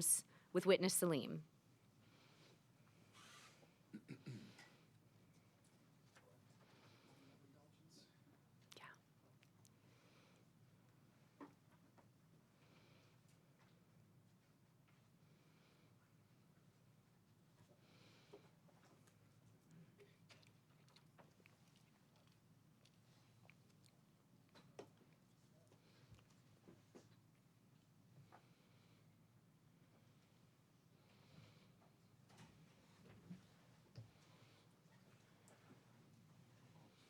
Yes, no, you're fine.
All right, are we ready to proceed? Yes, pardon the delay. All right. Okay, thank you. Mr. Salim, will you please stand? Do you swear or affirm that the testimony you are about to give is the truth, the whole truth, and nothing but the truth? Counsel, you may proceed with offering this witness's testimony. Thank you, and good afternoon, Madam Presiding Officer and Commissioners. My name is Mikhail Raker. I'm an attorney with the United States Postal Service. Mr. Salim, would you please state your full name and your position with the Postal Service? My name is Arslan Salim. There you go. My name is Arslan Salim. I'm the Director of Corporate Performance Reporting and Analytics within the Chief Data and Analytics Office of the Postal Service. And you've been provided with a document entitled Direct Testimony of Arslan Salim on behalf of the United States Postal Service, marked for this proceeding as USPS-T-2. Have you reviewed that document? Yes. And was this testimony prepared by you or under your direction? Yes. And is this testimony included in the PDF file of your designated material submitted by the Postal Service on December 2nd, 2024? Yes, it is. And is there any difference between the testimony submitted on December 2nd and your originally submitted testimony on October 4th, 2024? Yes, the testimony submitted on December 2nd reflects some corrections to the original testimony submitted on October 4th, 2024. Those corrections are highlighted in gray in the December 2nd testimony. And do you have any additional changes or corrections to make to the testimony submitted on December 2nd, 2024? No, I do not. And if you were to testify orally today, would your testimony be the same as that reflected in this written testimony? Yes. And apart from the library references you provided in responding to discovery, which will be addressed later, are there any library references associated with your direct testimony? Yes. And are those listed in your direct testimony? Yes, they are.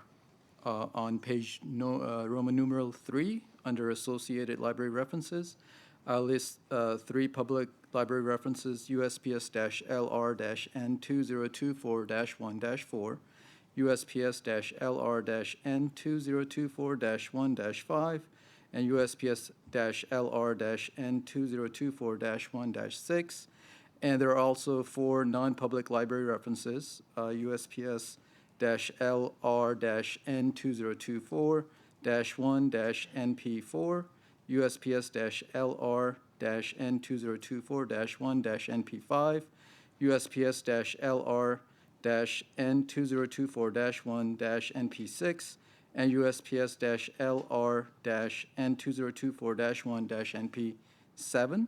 I will also note that on November 29th, 2024, the Postal Service filed a revised version of USPS-LR-N2024-1-4 and USPS-LR-N2024-1-NP5.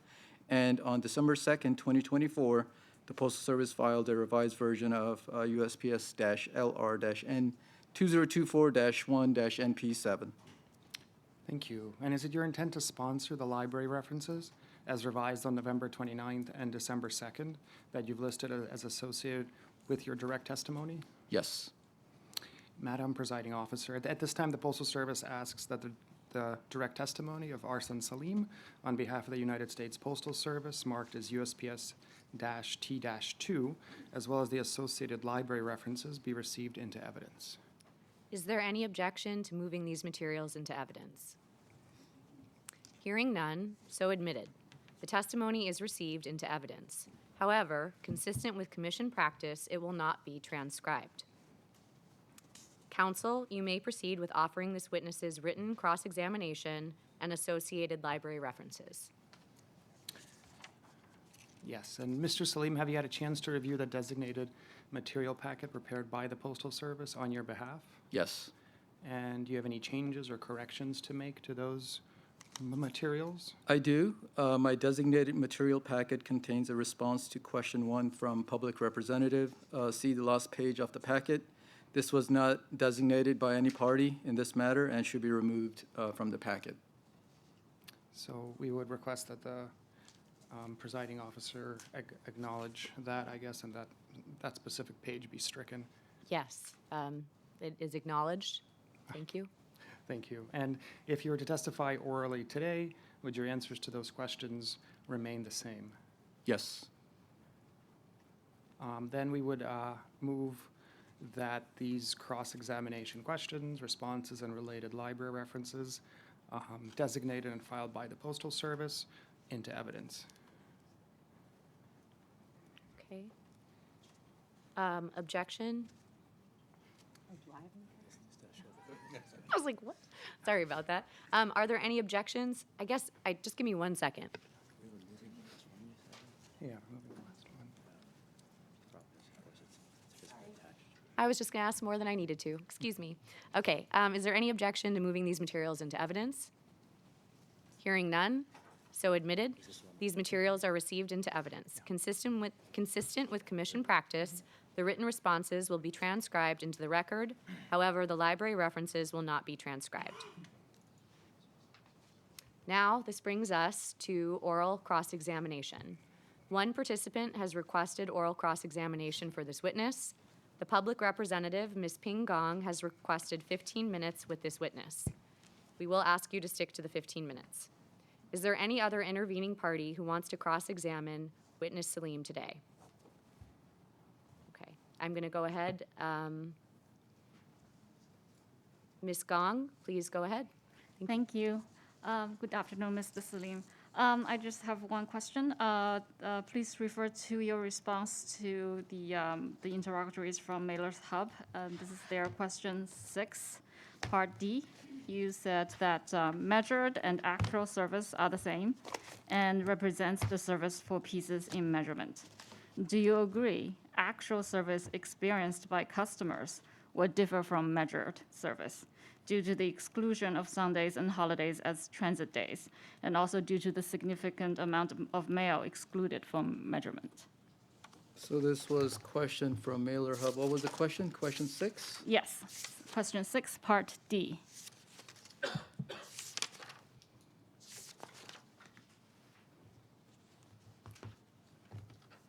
Well, as I indicated in my response, expected service and the expected service is based on what the service standard is from start the clock and the service standard and what the expected delivery day is.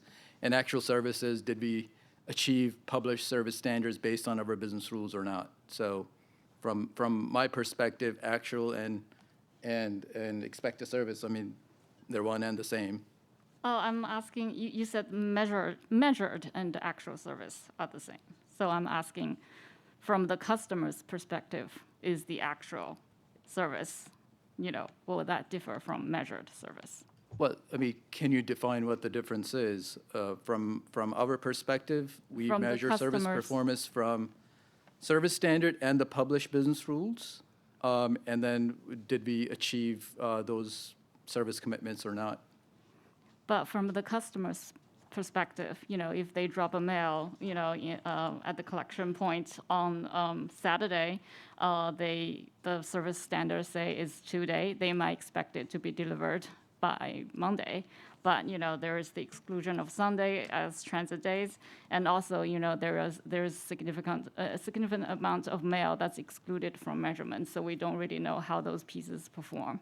So the customer's actual experience of the service might differ. Well, we're being transparent. We're making updates to our SPM plan, and we have filed that with the commission, right? So we're being transparent on what our business rules are, and we measure our service performance according to those business rules. And from our perspective, that is the actual service performance. Thank you. And I think, yes. I'm Kenneth Muller with OAC and the commission staff assigned to aid the public representative. Mr. Salim, in your testimony on page 2, lines 15 through 17, it's indicated that Sundays and federal holidays will not be counted as transit days for volume and measurement that has a start to clock of Saturday or the day before a federal holiday. My question is, would a single piece letter originating in a zip code impacted by RTO and that was sent on a Saturday or the day before a federal holiday potentially be subject to a 2-day delay? From the way we're updating our service performance measurement system to not account for Sundays and federal holidays as a non-transit day, it does not change what the service standard is. Service standard will still be whatever the service standard is. It's the calculation, what the expected delivery day of that piece would be.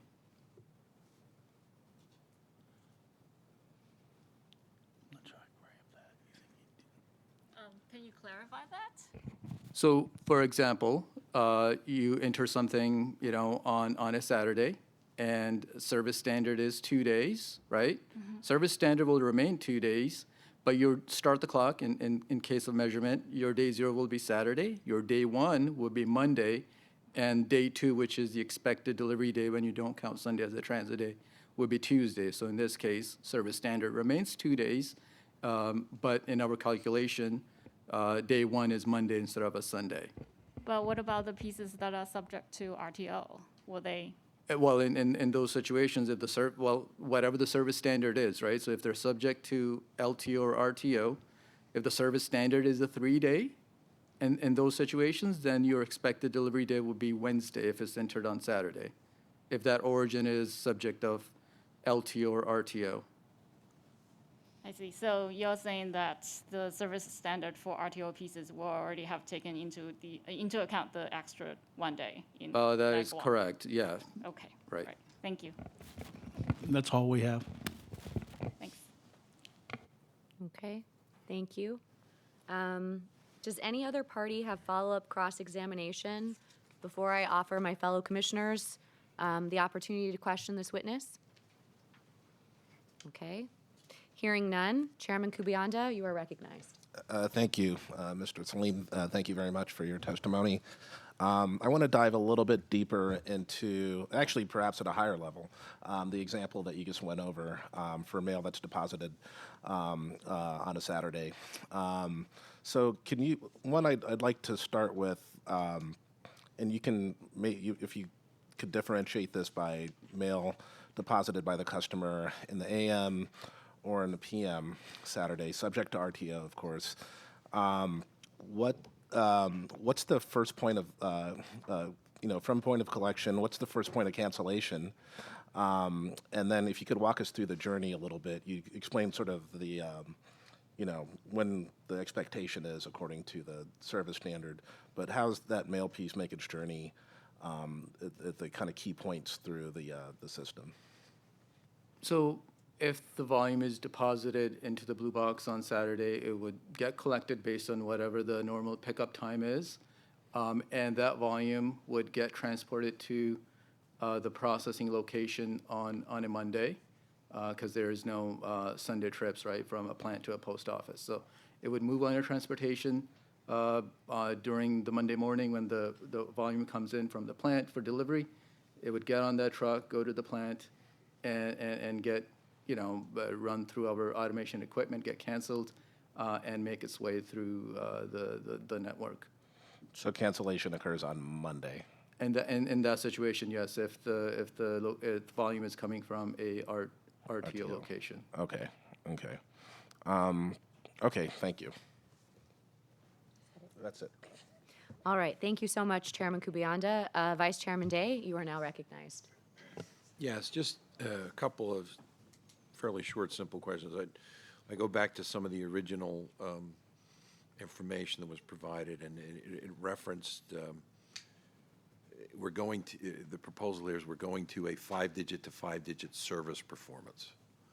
And it also seemed to reference that was something that customers were desiring. Is there any data or anything from customers that indicated this is what they were asking for? I don't have that data, but if I was the general public, and if I wanted to know what my service performance is from my particular geography going into some other geography, I would like to have that information. But I don't have any particular data whether the general public is desiring that or not. Whether the public expressed that, or they were surveyed for that, or anything to back up that that's what they asked for? I have not conducted those surveys, no. Okay. The current system, the way performance is reported, this is a huge step forward, It not only is not at 5-digit to 5 digits, it's not at 3-digit to 3-digit. It actually clusters 3 digits at the district level, which is a large conglomeration of 3 digits. Is there anything about just going an interim step of just at least reporting publicly, having service performance and reporting publicly 3-digit to 3-digit performance as opposed to whatever, I'm not even sure how you're going to do this, 5-digit to 5-digit service performance? As you pointed out, our current measurement system is at the district level. It is designed to be statistically accurate at the district level. So if we were to go down to the zip 3 and not make any changes, it won't be statistically accurate below the district level. To ensure the system is accurate, reliable, representative, right now it's designed to measure service performance at the district level. Okay, well understood. I mean, obviously, if you at least were to take it to a 3-digit to 3-digit level to be statistically valid, you're going to have to update the service measurement system. Right. Now let's jump a step forward. You're proposing 5-digit to 5-digit. I don't even know what you have to do to be statistically valid to report that. Right, so we're aligning our measurement system with our new service standards, right? So new service standards are from zip 5 to zip 5, and the measurement system will be at the zip 5 to zip 5 level. And currently we're in the design phase and not really ready, to share any details on it. But the measurement system will be aligned with the new service standards. Do you have at least even a raw estimate of what that might cost? No, I do not at this time. Ballpark? Are we talking millions, tens of millions, hundreds of millions? This could easily wipe out a major portion of the savings that this program is supposed to get. No, our aim is to ensure that we do not increase any operational cost as far as related to service performance measurement, and be able to measure statistically accurately at the lowest level possible, which in this case would be zip 5. Well, I can applaud your objectives. So you're going to go 5-digit to 5-digit statistically valid service, but you're going to do it without adding to the cost. I agree. That would be a wonderful thing to do. I have no idea how you're going to pull that off. It would seem if you're going to have 5-digit to 5-digit statistically valid service, again, I don't even know how that's done, the cost is going to go through the roof. There's no way to avoid that. It's a great objective that you won't, but you will. Again, like I indicated, we're still in the design phases, and I really can't really share any more details. Any sense that it could go out of control to the point that it could wipe out significant No. savings? No, it won't.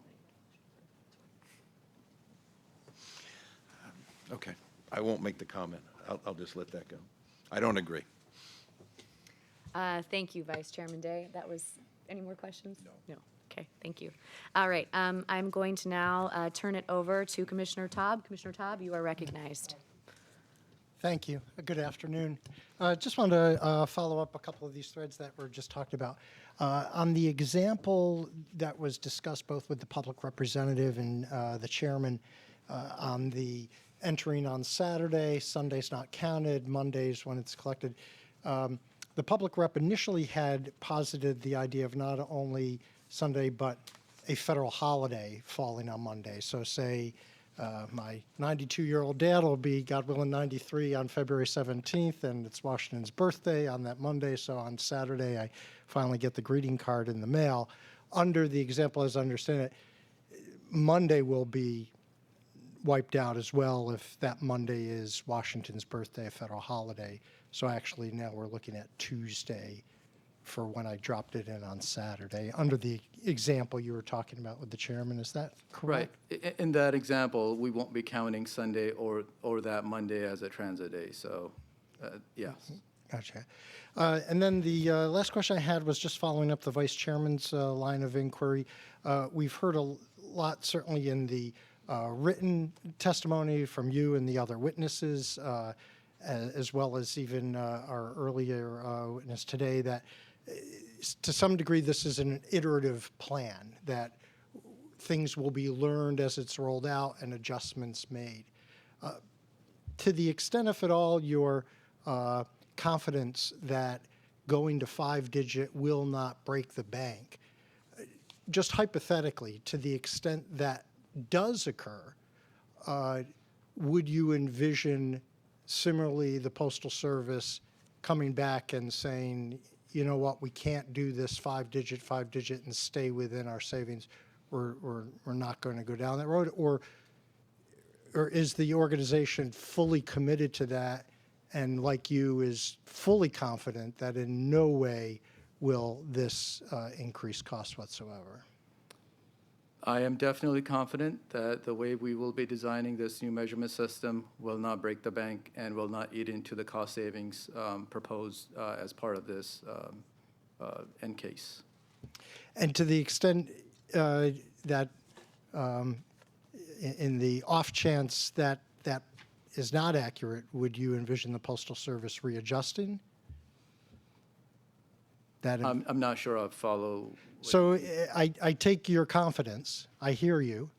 But as we've learned, for example, 3 years ago, the Postal Service came in with an advisory opinion request, told us certain things were going to be achieved both on cost savings and service standards.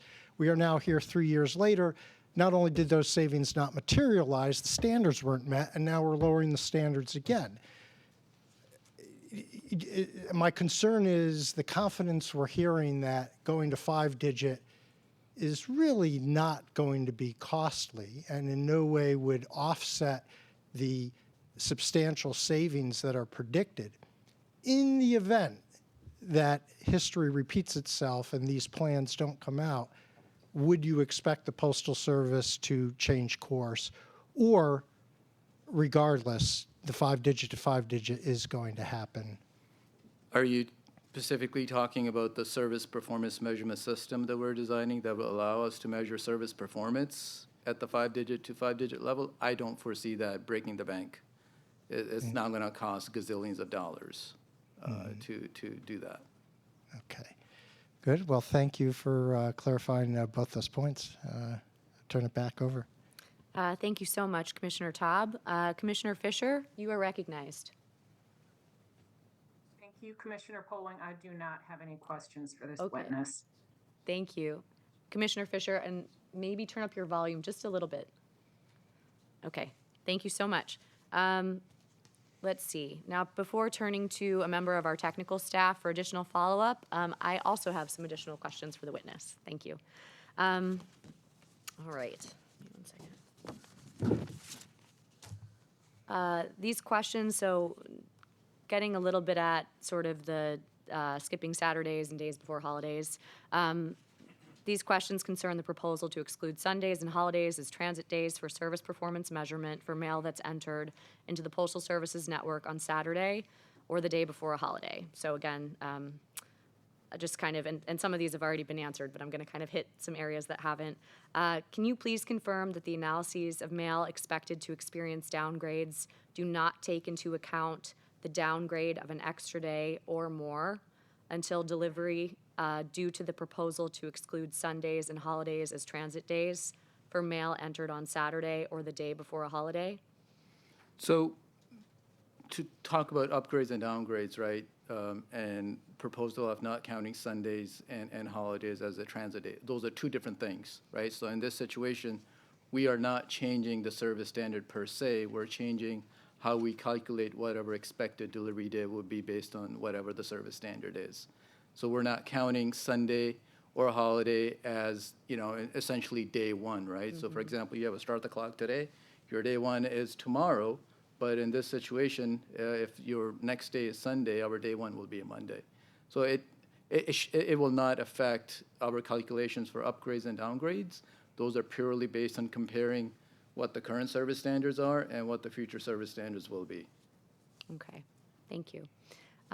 Shifting a little bit to the 5-digit service standard, do you know the total number of 3-digit zip codes? There are around 900. I don't know the exact number. You're in the ballpark. I was going to say it's 932. Mm-hmm. Do you know the total number of 5-digit zip codes? There are like 40,000 or so. 41,642. Very close. Okay. Would you agree that that this is a very big change in the number of areas you will have to measure?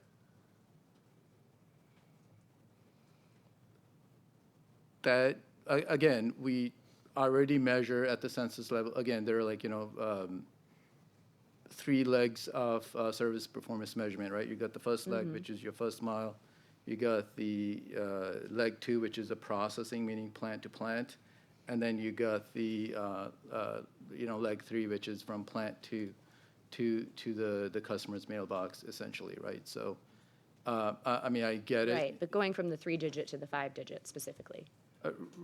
Right, but again, we already measure, service performance, for individual, like, zip 5s in the second leg, right? So essentially, like, we will just have to, perform samples and set targets at those individual zip 5s and be able to measure, statistically accurate where we can. Okay. In your time working on service measurement, have you ever worked on a change to the measurement system involving such a large expansion in the number of areas where the Postal Service has to measure service performance? Yes, actually, I was on the staff when we switched from EXFC to the internal SPM system. Okay. And do you have a target date for when an accurate and representative 5-digit service measurement system will be implemented? I do not. Okay. I imagine you will follow up with that when Oh, you do. for sure. Yeah. We will definitely follow the regulatory Thank you. procedures and notify the commission accordingly. Thank you. Is there a plan to develop an accurate and representative measurement system before implementing changes to the service standards? I'm not sure I follow that. I mean, service standards would be implemented. I guess. I'm not sure I'm following what the question is. I guess I'm getting more specifically at the measurement system itself in relation to the service standards changing, but let me see if I can make it a little bit. So I mean, our current measurement system, right, which is at the district level, and the current service standards are zip 3 to zip 3. Right. And that will be updated to reflect the service standards at the zip 5 to zip 5, although the measurement, statistically accurately will still be done at the district level, but the individual service standards, they're set at the mail piece level, right? So we know where the pieces are being entered, and we know where they're destinating to. We know the destination's at 5, and we will apply the applicable service standard to the pieces and measure it accordingly. So when you say, oh, will the measurement system be enhanced before you can implement the new service standards, that's not necessarily needed because we will be reflecting what the new service standards are in the current measurement system. It's just that the new system that we're developing will allow us to disaggregate the data further down. Today, the reports that we file with you guys and also what's published on USPS.com for the public-facing dashboard, it goes down to the district level. Yes. Right? So that's the extent that, we can fairly confidently say that the data is statistically accurate. But as far as like the service standards go, I mean, today they're at the zip 3 pair level. Tomorrow they will be at the zip 5. But we can still measure, with those new service standards in the current measurement system. But I guess just to be clear, so it sounds like this is something, the way I'm understanding it, you're working on it sort of hand in hand, I think, together with sort of the measurement system and then obviously these service standard changes. I don't know if I'm understanding you correctly, but so you don't necessarily envision it that you will be, that an accurate and representative measurement system will be created. Like it will not, that will not be like finished, is I guess what I'm saying, before these service standards are put into place. That is correct. That's correct, okay. Right. But these new service standards will be reflected in our current measurement system. Okay. All right. I'm going to move along. Is there a plan to develop, oh, sorry, excuse me, wrong one. Okay. This is the one I wanted to go to. Once you have a plan in place, how much time will it take to test it? Again, that's still in the planning phases, right? So we'll have to, design our test plans, perform tests, do parallel run, obviously notify the commission, right? And commission will have the opportunity to review what the plans are and ask any questions or whatever. So there's going to be I envision a lot of back and forth on it. So, thank you. But yes, we'll make sure it's thank you. It's better than what we have right now. Thank you. For the first class mail single piece first mile sample, how much more difficult is it to achieve a statistically accurate, reliable, and representative measure for each 5-digit zip code compared to the current district level? Again, today we set the sample targets at the district level, and then we disseminate down to the zip 3s, and then we sample, you know, the blue boxes in those zip 3s and whatnot. In the future state, again, our sampling targets will be set at the individual zip 5 level. So, and then sample, you know, in a statistically accurate way in those individual zip 5s. So, I mean, again, not that I can't really speak to how difficult it would be at the moment because we're still in the planning stages. Okay. But, you know, I don't foresee that it would, you know, stop our capability to measure at the zip 5 level. Okay. So you'll sort of be dealing with that as you go, it sounds like.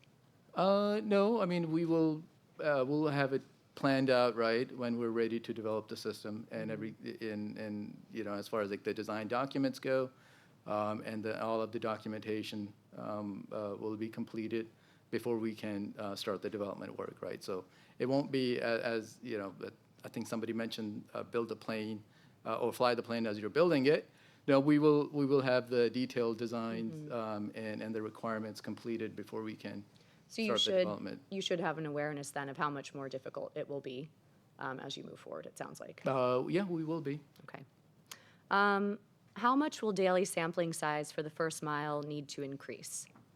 I can't speak to that right now. Again, like I indicated, we're still in the design phases. Okay. Do you have an estimate of when the proposed service standards will be implemented? I can't speak to that. That's not under my purview on when they will get implemented. Okay. Do you have an estimate of when the new finalized service performance measurement plan will be filed with the commission?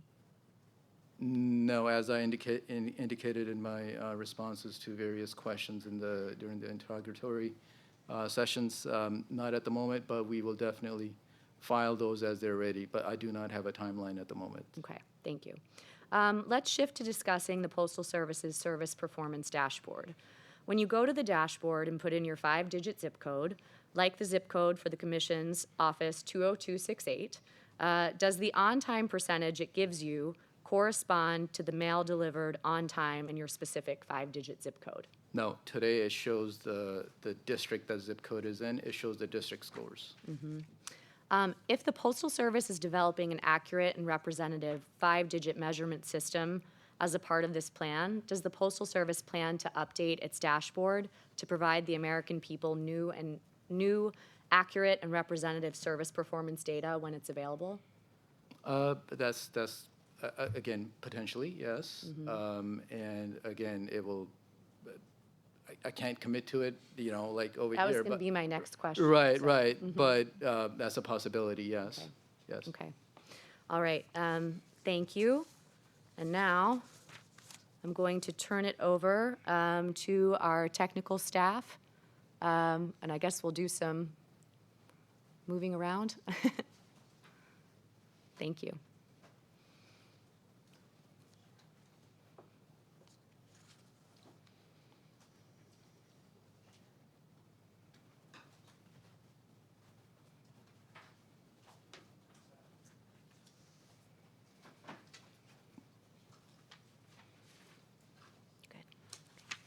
All right.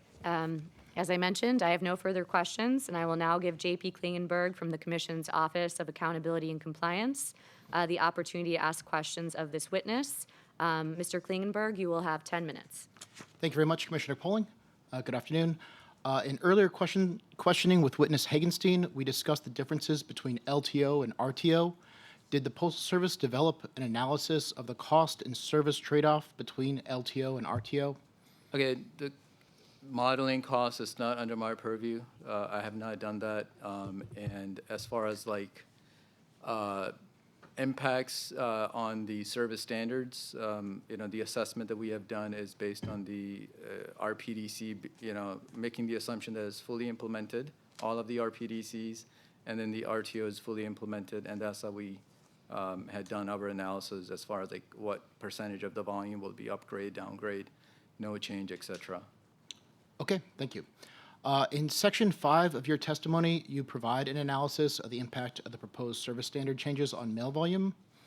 This impact relies on mail volumes that have been disaggregated to the 5-digit zip code.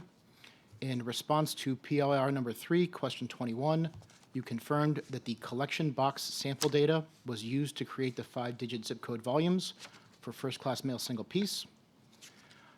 In docket number PI 2024-1, the Postal Service identified a deficiency with the collection box samples and proposed a new methodology for more accurate origin volumes.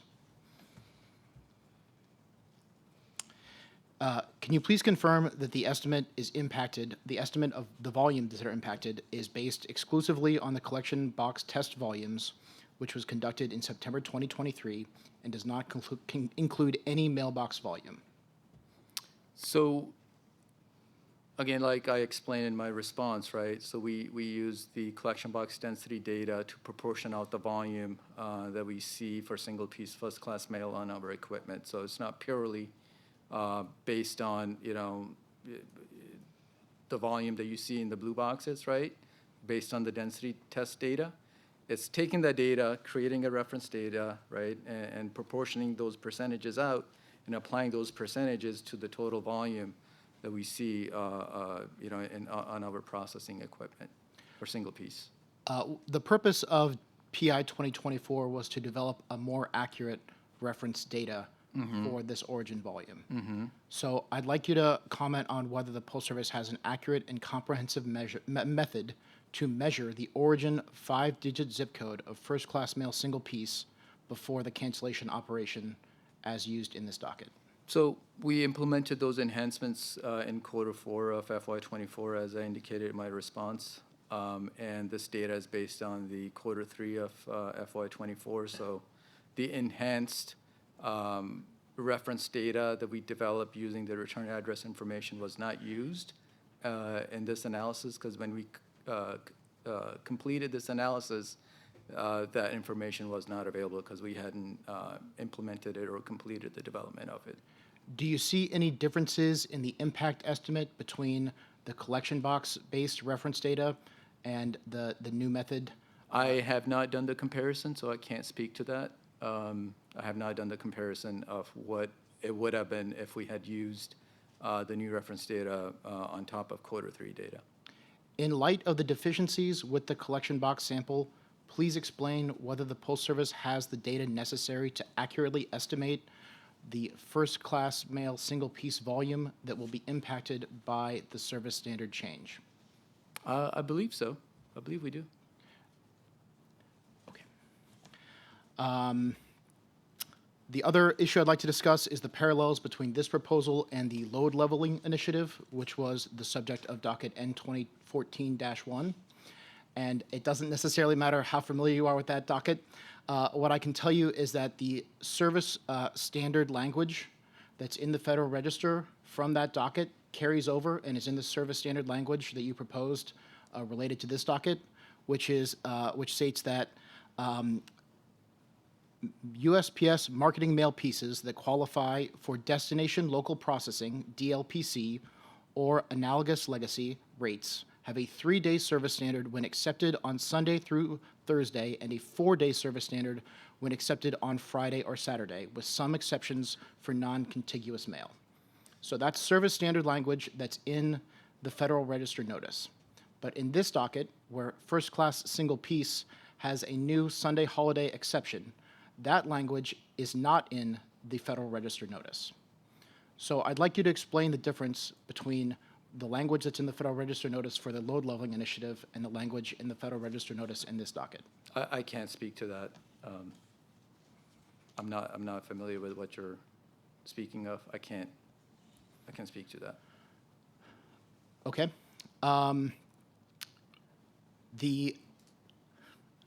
This proposal generally impacts, the Sunday holiday exception generally impacts single piece mailers. Is that fair? Well, it affects all volume, as I indicated in my testimony, but it affects pre-serve first class mailers, any volume that that has a start the clock on Saturday or the day before holiday. Can you explain why a change with more widespread impacts than that very narrow load leveling initiative change is presented as a service standard change?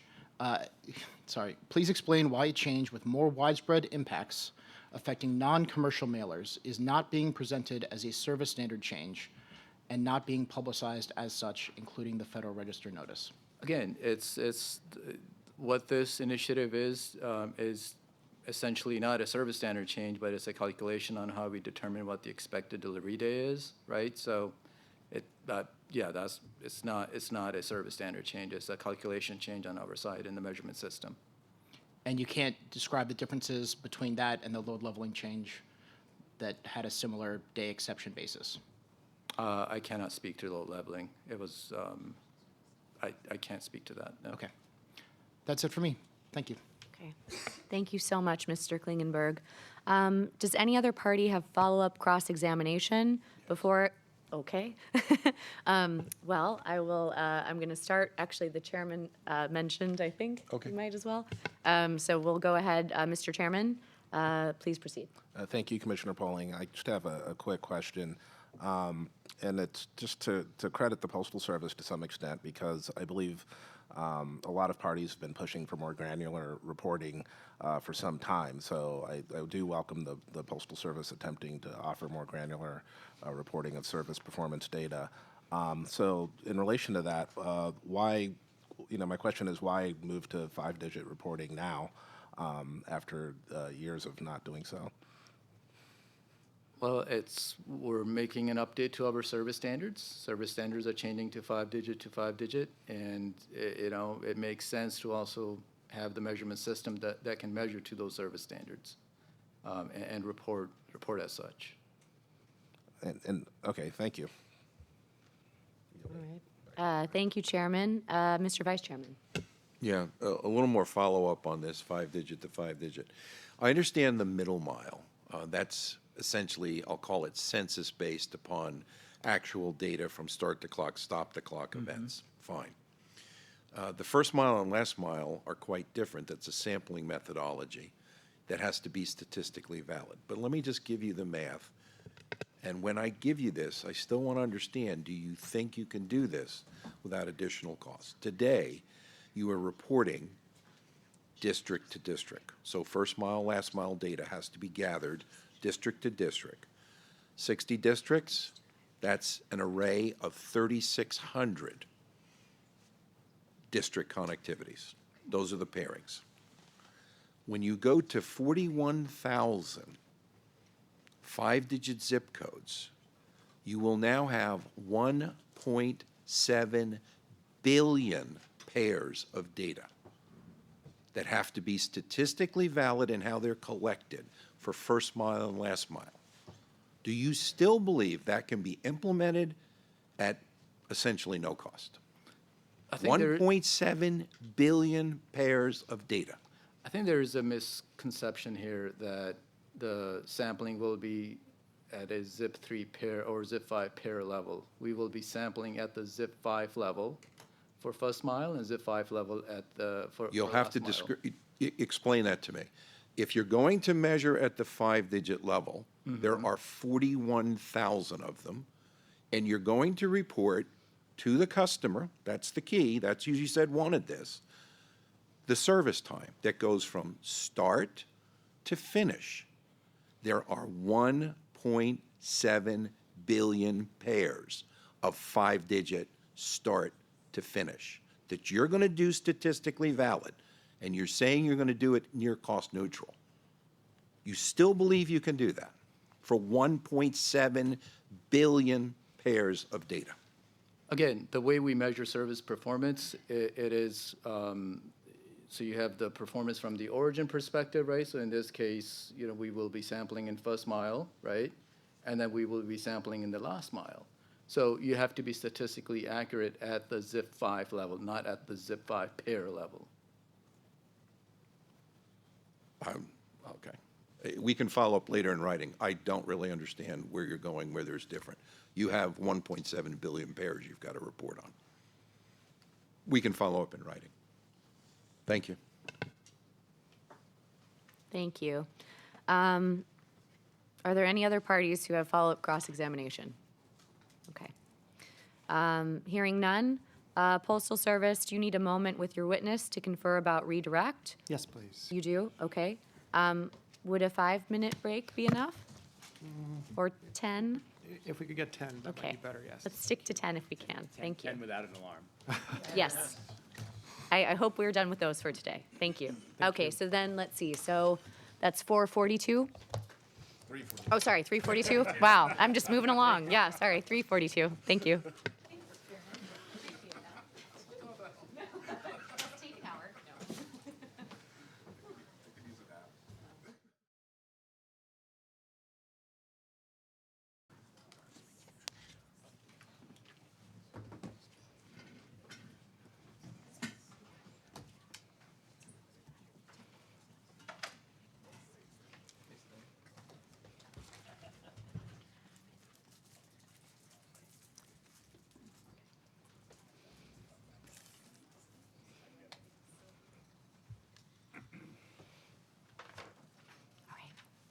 All right, thank you so much. Postal Service Council, please proceed with the redirect examination. Thank you very much. Jeffrey Rackel, co-counsel for the Postal Service. And we just have one quick line of redirect for Mr. Salim. Mr. Salim, earlier you testified about the service performance measurement system. The current system, would you consider that to be accurate, reliable, and representative? Yes. And you also testified, I believe, that you did not know when the anticipated new service performance measurement design would be completed, correct? That is correct. And you also testified, I believe, that you don't know when the new service standards would be implemented, correct? That is correct. If we assume that the service standards may be implemented before the completion of the new design of the service performance measurement system, and we applied the current service performance measurement system to those new service standards that are proposed, would you expect that the current service performance measurement system would remain accurate, reliable, and representative as applied to the new service standards? That is correct.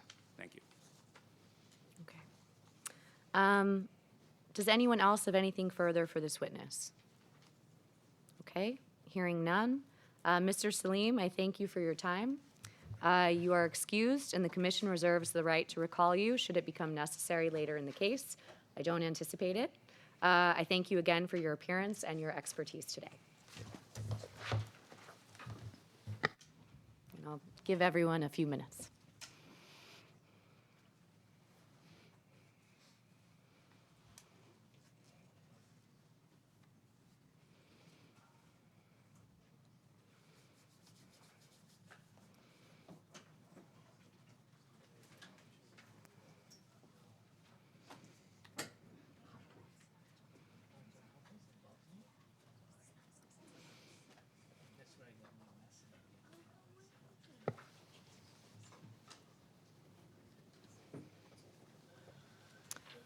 Could you find out, now that we know that people are going to be able to stay later, could you just find out how we want me to announce that? Okay. I know that Erica keeps saying, I just don't want to stand up while she says to stand. But just find out. Okay, thank you. No, take your time. Okay. All right. Postal Service, are you ready to proceed with witness Johnson Frick? Yes, Madam Presiding Officer and Commissioners. I'm Dennis Southard, representing the Postal Service. Thank you. Representing the Postal Service and witness Johnson Frick. With me is Alex Rivera, who introduced himself earlier in this proceedings. We are prepared to proceed. Okay. Thank you. Ms. Johnson Frick, you're already standing. Thank you. Do you swear or affirm that the testimony you're about to give is the truth, the whole truth, and nothing but the truth? Yes, I do. Counsel, you may proceed with offering this witness's testimony. Thank you. Good afternoon, Ms. Johnson Frick. Would you please state your full name and position with the Postal Service? Yes, Leslie Johnson Frick. I'm the Executive Director of the Sorting and Delivery Center Implementation Team. You've been provided with a document entitled Direct Testimony of Leslie Johnson Frick on behalf of the United States Postal Service, marked for these proceedings as USPS-T-3. Have you had an opportunity to review that document? Yes, I have. And was that testimony prepared by you or under your direction? Yes, it was. Do you have any changes or corrections to make to that testimony? No, I do not. If you were to testify orally today, would your testimony be the same as that reflected in the written testimony? Yes. Are there any library references associated with your direct testimony? No. Thank you. Madam Presiding Officer, at this time, the Postal Service asks that the direct testimony of Leslie Johnson Frick on behalf of the United States Postal Service, marked as USPS T3, be received into evidence. Is there any objection to moving these materials into evidence? Hearing none, so admitted. The testimony is received into evidence. However, consistent with Commission practice, it will not be transcribed. Counsel, you may proceed with offering the witness's written cross-examination and associated library references. Respectfully, I think that's you. Oh, I will do it as well.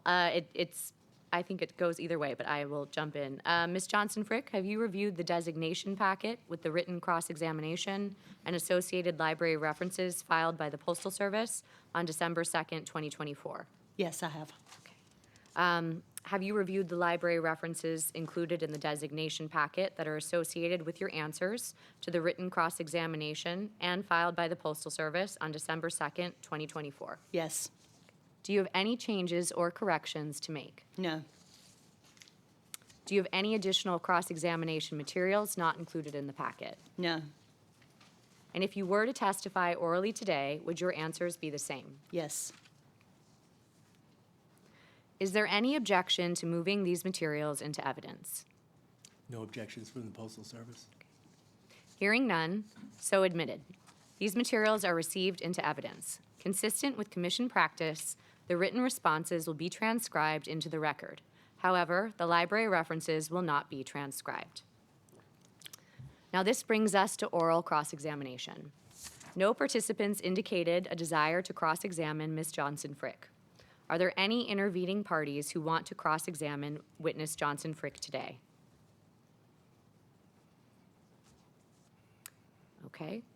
I will now offer my fellow commissioners, starting with Chairman Kubianda, the opportunity to question this witness. Chairman Kubianda, you are recognized. Thank you, Commissioner Polling. Ms. Johnson Frick, thank you very much for your testimony and for appearing here today. Just a quick question. You've heard the back and forth discussion about perhaps there's a gap between consumer expectations and the way the Postal Service will actually be measuring service performance and reporting that. Is that something that has come to your attention? And have you done anything to kind of evaluate that gap and evaluate what consumer expectations are regarding this change? It's nothing that's come to my attention, no. However, we did, in the pilot that we've conducted for LTO, provided Q&A for all of our employees in the Postal Service as well as our employees at the call center. So if we had customers that had questions or inquired, they would have the resources necessary to answer. And then going forward, and I know this has been one of the questions, we will have a plan to communicate the changes to our mailers. Our retail employees will be able to give the expected delivery day when customers come into our retail lobbies to mail letters, flats, packages, as well as the notices that was in my testimony that we will prominently post that will take customers to the service standards, whether that's the current system or the aforementioned new system that Mr. Saline talked about. So as Mr. Saline said, I also think as long as we publish the expected delivery day and are transparent with our customers, that is the expectation. So it seems like the primary conduit for communicating will be leveraging the employees. Correct. Okay. And when this advisory opinion request was filed, the original date was going to be later this month, and we pushed it back largely because of just the timing. So is the plan to have that kind of communication implemented before the actual, the advisory opinion is out, or right after the advisory opinion is out? But how does that square with the actual implementation of this portion of DFA? So to go back to how Mr. Hagenstein explained it this morning, we are in conversation and transition about how this will be rolled out after we do get an advisory opinion, if it is rolled out. And the communications package will be part of that plan that we put together on rolling out the initiative to support the DFA. So as of yet, you've had the LTO communication, so, but nothing with RTO? Correct, Right. correct. Okay. Thank you very much. I have no further questions at this time. Thank you. Okay. Thank you very much, Chairman Kubianda. Vice Chairman Day, you are recognized. Thank you, Commissioner Polling, but no questions. Okay, thank you. Commissioner Taub, you are recognized. No? Okay. Thank you, Commissioner Taub. Commissioner Fisher, you are recognized. No questions, thank you. Okay, thank you. Well, I also have some questions now for the witness, so we'll turn to those. Ms. Johnson-Frick, can you please refer to your response to question 23 of Presiding Officer's Information Request number 3? And I'll give you a minute to get there.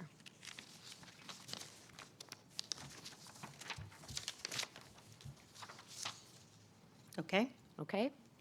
In the response to Part B of that question, you indicated that the Postal Service did not do specific research into the impact of this proposal on customer satisfaction.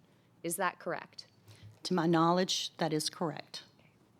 Did the Postal Service conduct market research as a part of developing the proposal that sought to measure the views or perceptions of its customers about the details of this proposal? Not that I was involved in. Did the Postal Service conduct market research as a part of developing this proposal that asked individual customers what types of mail they were most likely to send? Not that I was involved in. Did the Postal Service conduct any follow-up surveys to assess the impact of service delays on customer satisfaction in any of the pilot locations of the LTO?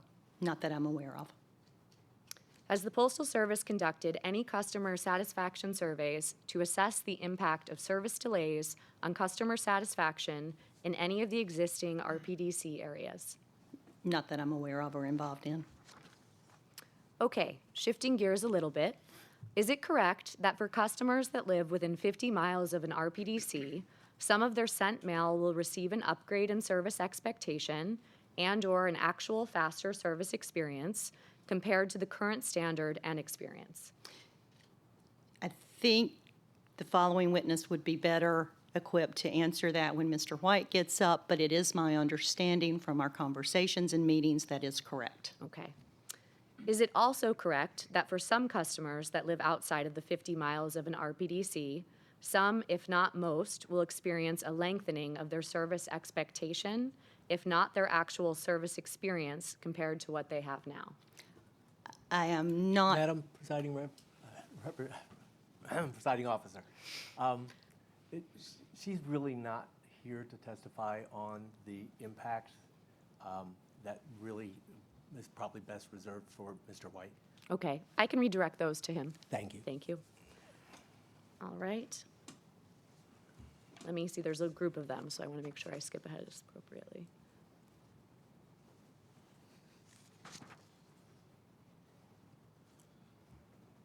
All right, I'm going to ask these, but let me know if you think they are better suited, okay? Will do. All right, thank you. All right, it's going to one of your specific responses, so that's why I'm going to ask you first. In your response to question 23, Part B, you state, the Postal Service will increase our competitiveness and provide improved reliability, which would be expected to lead to improved customer satisfaction. Is this expectation based on empirical research? This is based on Arsalan Salim's data and his analysis, and then information that we've received from Mr. White. Okay.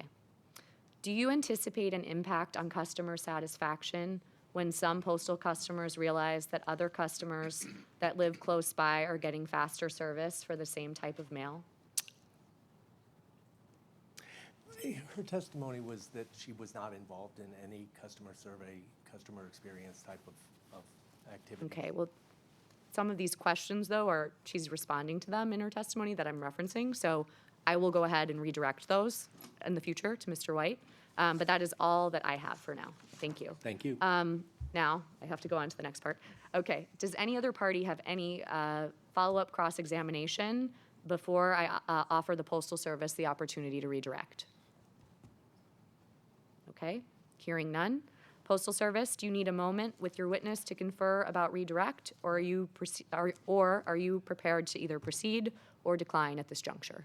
I think we'd like to talk. Okay. Is that something you can do in 5 minutes? We can. Okay, thank you very much. All right, so we'll, what is that, 4:02? Thank you.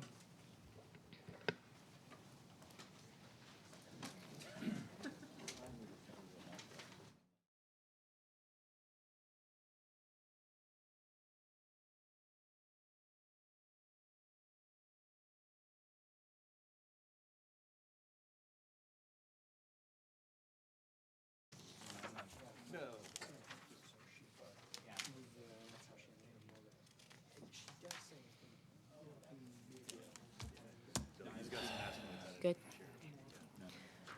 All right. I think we've got everyone back. Thank you for coming in under time. I will ask the Postal Service, would you like to go ahead and proceed with your redirect? The Postal Service does not have any redirect. Okay, thank you. Does anyone else have anything further for this witness? Okay, hearing none. Ms. Johnson-Frick, I'd like to thank you for your time. You're excused, and the Commission reserves the right to recall you should it become necessary later in this case. I don't anticipate it. Thank you again for your appearance and your expertise today. Okay. Thank you. Thank you. And I'll have a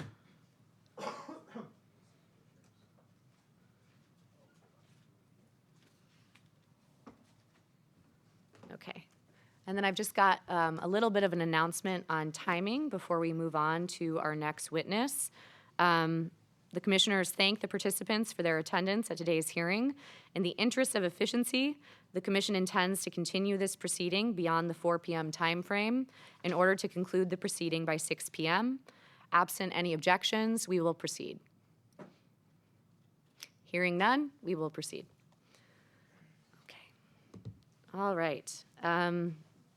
Postal Service, specifically USPS Counsel, are you ready to proceed with Witness White? Yes, Madam Presiding Officer, yes. Thank you. Mr. White, oh, I guess we'll give him a second to get over there. Thank you.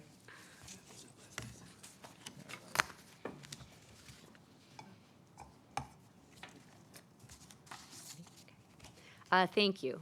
Mr. White, you're already standing. Do you swear or affirm that the testimony you're about to give is the truth, the whole truth, and nothing but the truth? Okay. Counsel, you may proceed with offering the witness's testimony. Thank you. Mr. White, would you please state your full name and your position with the Postal Service? My name is Gregory White. I serve as the Executive Director of Operations Integration and Performance Excellence for the United States Postal Service. I will redo that. Yes, My name is proceed. Gregory White. I serve as the Executive Director of Operations Integration and Performance Excellence for the United States Postal Service. You have been provided with a document entitled Direct Testimony of Gregory White on behalf of the United States Postal Service, marked for these proceedings as USPS T4. Have you reviewed that document? Yes.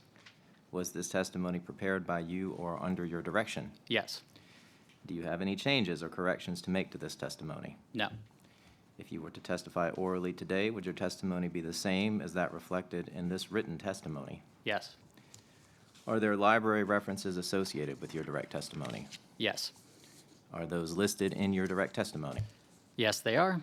On page 4, under Associated Library References, we have USPS-LR-N2024-1-7 and USPS-LR-N2024-1-8. We also have 2 non-public library references, USPS-LR-N N2024-1-NP8 and USPS-LR-N2024-1-NP9. Is it your intent to sponsor the library references you've listed as associated with your direct testimony? Yes. Madam Presiding Officer, at this time, the Postal Service asks that the direct testimony of Greg White on behalf of the United States Postal Service marked as USPST4, as well as associated library references, be received into evidence. Is there any objection to moving these materials into evidence? Hearing none, so admitted.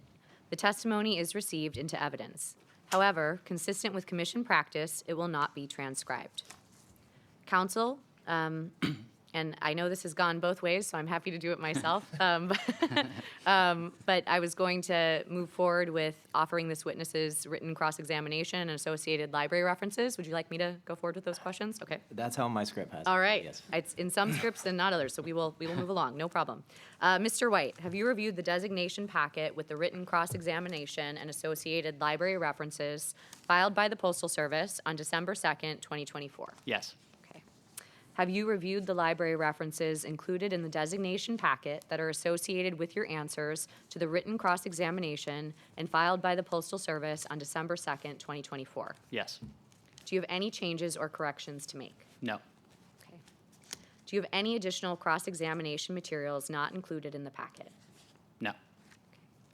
And if you were to testify orally today, would your answers be the same? Yes. Is there any objection to moving these materials into evidence? Hearing none, so admitted. These materials are received into evidence. Consistent with Commission practice, the written responses will be transcribed into the record. However, the library references will not be transcribed. Now, this brings us to oral cross-examination. One participant has requested oral cross-examination for this witness. The public representative, Ms. Ping Gong, has requested 15 minutes for this witness. Is there any intervening party who wants to cross-examine witness White today? Okay. If not, we will begin with the public representative, Ms. Ping Gong. Ms. Gong, please go ahead. Thank you, Madam Presiding Officer. Yana Slavinska, assisting the PR, will have some questions for Mr. White. I only have a few questions. I would like to understand a little bit the details of what would be the sources of processing efficiencies improving for letters, flats, and then for packages. Yeah, I believe the question was about processing efficiency based on Yes. letters, flats, packages. Yeah, so each operation has a different, what we refer to as LDC, and that is the type of operation in which automated letters versus manual letters, automated packages, manual packages. Within each of those LDCs, it's outlined in my testimony the processing efficiencies. For packages, for example, we've installed more than 400 package sorters over the last 4 years. We will continue to install state-of-the-art package equipment and refine our operations, refine shift schedules around that, and then additional benefits from RTO and volume arrival profiles. So right now, if you think of a typical carrier's day, they come back 5, 6 p.m., all of that volume then gets aggregated to a processing facility. Processing facility during the day is not that busy, it's waiting for volume, then there's a steep pickup and very busy operations in a short window requiring a lot of equipment and requiring a lot of people. Improved productivity across platforms, letter flats, and packages will result from a spread volume arrival profile, more balanced operations, and each of that is explained by LDC in the testimony. Okay. I would like to see if the redesign of the mail processing network and transportation network will affect a number of sort plans that you will run, and actually the sort plans themselves.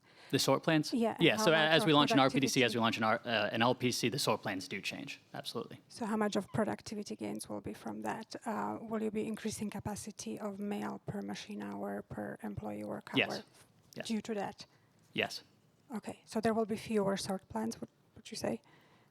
So like a sort plan's associated with a machine. So if you have like a Right. DBCS machine running your delivery point sequencing, which puts the mail and carrier route for carrier, if you need less DBCS machines, you have less sort plans to each machine.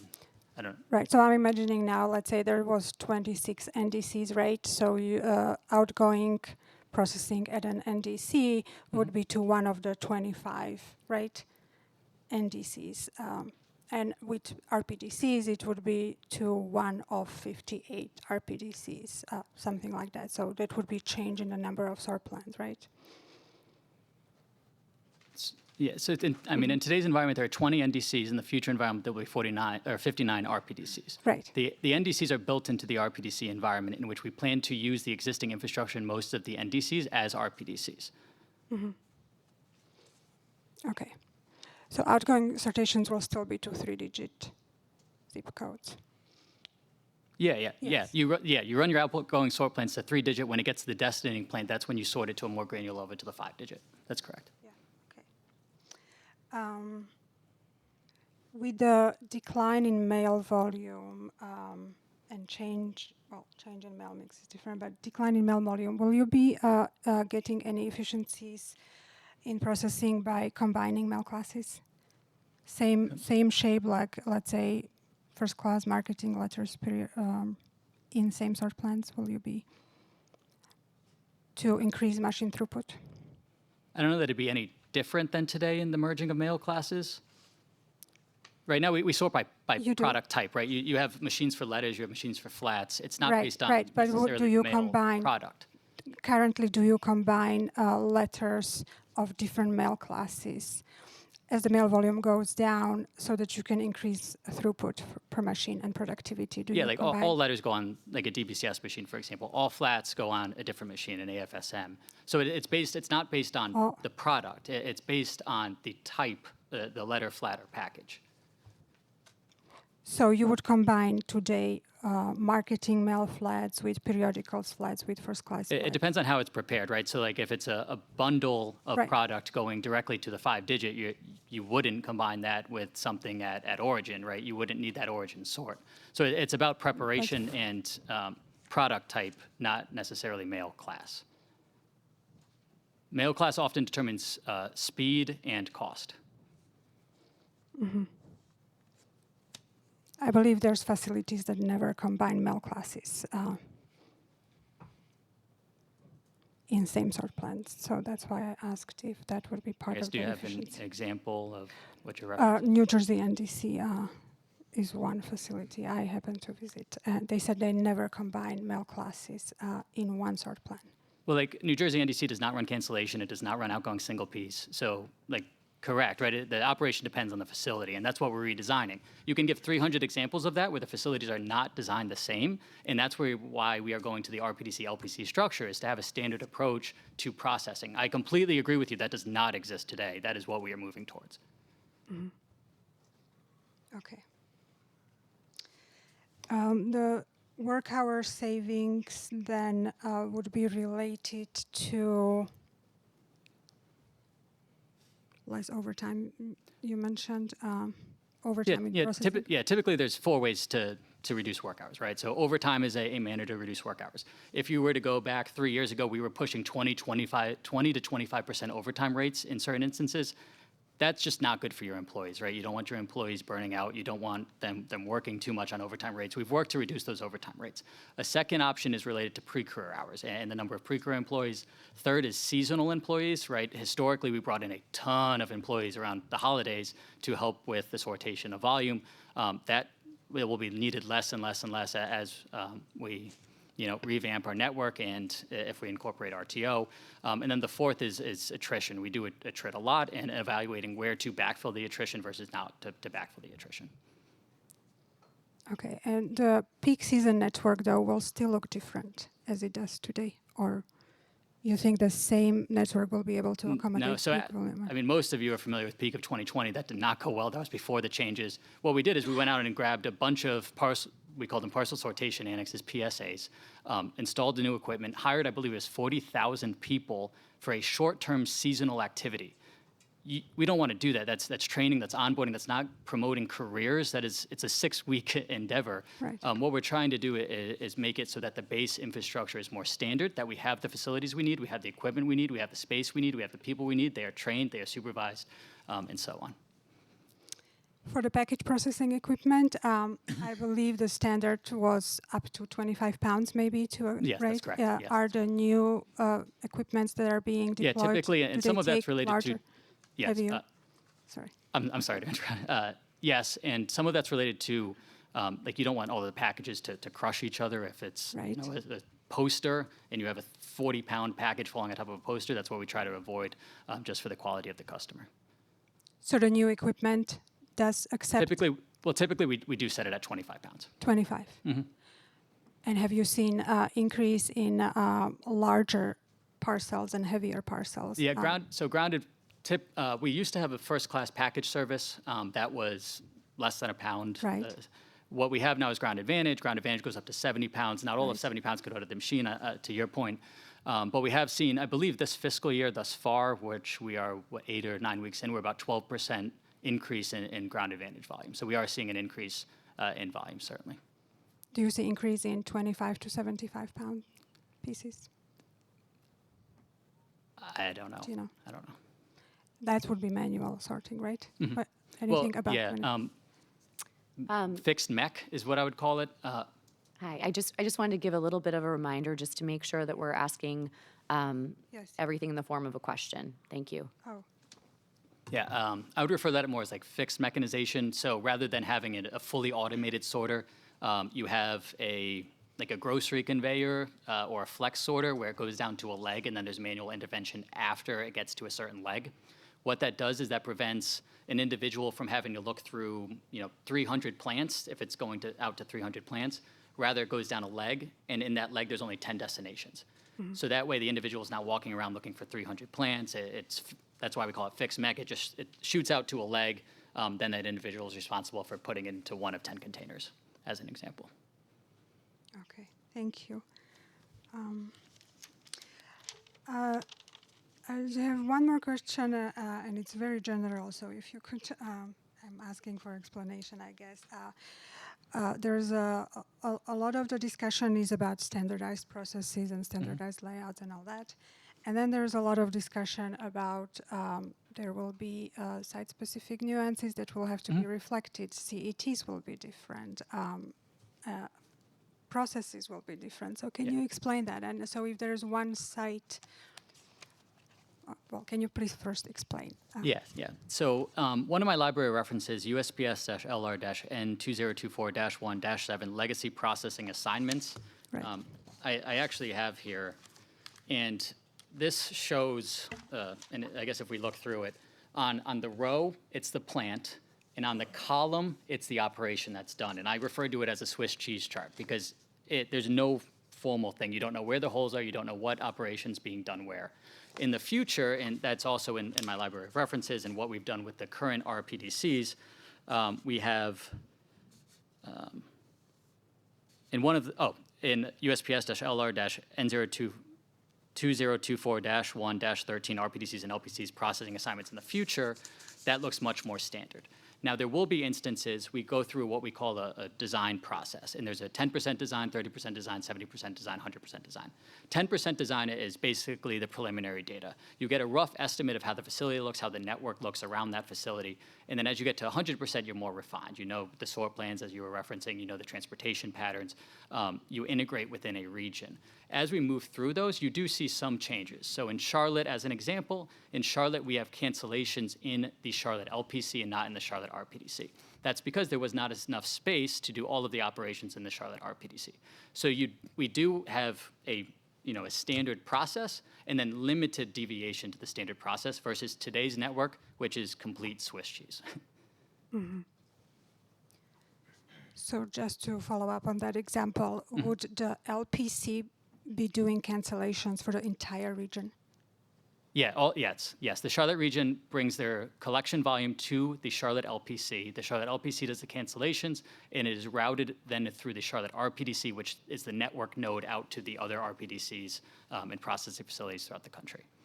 And those are within, I'd say, 15 miles. So that's my point of slight deviation, is you move one operation 15 miles away versus getting a new building versus completely changing your operating profile. And would that be a reason to have a different CET other than standard for the... Can you give me examples of how different sites might have different CETs? What would be the reason? The CET, I mean, during transition, you may want an earlier CET to advance volume, for example. You get it earlier to give them additional processing time if they're in transition. If you're moving employees, moving equipment sets, it may be beneficial to get the volume there earlier, so you would have an earlier CET. That may be one of the examples. Could there be any later CETs? Any later CETs? Yes, moved.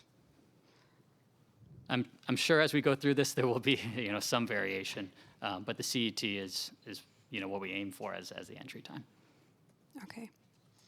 And then I'm wondering with Yana, I'm just going to ask, how many more questions do you have? Just one more. Just one. Okay, thank you. Yeah. Perfect. So as some sites will have special maybe CETs for their own, because of their own profile, how will it, did you model how it will impact downstream operations?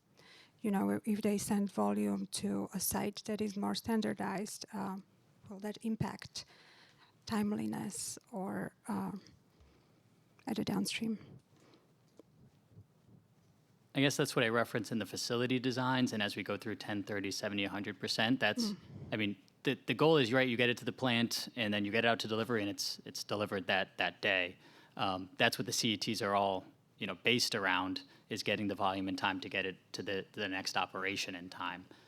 So that is structured into the CET modeling. Okay, that's all. Thank you. Okay, thank you. All right. Does any other party have follow-up cross-examination before I follow up with my fellow commissioners? Okay. Hearing none, Chairman Kubianda, you're recognized. Thank you, Commissioner Polling. Thank you, Mr. White. Very much appreciate your testimony, and I'm learning quite a bit from your submitted testimony and conversation today. We've heard a lot about transportation network efficiency.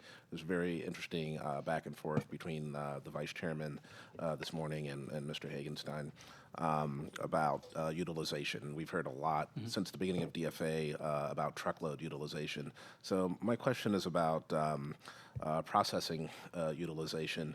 Is there the same goal of increasing processing utilization, and is that in the modeling that you've done, is that part of the goal here? Yeah, so I think the way you can think about processing utilization is across three things. One, it's space utilization and better utilizing your square footage. Yeah. Two, it's probably equipment utilization and getting the most out of your asset that you're deploying, right? If you're buying a multi-million-dollar machine, using that machine over the course of a day. And then third is employee utilization and ensuring that employees are active, during their work shifts. We are working through all three. In part of my testimony, we talked through the disposition of annexes. A lot of these annexes, we had a 3-5-year lease, and we used it for 2 months a year. So we are dispositioning those annexes and getting better utilization out of our existing square feet. Regarding equipment sets, as I mentioned, is most of your volume's back late in the night, and you're very busy on the night shift. If you walk into a plant at 2 p.m., you're less busy. And we are changing some of those volume arrival profiles, some of those critical entry times, commercial volume entry, as well as the volume entry back from collection to give that asset utilization, right? The 24-hour clock utilization of equipment. Yeah. And then third, with employees, I think the more we train them, the better we supervise them, the more we promote long-term careers, the more that we do utilize our employees for the long term, right? And not, as I mentioned, the seasonal employees, 40,000 people for 6 weeks. And is there a goal? Like this morning, I heard a new number for me, which is truckload utilization of 65%. So a light bulb went off that you have a target. Is there similar, and maybe you have to break it down by each of these components? Mm-hmm. I can certainly speak to the equipment utilization because right now we're in our busy season and we're pushing it right now. Right. What we try to do in our facilities is no more than 20 hours of utilization to ensure that there are maintenance windows and so on. So that's, we set a threshold at the top end for utilization. I would say right now in most of our plants, you're not utilizing your equipment for 20 hours, and that's what we're looking to move towards. Okay. And then is that the same for letters and parcels? Is there some deviation? Yeah, there will be deviation. I was referencing parcels there. Sorry. Okay. Holiday season. Okay. So does one have a higher utilization goal than the other? Or? With the volume, the challenge with letters is in a delivery point sequence setup, you still need to get to every address. And addresses are growing, so you still need some of that equipment to ensure that you have, can sort to every address. That is unique in the letter environment because you do sort down to DPS versus in a package environment, you only sort to the 5-digit. So the letter sorting equipment is different than the package sorting equipment. Got it. Okay. I always explain it to newcomers that if the carrier looks like Santa Claus, that's good from a utilization standpoint. And if they come down empty-handed, that's much more difficult. And we've attempted to wrestle with that issue as well here at the commission. My next question is similar. It's about cost savings. And as you model cost savings, is there a difference among shapes there? Yes, that is actually, I will reference my testimony here.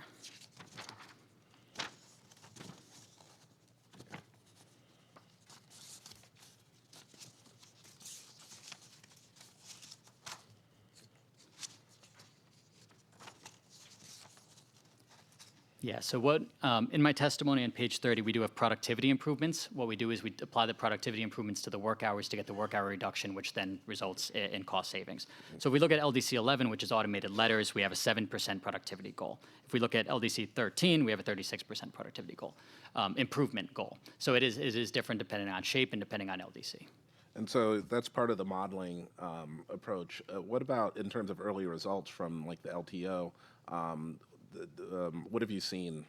Yeah, in FY24, we did see a reduction in function 1 work hours.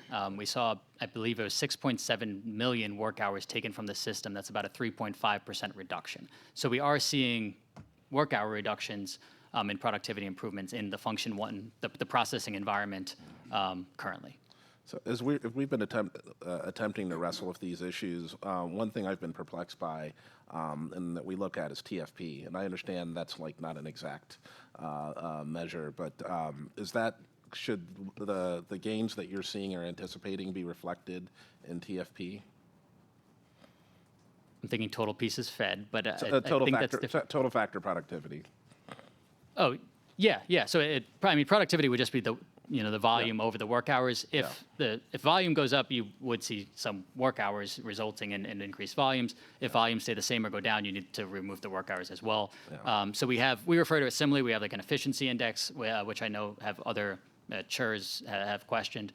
But the efficiency index is exactly what you just pointed out, which is the piece per processing hour. Yeah. The one thing that got my attention is last year is that the TFP sort of fell off a cliff, and it seemed hopefully that there's temporary, and that was as you were kind of in the early stages of doing this, the LTO, and so that was a concern is that we wanted to see productivity improvement. I think everyone recognizes that you've seen mail volume drop off over the last 15 to 20 years, and so you want to see a more efficient network to deal with that declining volume. So we're kind of looking for what's the right metric to see these improvements as we're going along. Because we are seeing the investment in infrastructure, investment in employees, and so we're looking for on the output side, what's the relation? Yeah, the two I reference here are productivity and work hours. And the productivity is a piece per hour calculation. So in LDC 11, we have a 6264 piece per work hour, where our goal is 6,700. That's a 7% improvement to productivity. So we may be saying the same thing, but like a piece per hour is right. And I think there'll be a lot of interaction in terms of guide us to the right direction. So we're monitoring the right metrics. Thank you. No further questions. Thank you. Thank you, Chairman Kubianda. Vice Chairman Day, you are recognized. Thank you. Thank you, Mr. White. Some of what I've got to ask is things that I'm sure you heard in the audience. Yeah, I've been here. Were things I tried to ask earlier, but I'm told I need to ask you. So let's get right into that. One right off the start, it references a model in which, now this was in POIR number 3, question 20, in which the Postal Service stated that processing cost, productivity, and efficiency were not factored. I assume that is the operations model? Yes, so the RPDC model to select where RPDCs would be located, we did not measure historical performance. We did not look at processing productivities there. What we did is we looked at volume and distance to come up with the right location. What you are mentioning there as far as volumes, efficiencies, performance is all during our design process, which is much more detailed than we have a 10%, 30%, 70%, 100% design. So there's 4 iterations that involves our CLIO department, which is our logistics department. It involves our processing department. It involves our CTO department, which includes all of the industrial engineers, for example, and it involves the Postmaster General and others in a lot of these discussions. Okay, so as the model progresses, there is a point where you're using historical data as well as anticipated data in the future. Yes.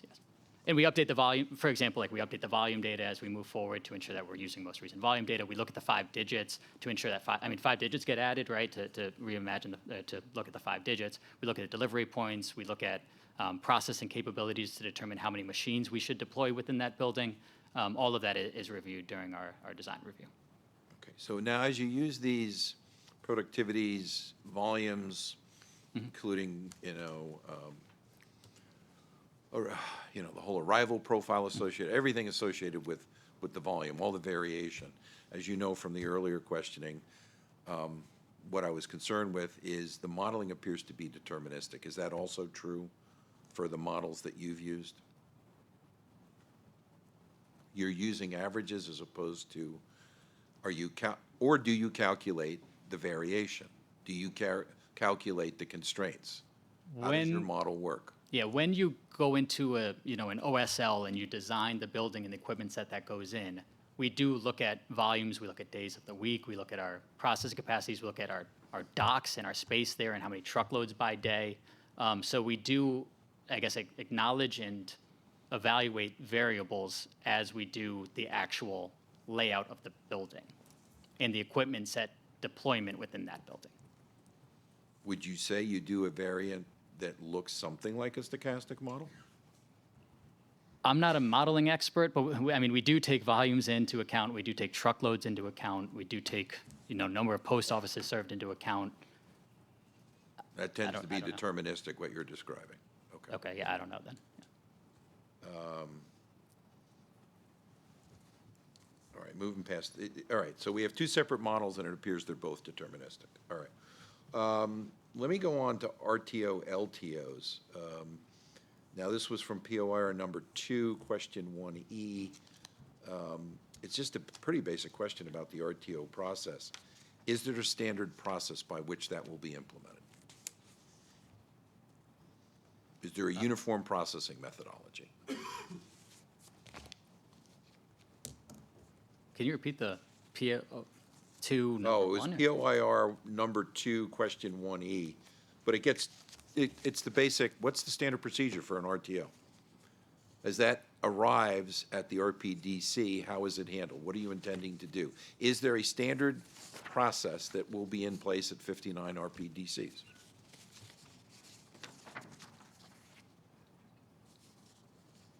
I would say yes, as we implement, we would implement to the best of our ability a standard process. Yes. Okay. Yeah. In that standard, go ahead. Oh, I'm sorry, excuse me. Related to processing, correct? So yes, when your staff starts, when your staff ends, what your shift schedule looks like, how many machines, operations like that, yes, we would aim to meet that standard, yeah. So the RTO process, what it's doing, it's letting mail collected the previous day stay there overnight, be picked up in the morning as the drop-off occurs at the delivery unit. It then comes into the plant. You've got the facilities feeding in there that are within the 50-mile radius, and then you've got everything else coming in earlier during the day. Yes. Is the standard process for a continuous flow operation, say, in the O&O? Well, like 018 of when you do the separations? Yeah, just start with the basics, the facer cancel operation right up front. Is that now Right you now can it's- have all that coming in the morning, the rest of it comes in during the end of the day.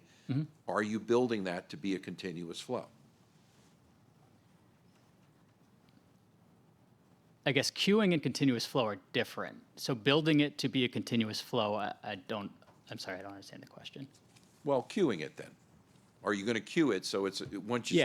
Yeah, in my testimony, I reference Madison, Wisconsin, for example, where they did LTO. And you can see that the volume was queued, the volume was started earlier because you did have, 20, 30, 40% of your volume earlier.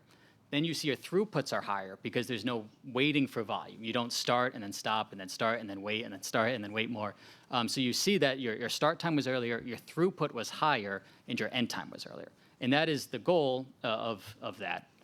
Yes. Okay. So that is the standard process to get it staged. As we implement, Yeah. I believe that should be the standard process. With LTO, there are a number of different considerations. For example, in Richmond, LTO is different than LTO in Wisconsin in that Richmond has to wait for Norfolk to get back to Richmond. So Richmond doesn't have just the offices within 50 miles where they can start and not stop and wait. Because LTO was also impacted Norfolk, Richmond's operations are waiting for Norfolk to drive 90 miles, get back to Richmond. So we did still have some waiting there. That's part of the reason why it's important to do RTO within 50 miles of the RPDC, is to not have to wait for the other connecting buildings to be able to run your cancellation operations, run your AFCS, and ultimately launch 4 hours earlier into the network.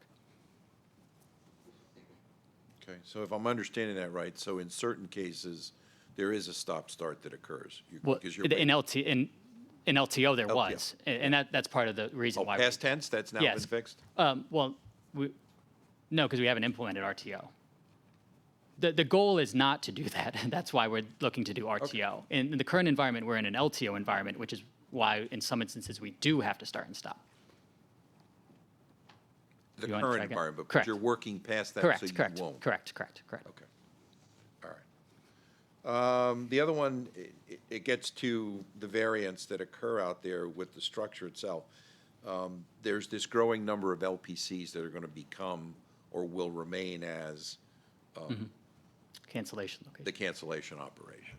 Do we have a sense of how far that's going to grow and what the financial impact is? Is that going to cost some money? Yes. We do have a sense of it. I believe it'll be announced within the next couple of weeks, if not sooner. That someone referenced 11. That was part of, I guess something we submitted about a month ago. A week ago, maybe, we submitted 5 more, so that's grown to 16. That will continue to grow. I don't have exact timing of when the final list will be published, but that will continue to grow. Regarding costs, we do what we call mail processing facility reviews, and we publish those on USPS.com. When we do that, we do list what we think we will save by moving operations out of a building. Typically, it includes, maintenance cost, space cost, management cost, any equipment cost, and that is all highlighted on a site-by-site basis as we publish the mail processing facility reviews. So keeping an operation there would then result in not, achieving those costs, or savings. But we understand there are other benefits of keeping the operation there, which is why we are conceding that and doing that in many instances, and that list continues to grow. Okay, very good, thank you. I guess just kind of a general question. As this all goes forward, historical data, and I'm just referencing what I was experiencing, and you've looked at some of the historical data. There is, as you go to bigger facilities, and that is what the 59 RPDCs are, historically the data shows that their productivity is lower than the mid-sized facilities. Are you confident in what I'm sure you are, but the reality is that's the historical data. That as you consolidate into bigger facilities, in theory you think you're gaining productivity. In reality, the data clearly shows that doesn't happen. Yes, Commissioner. I appreciate that question too, because we have looked at a lot of that historical data. So a few notes there is, as we go to these sites, we're also installing different state-of-the-art equipment. Historical process would have been to install, I'm sure, like 5 APPS machines. Right now, we're installing 1 machine. That means less containers, that means less handlings, that means less sortations.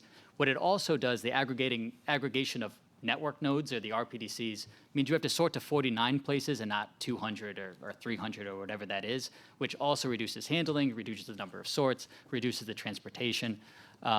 So I certainly have looked at a lot of the historical data. I would say there are instances as well where we have 10 facilities in a region, and that is also inefficient, inefficient for transportation, inefficient for service, because you're ping-ponging, volume back and forth between facilities.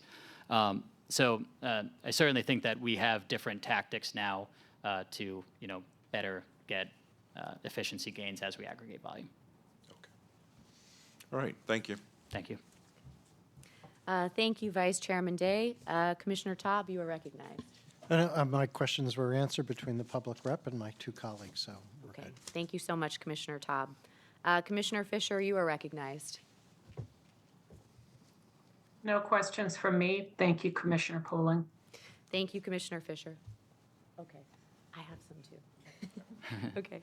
I've also been alerted that we have another follow-up from a commissioner, but I have a few questions that I'm going to ask. And some of these are also the same where they've been kind of carryovers from earlier, so, okay. But I do have some specific ones for you as well. All right, so starting with letter cancellation. You recently updated your response to POIR number 3, question 37, which includes a list of now 16 LPCs where some originating operations will be retained. I would like to ask you about these facilities. By certain local originating operations, are you specifically referring to letter cancellation operations for turnaround mail originating and destinating in the same local area?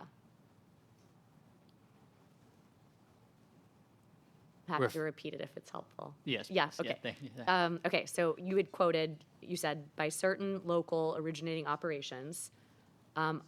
When you said that, are you specifically referring to letter cancellation operations for turnaround mail originating and destinating in the same local area? No, you would cancel everything.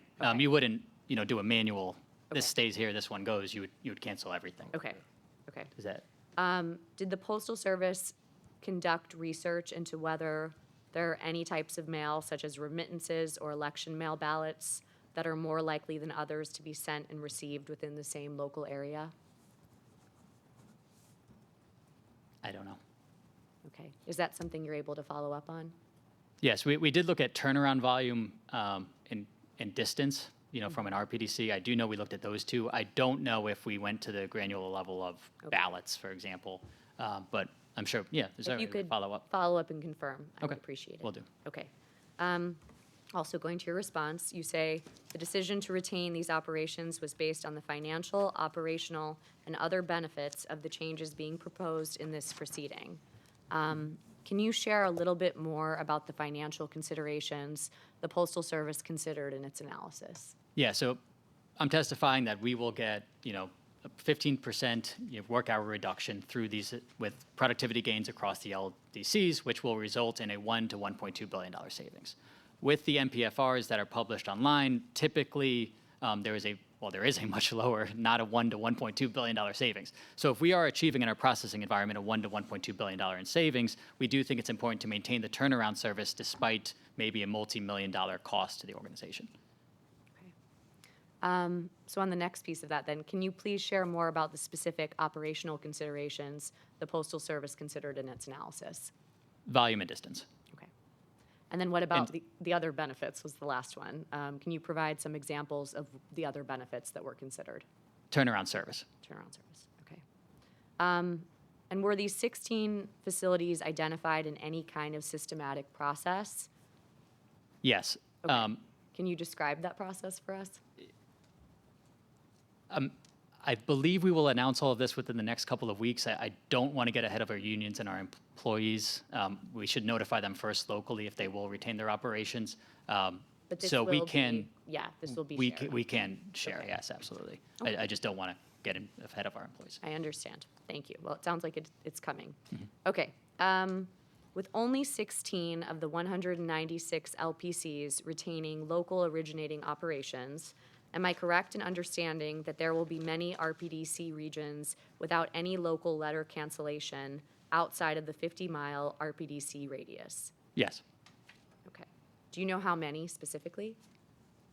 I do not. Can you follow up? Yes. Okay, thank you. I think all of that will come after the announcement of the LPC, so we know how many final LPCs will do the cancellation, and then we can run that analysis against the RPDC. Okay. I will state, though, there was an earlier comment that 300 facilities do cancellation. That is not the case. We have 300 facilities. Not all of them do cancellation. That is also referenced in my testimony. In this chart here, there is a cancellation yes/no column. If we look at the first page, for example, there's 20-ish, 25 plants, and 6 of them do cancellation.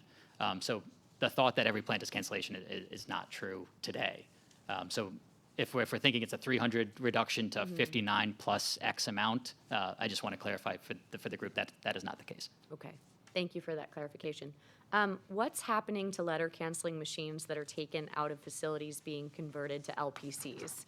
So are they all being moved to RPDCs, or will some be placed in storage or disposed of? We typically try to refurbish and use them again. It's a technology we've had for, I don't know, 20, 30 years. So it's important to just keep them modern. So typically when we take them out, we may move them to a storage environment, but oftentimes we reuse that equipment. So we try to refurbish it and put it into a different building or a different operation as needed. Okay, thank you. So now I'm going to shift to the redirect questions that I had earlier for witness Johnson Frick. Okay, so is it correct that for customers that live within 50 miles of an RPDC, some of their sent mail will receive an upgrade in service expectation and/or an actual faster service experience compared to the current service standard and experience? Yes, due to the advancement of Leg 2. Okay. Is it also correct that for customers that live outside of 50 miles of an RPDC, some, if not most, will experience a lengthening of their service expectation, if not their actual service experience, compared to what they have now? Some. And an example would be Washington, D.C. to New York. Right now, it is a 3-day first-class mail standard. In the future, it will be a 2-day first-class mail standard. If you are outside of the 50 miles, you will get that plus 1 day, and you will still receive the same service. So it really depends on the origin, the destination that you're shipping things to. The 4-hour expansion of Leg 2 is significant and advances a lot of the volume. So for those people within the 50 miles to your first question, they will see a lot of their volume in a faster service standard. And then outside of the 50 miles, you also do get the benefit of Leg 2. So it offsets a lot of what the additional day from Leg 1. So like if you're shipped to New York, you'd have the same service standard today. Okay. But there will be some, obviously, Yes, in some. that, Correct. that Correct. do have a lengthened service standard. Did you conduct research as a part of developing this proposal that shows that mail sent from within 50 miles of an RPDC is more in need of fast delivery than mail sent from outside 50 miles of an RPDC? I did not. But I would also note that if you live more than 50 miles outside of the RPDC, you will see the advantage on the destinating side as well. So let's say a commercial shipper is shipping from New York and you live 50 miles outside of Washington, D.C., not associated with an RPDC, you get an expedited delivery to you. So the added day is on the originating side, but if you're ordering things, most people are ordering things, not shipping things, you actually get faster service. Because the commercial entry tends to be closer to those points. You get expedited service to you. Even if you live outside the 50 miles, you're ordering more things, typically, the general consumer, than you are shipping things, and you'd get faster service. Right. But just to confirm, no specific research done on those being outside the RPDC, the 50 miles, being more in need of fast delivery than mail sent, excuse me, let me rephrase. Just confirming, so specifically the question of, you didn't look at, those being more in need versus those less in need with the 50-mile radius? No. Okay. But you did reference delivery again, though, I and did. the delivery doesn't. Yeah. Okay. I understand. I Okay, appreciate thank you you. clarifying Thank that, you, too. thank you. In your response to question 23, Part B, we're not doing that one. Okay. All right.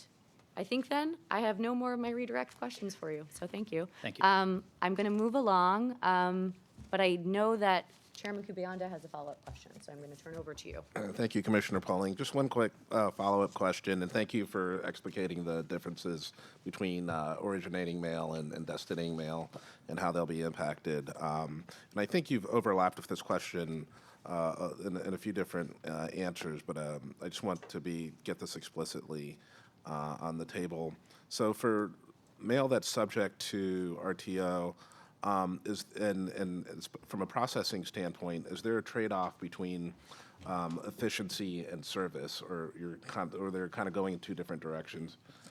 With this, we want to achieve both in the same thing. We want to improve in a processing environment, right? You want to launch the network. You want to process earlier, launch the network earlier, get it to the next plant earlier. That's really the goal, is to push it through your system as fast as possible. Yeah. The customer doesn't care how long it spends in a plant. They want it to get to the next operation. They want it to get delivered. Right. Being more efficient in a plant also means better service to the customer. Right.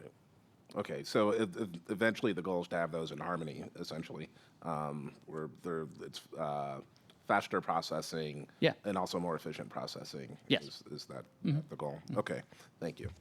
No further questions. Okay. Any other questions from my fellow commissioners? All right. I'm now going to turn it over to Mr. J.P. Klingenberg. We're going to give him a chance to get up to the front. As a reminder, he's from the Commission's Office of Accountability and Compliance, and we were going to give him 10 minutes to ask questions of this witness.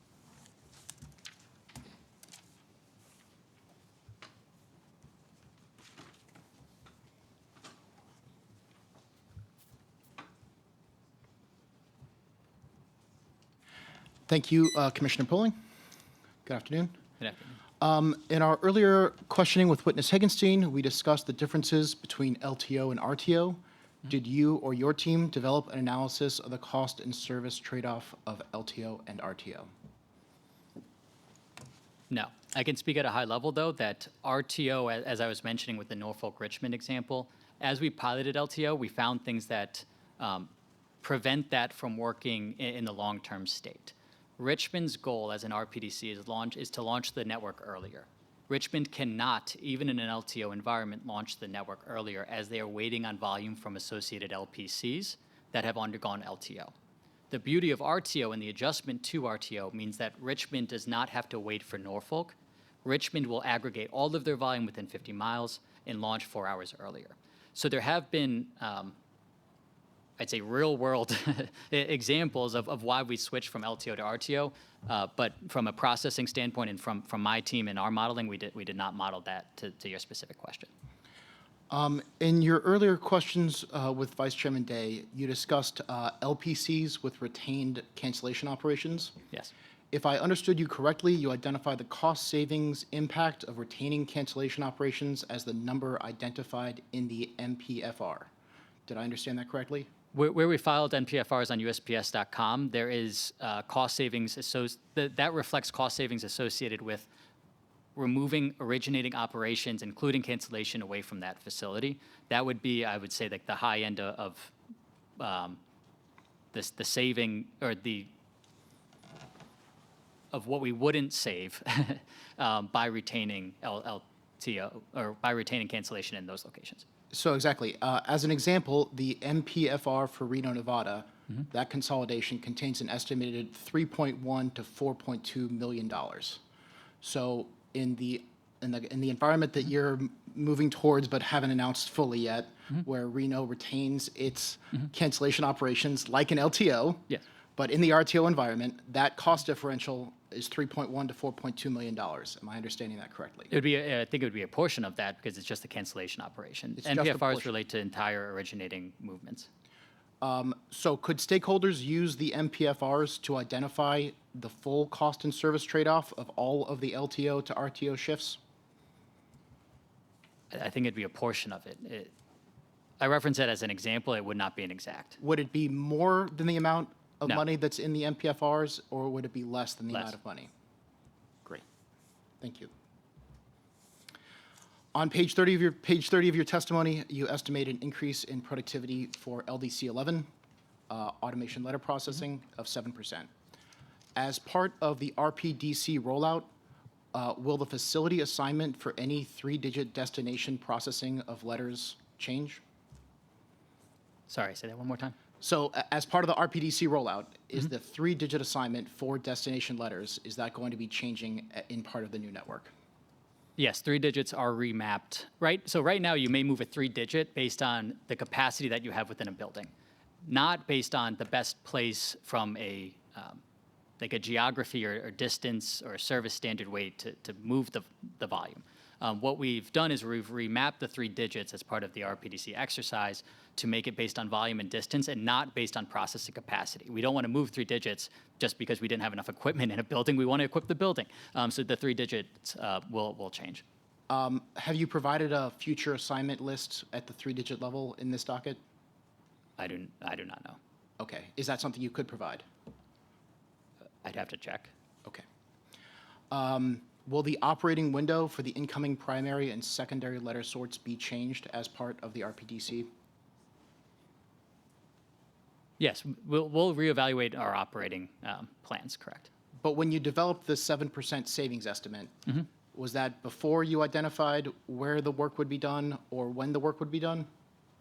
We know where the work will be done. We know in what work cell the work will be done. What time the work starts and stops may change. Okay.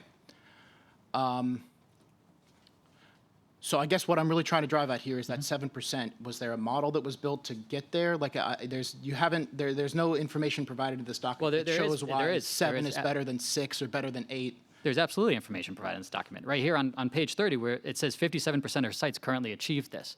What we're trying to do is get the other 40% to strive for better achievement. And what I'm trying to understand is what in this proposal is going to allow those other 43% of the sites to achieve that?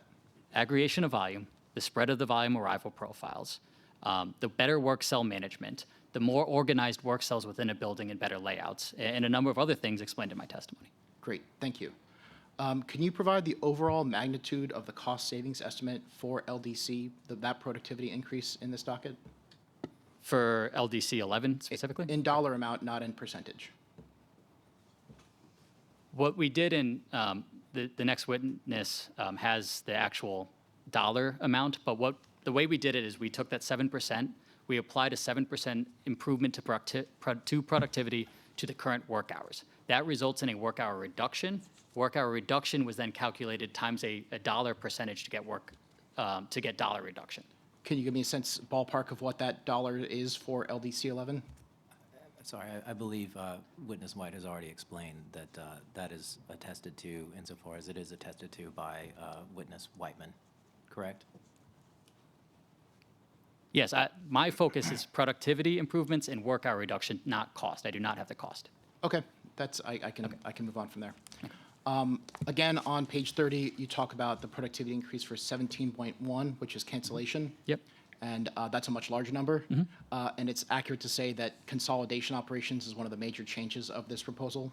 So in comparison to the auto letter where destination processing is going to be fundamentally the same, the RPDC network origin cancellations will be fundamentally different. Yes, well, not just those, but all cancellation operations will be fundamentally different. Yeah. Because right now, as I have mentioned, your cancellation operations typically start late in your afternoon, early evening, and run into early morning. When you have most of your volume back, or a good percentage of your volume back at 10 a.m., 11 p.m., noon, you can rearrange your cancellation window.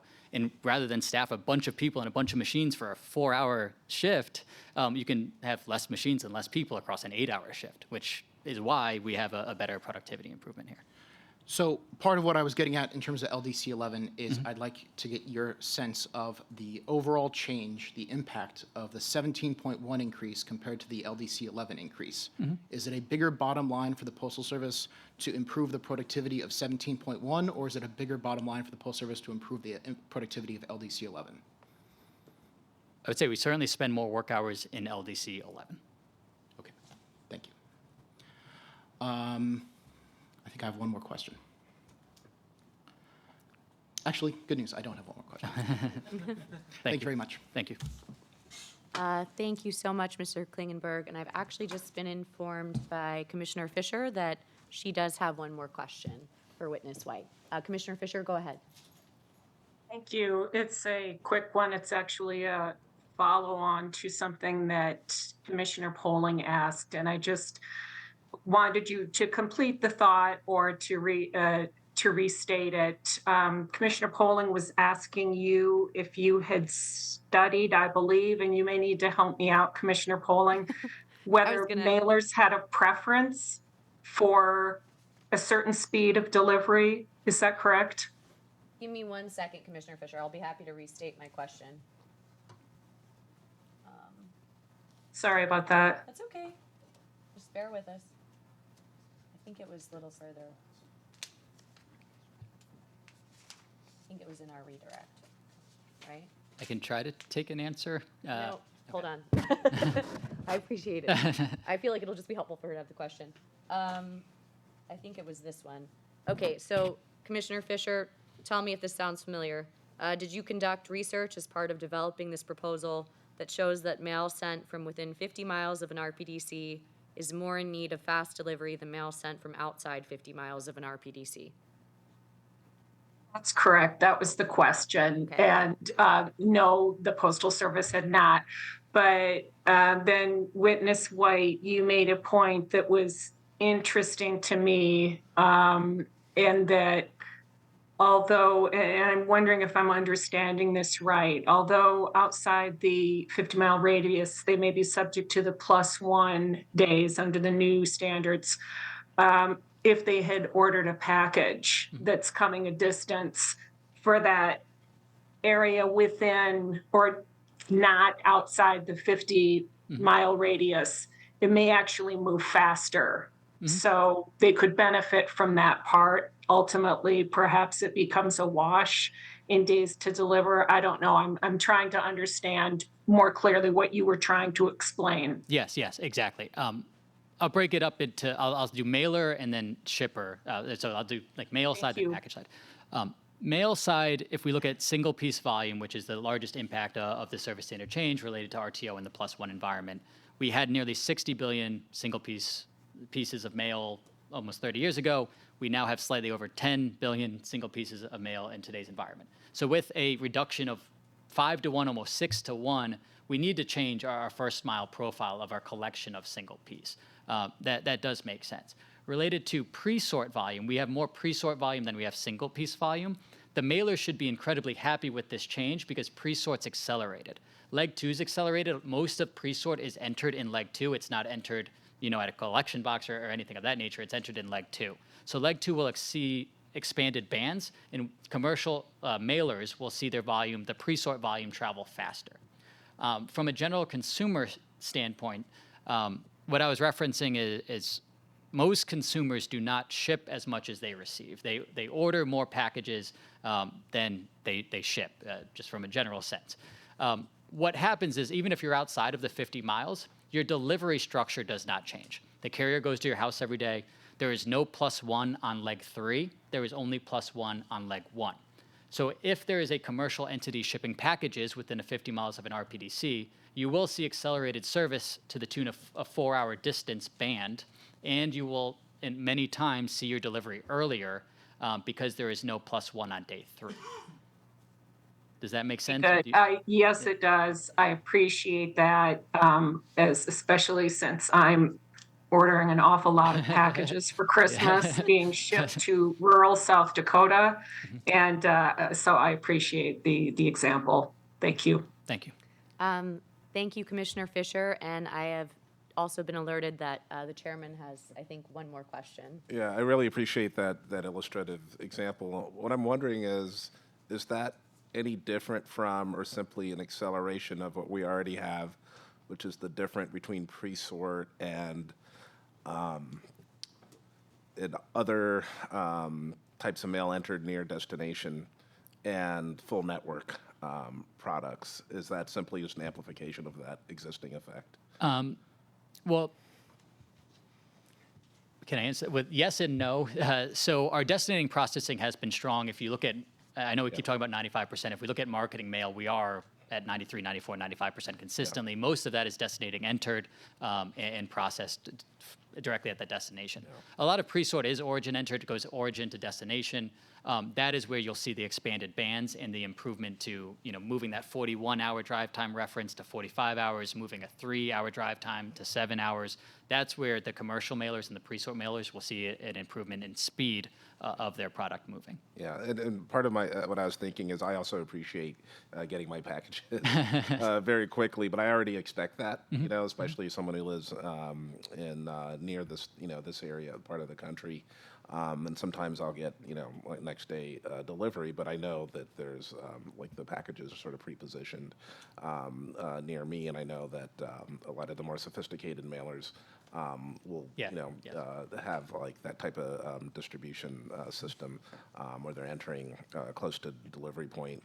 Whereas I wonder if at the start of this hearing, we expressed worry about the people who are, household mailers, Aunt Minnie, entering themselves and kind of utilizing the full network, not having that sophistication, and whether there are delays there. So I see your point. I really appreciate that, actually, that there's efficiencies still there, and still maybe some food left on the table there that we can grab in terms of efficiency, but still that I don't think that obviates the need for kind of the full network product to also have reasonable service performance.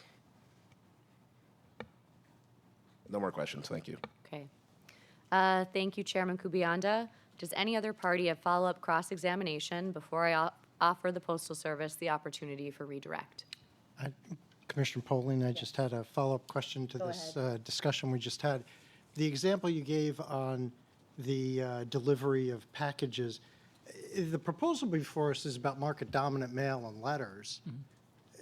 You're referencing competitive products. Well, yeah, the same thing would apply if you do get pre-sort from, that's why I referenced I kind of split it between mailer and shipper, but that's why I referenced the pre-sort. We have more pre-sort than we have single piece, so if you look at the pre-sort volumes and the entry, the faster O to D connection, and then no +1 on leg 3 means that pre-sort mail would still get to you faster in that same scenario. Yeah. It would apply equally to But to the extent we're lauding the idea that I'm going to get my Amazon package faster because of this when it's a competitive product, aren't we entering into this discussion apples and oranges about the effect of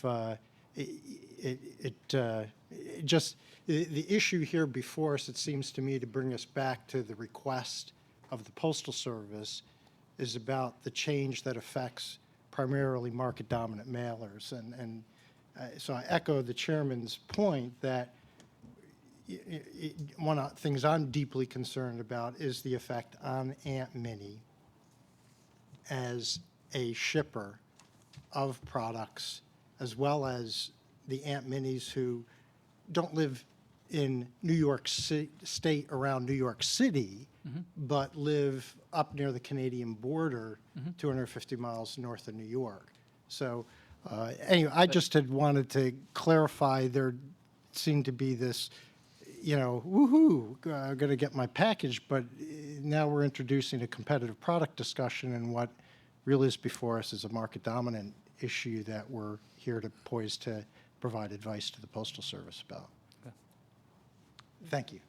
May I specify, with regard to the scope of this proceeding in this docket, both the request and the testimonies are not specifically limited to market-dominant products.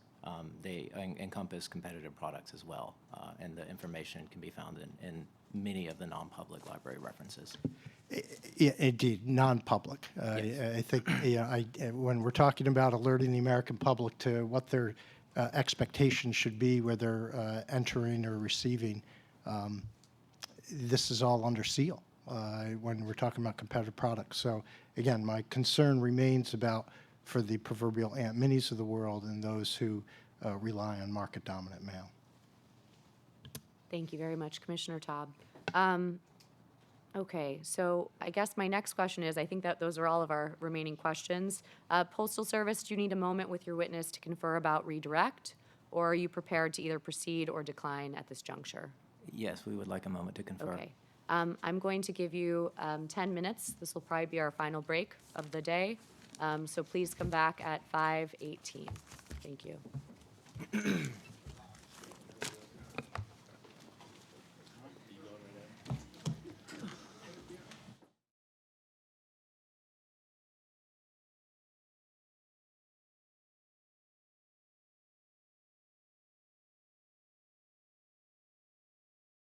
I know. I'm going to find out.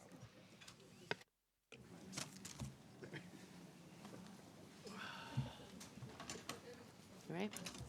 All right. It looks like we have everyone back. You can proceed with your redirect examination. Hello, Witness White.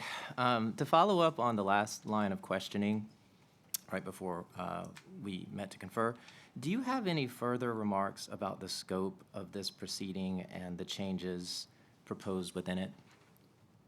Yes, regarding the last few questions, I did just want to follow up on the mail and the packages. One, I was excited about the packages as the title references an integrated mail and package network, the goal to move both of them together and efficiently through the network. Regarding mail, though, and to further answer your question, there is an 11% upgrade to mail, first-class mail, a 6% downgrade to first-class mail. The rest of mail remains unchanged, and that is because the vast, vast majority of mail is entered within that 50 miles of the RPDC. So while I was referencing packages earlier, it is certainly true for mail. Thank you. That's all that we have. Yep, yep. Thank you. Unless you have follow-up questions, we have just one request. Okay, we do have one follow-up question. Sorry, yeah, the chairman just requested. Thank you. Go ahead, Chairman Kubiak. Thank you for that explanation, and that I understand that there's an upgrade for a certain percentage of mail volume, and most mail, if you measure it by volume, is unaffected. But do you have the similar numbers in terms of number of zip codes that are affected versus not affected, and what percentage of zip codes are downgraded? I do not have that. Okay. Those would be provided in the library references sponsored by Witness Hagenstein. Okay, we'll take a look. That is one of the concerns, is that OD pairs, I should say. It's OD pairs. OG pairs, yeah, and the concern is that a disproportionate number of Aunt Minnies in rural areas are going to be affected, even though there's more mail volume in, say, New York City than there is in upstate New York. So that can be, but these are issues to be discussed, and so that's one of the things we want to take a look at is there, if you measure it one way, there's not much harm. If you measure it another way, as you saw in the technical conference, a lot of people from one state in the western part of the country were very concerned because they felt like a disproportionate number of them would be affected. So these are all issues to discuss over time. Thank you. Yep. No further questions. And to clarify that from the earlier conference as well, they were concerned with facility closure, which is not the case. We're not closing that facility. So if they are on the YouTube stream, we are not closing that facility. Okay. Thank you for clarifying, and thank you, Chairman Kubianta. I have a few housekeeping items, but I know USPS Council mentioned they had a request. It might be the same thing. Over the course of the questioning, there were a number of follow-up questions. And we would simply request that they be provided in writing. Okay. Yes, we can do that. And I was going to say, so I'll amend this a little bit. I was just going to remind you all of those instances, and we will make sure to do that, and we will coordinate. Okay. So thank you so much, Mr. White. You are excused, and the commission reserves the right to recall you should it become necessary later in this case. I don't anticipate it. Thank you again for your appearance and your expertise today. Thank you very much. Thank you.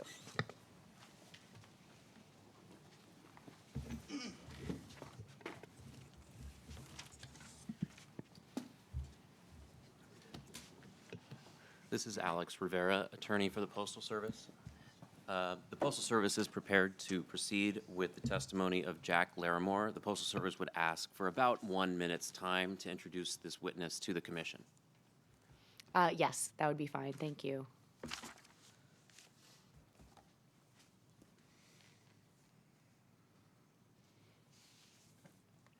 All right. Do you want me to swear him in first? Yes. Okay. Just want to make sure. I know there's been a switch here, so okay. Thank you, Mr. Jack Larimore. You're already standing. Do you swear or affirm that the testimony you are about to give is the truth, the whole truth, and nothing but the truth? I do. Okay. Counsel, you may proceed with offering this witness for oral cross-examination, and anything else you wanted to say. I know. Absolutely. So again, my name is Alex Rivera, attorney for the Postal Service. I'm sitting next to my colleague Mike Raker, also an attorney for the Postal Service. Mr. Larimore, would you please state your full name for the record? My full name is John Larimore, Jr. What is your position with the Postal Service? I am currently the Director of Corporate and Transportation Budget. What is the position title of the person to whom you report directly? The Senior Vice President, Finance and Strategy. Do you know Curtis Whiteman? I do. What is the position title What is Mr. Whiteman's position title? He is the Senior Director of Field Budget. What is the position title of the person to whom Mr. Whiteman reports directly? He reports to the Senior Vice President, Finance and Strategy. Is that the same person to whom you report? It is. Do you have knowledge of this case equivalent to that which Mr. Whiteman possesses? Yes, I do. No further questions at this time. Thank you. Give me just one moment.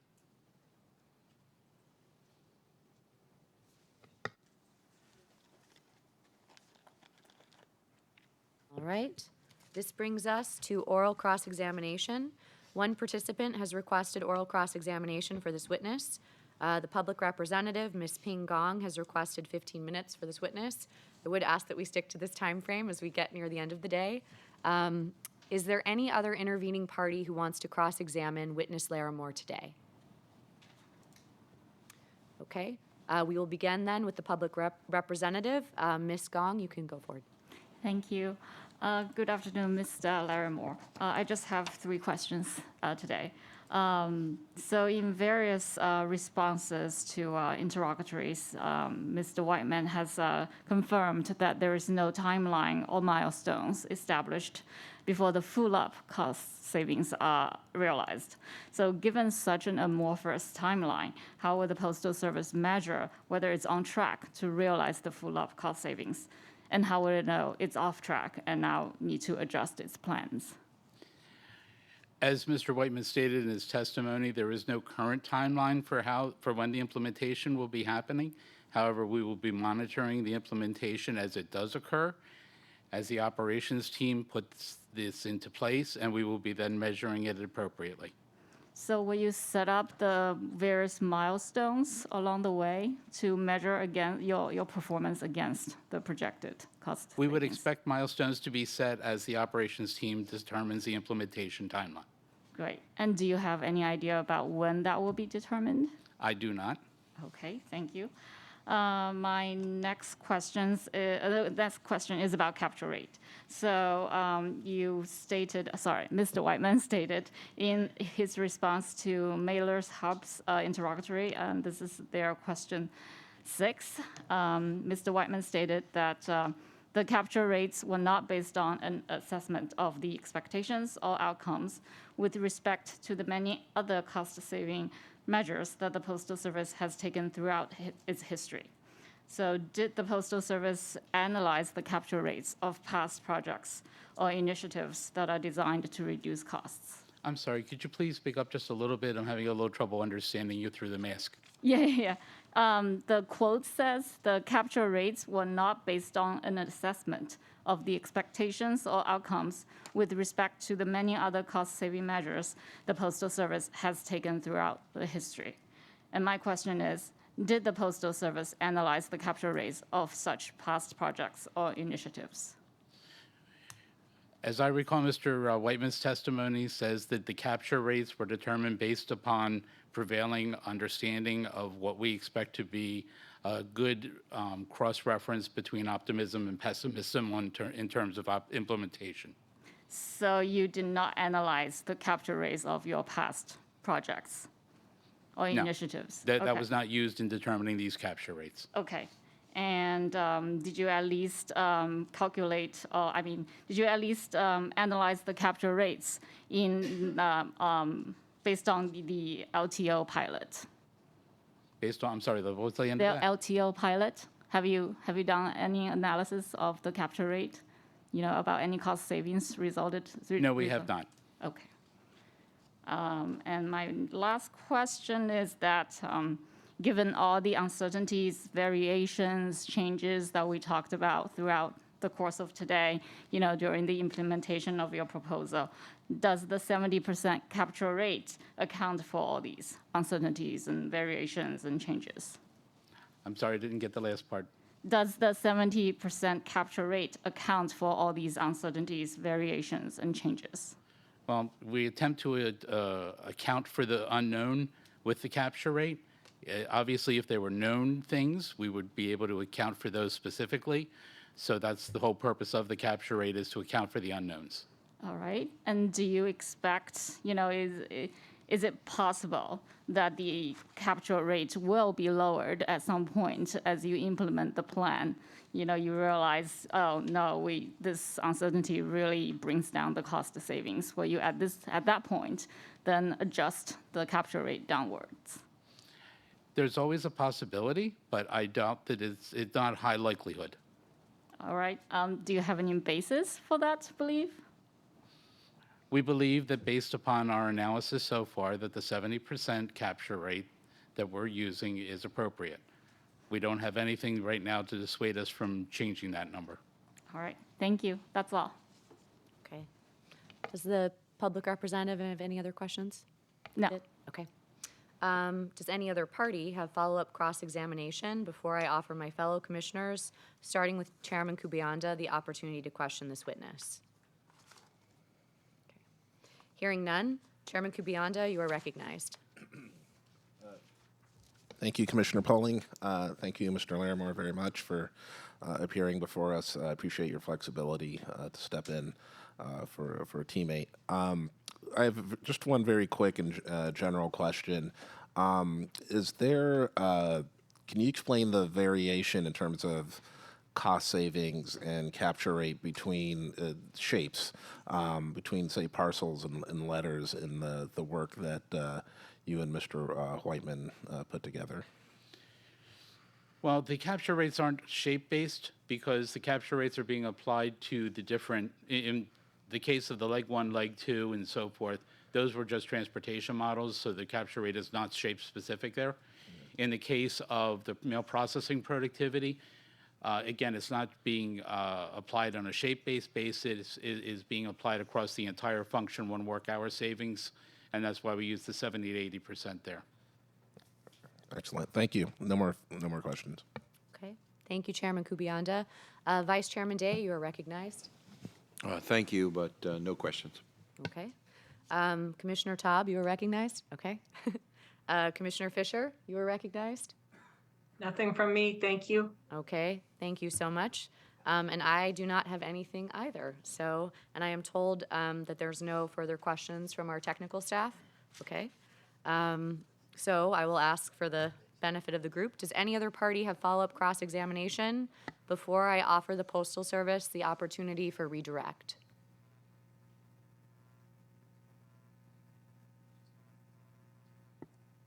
And also, you can take a few moments if you need it. Yeah. Okay. Do you need 5, 10? 5 minutes should 5 be minutes? sufficient, Okay, Madam. that sounds good. So 5:41? Getting weird times, I know. Thank you.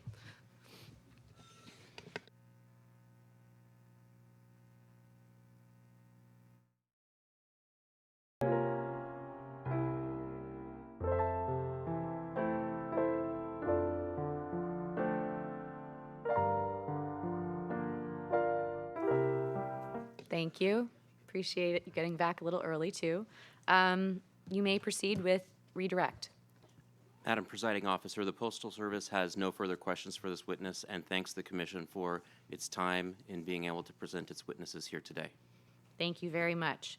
Okay, Mr. Larimore, I would like to thank you for your time. You're excused, and the Commission reserves the right to recall you should it become necessary later in this case, but I don't anticipate it. I thank you again for your appearance and your expertise today. Thank you. All right. With that, we have concluded all of our witnesses today. I do have a few procedural matters before we wrap up completely for the day and receive closing remarks from each of the commissioners. First, there will be a transcript of the oral portion of the testimony today that includes the written cross-examination that has been designated. That will be available by the end of this week for corrections and then will be posted to the docket. Second, there will be another transcript for those materials that are designated, as well as the testimonies of the witnesses that were not called, and that will be done as early as next week by presiding officer ruling. At this time, I would like to recognize my fellow commissioners to give each of them the opportunity to make some closing remarks. Chairman Kubianda, you are recognized. Thank you very much, Commissioner Polling. And thank you again for presiding over this hearing. Much like an orchestra conductor, I think this was very smoothly and well handled. Thank you. And these advisory opinion cases are often very technical in nature, and at times we have staff preside over some portions of it. For this case, we decided it was really critical to have a commissioner preside over the hearing in particular, and selected Commissioner Poling to do so. As I mentioned earlier, she has a great track record on service issues, especially as they relate to rural America, and I think you saw a lot of that today. And I appreciate your longtime commitment to those issues, Commissioner Poling. This is also our first in-person hearing in a few years. As all of you know, I'm sure most of you know, the Commission has a very, very small staff. We have about 100 positions total in this Commission, and yet we have a large mandate providing accountability and transparency of the United States Postal Service, which has over 600,000 staff in contrast. And so it's not easy to pull off this type of proceeding while at the same time dealing with the substance of the advisory opinion request, pulling it together, doing the economic and technical analysis, doing the legal analysis, handling all the due process requirements. And so full credit to our staff for working extremely hard on that. So we made a difficult decision. The majority of the Commission made a very difficult decision to try to pull this off in person, and I'm grateful we did so. I think everyone did really well. I appreciate the Postal Service's participation in this. I think we put some really helpful information on the record, and overall, I think we made the right decision to do this. And again, thank you, Commissioner Poling and all my colleagues and all of our staff, as well as the Postal Service, for their hard work on this. That's it for me. Thank you. Thank you so much, Chairman Kubianda, and for the kind remarks. They're very appreciated. Vice Chairman Day, you are recognized. Thank you. Thank you, Commissioner Poling. Very effective today as the presiding officer. And also a thank you to my colleagues for participation today, and to the PRC staff, and of course, a very sincere thank you to the various Postal Service witnesses. I must say I found this to be a very informative session. So thank you, all of you, for your efforts today. Okay. All right. Thank you so much, Vice Chairman Day. Commissioner Taub, you are recognized. Okay. Thank you, Commissioner Taub. Commissioner Fisher, you are recognized. Final comments. Thank you to our witnesses for so fully responding to all our questions today. Greatly appreciate your time and your answers. Great. And before concluding today's hearing, I have the following closing remarks. I would like to offer my sincere thanks to the Postal Service and its witnesses for appearing before us and the American people today. I also want to thank the participants here in person at the Commission, as well as those watching online. Lastly, I want to thank my fellow commissioners and the hardworking staff at the Commission for their tireless dedication to public service made evident both through the smooth execution of this proceeding and the Commission's other important work. I would like to briefly discuss the next steps in this proceeding. Initial briefs by interveners and statements of position from stakeholders and the public are due no later than Wednesday, December 18th. The final result of this particular proceeding is an advisory opinion, which is scheduled to be published on January 31st, 2025. I also think it's important to remember why the advisory opinion process in this proceeding itself is so important. First, it provides an opportunity for the postal stakeholder community and the public at large to be given due process and a voice in determining the future path of the People's Postal Service. It is critical that this hearing provide the American people with the highest degree of transparency and oversight into these changes, and that the Commission use the evidence collected in this proceeding to develop clear and direct analysis and actionable recommendations for the Postal Service. Finally, it is also important to remember that the critical and solemn duty we have as the chief postal regulator in the United States is to make sure that the interests of American citizens and businesses that rely on the Postal Service are considered and protected to the extent envisioned by Congress and the postal statutes of Title 39 of the U.S. Code. At no other time since the passage of PAEA has service standards changed so much so quickly, particularly for first-class mail, the Postal Service's flagship mail product. Although the role of the Commission is limited here to only providing an advisory opinion to the Postal Service that it can choose whether or not to follow, that does not render this proceeding unimportant, for the reasons I outlined just a few moments ago. I am committed to producing the best and most useful advisory opinion that the Commission can, and to carefully considering all stakeholder feedback, as well as the details of the Postal Service's proposal and their current situation related to service performance, as this proposal will ultimately impact communities across our entire country. However, looking beyond this specific proceeding, I think it's important for the Commission going forward to continue seriously embracing its mission to provide both transparency and accountability for the Postal Service as it implements further network changes to the full extent allowed by Title 39. Thank you all for your participation today. The hearing is now adjourned. Support can now stop the live stream and the recording. Thank you very much.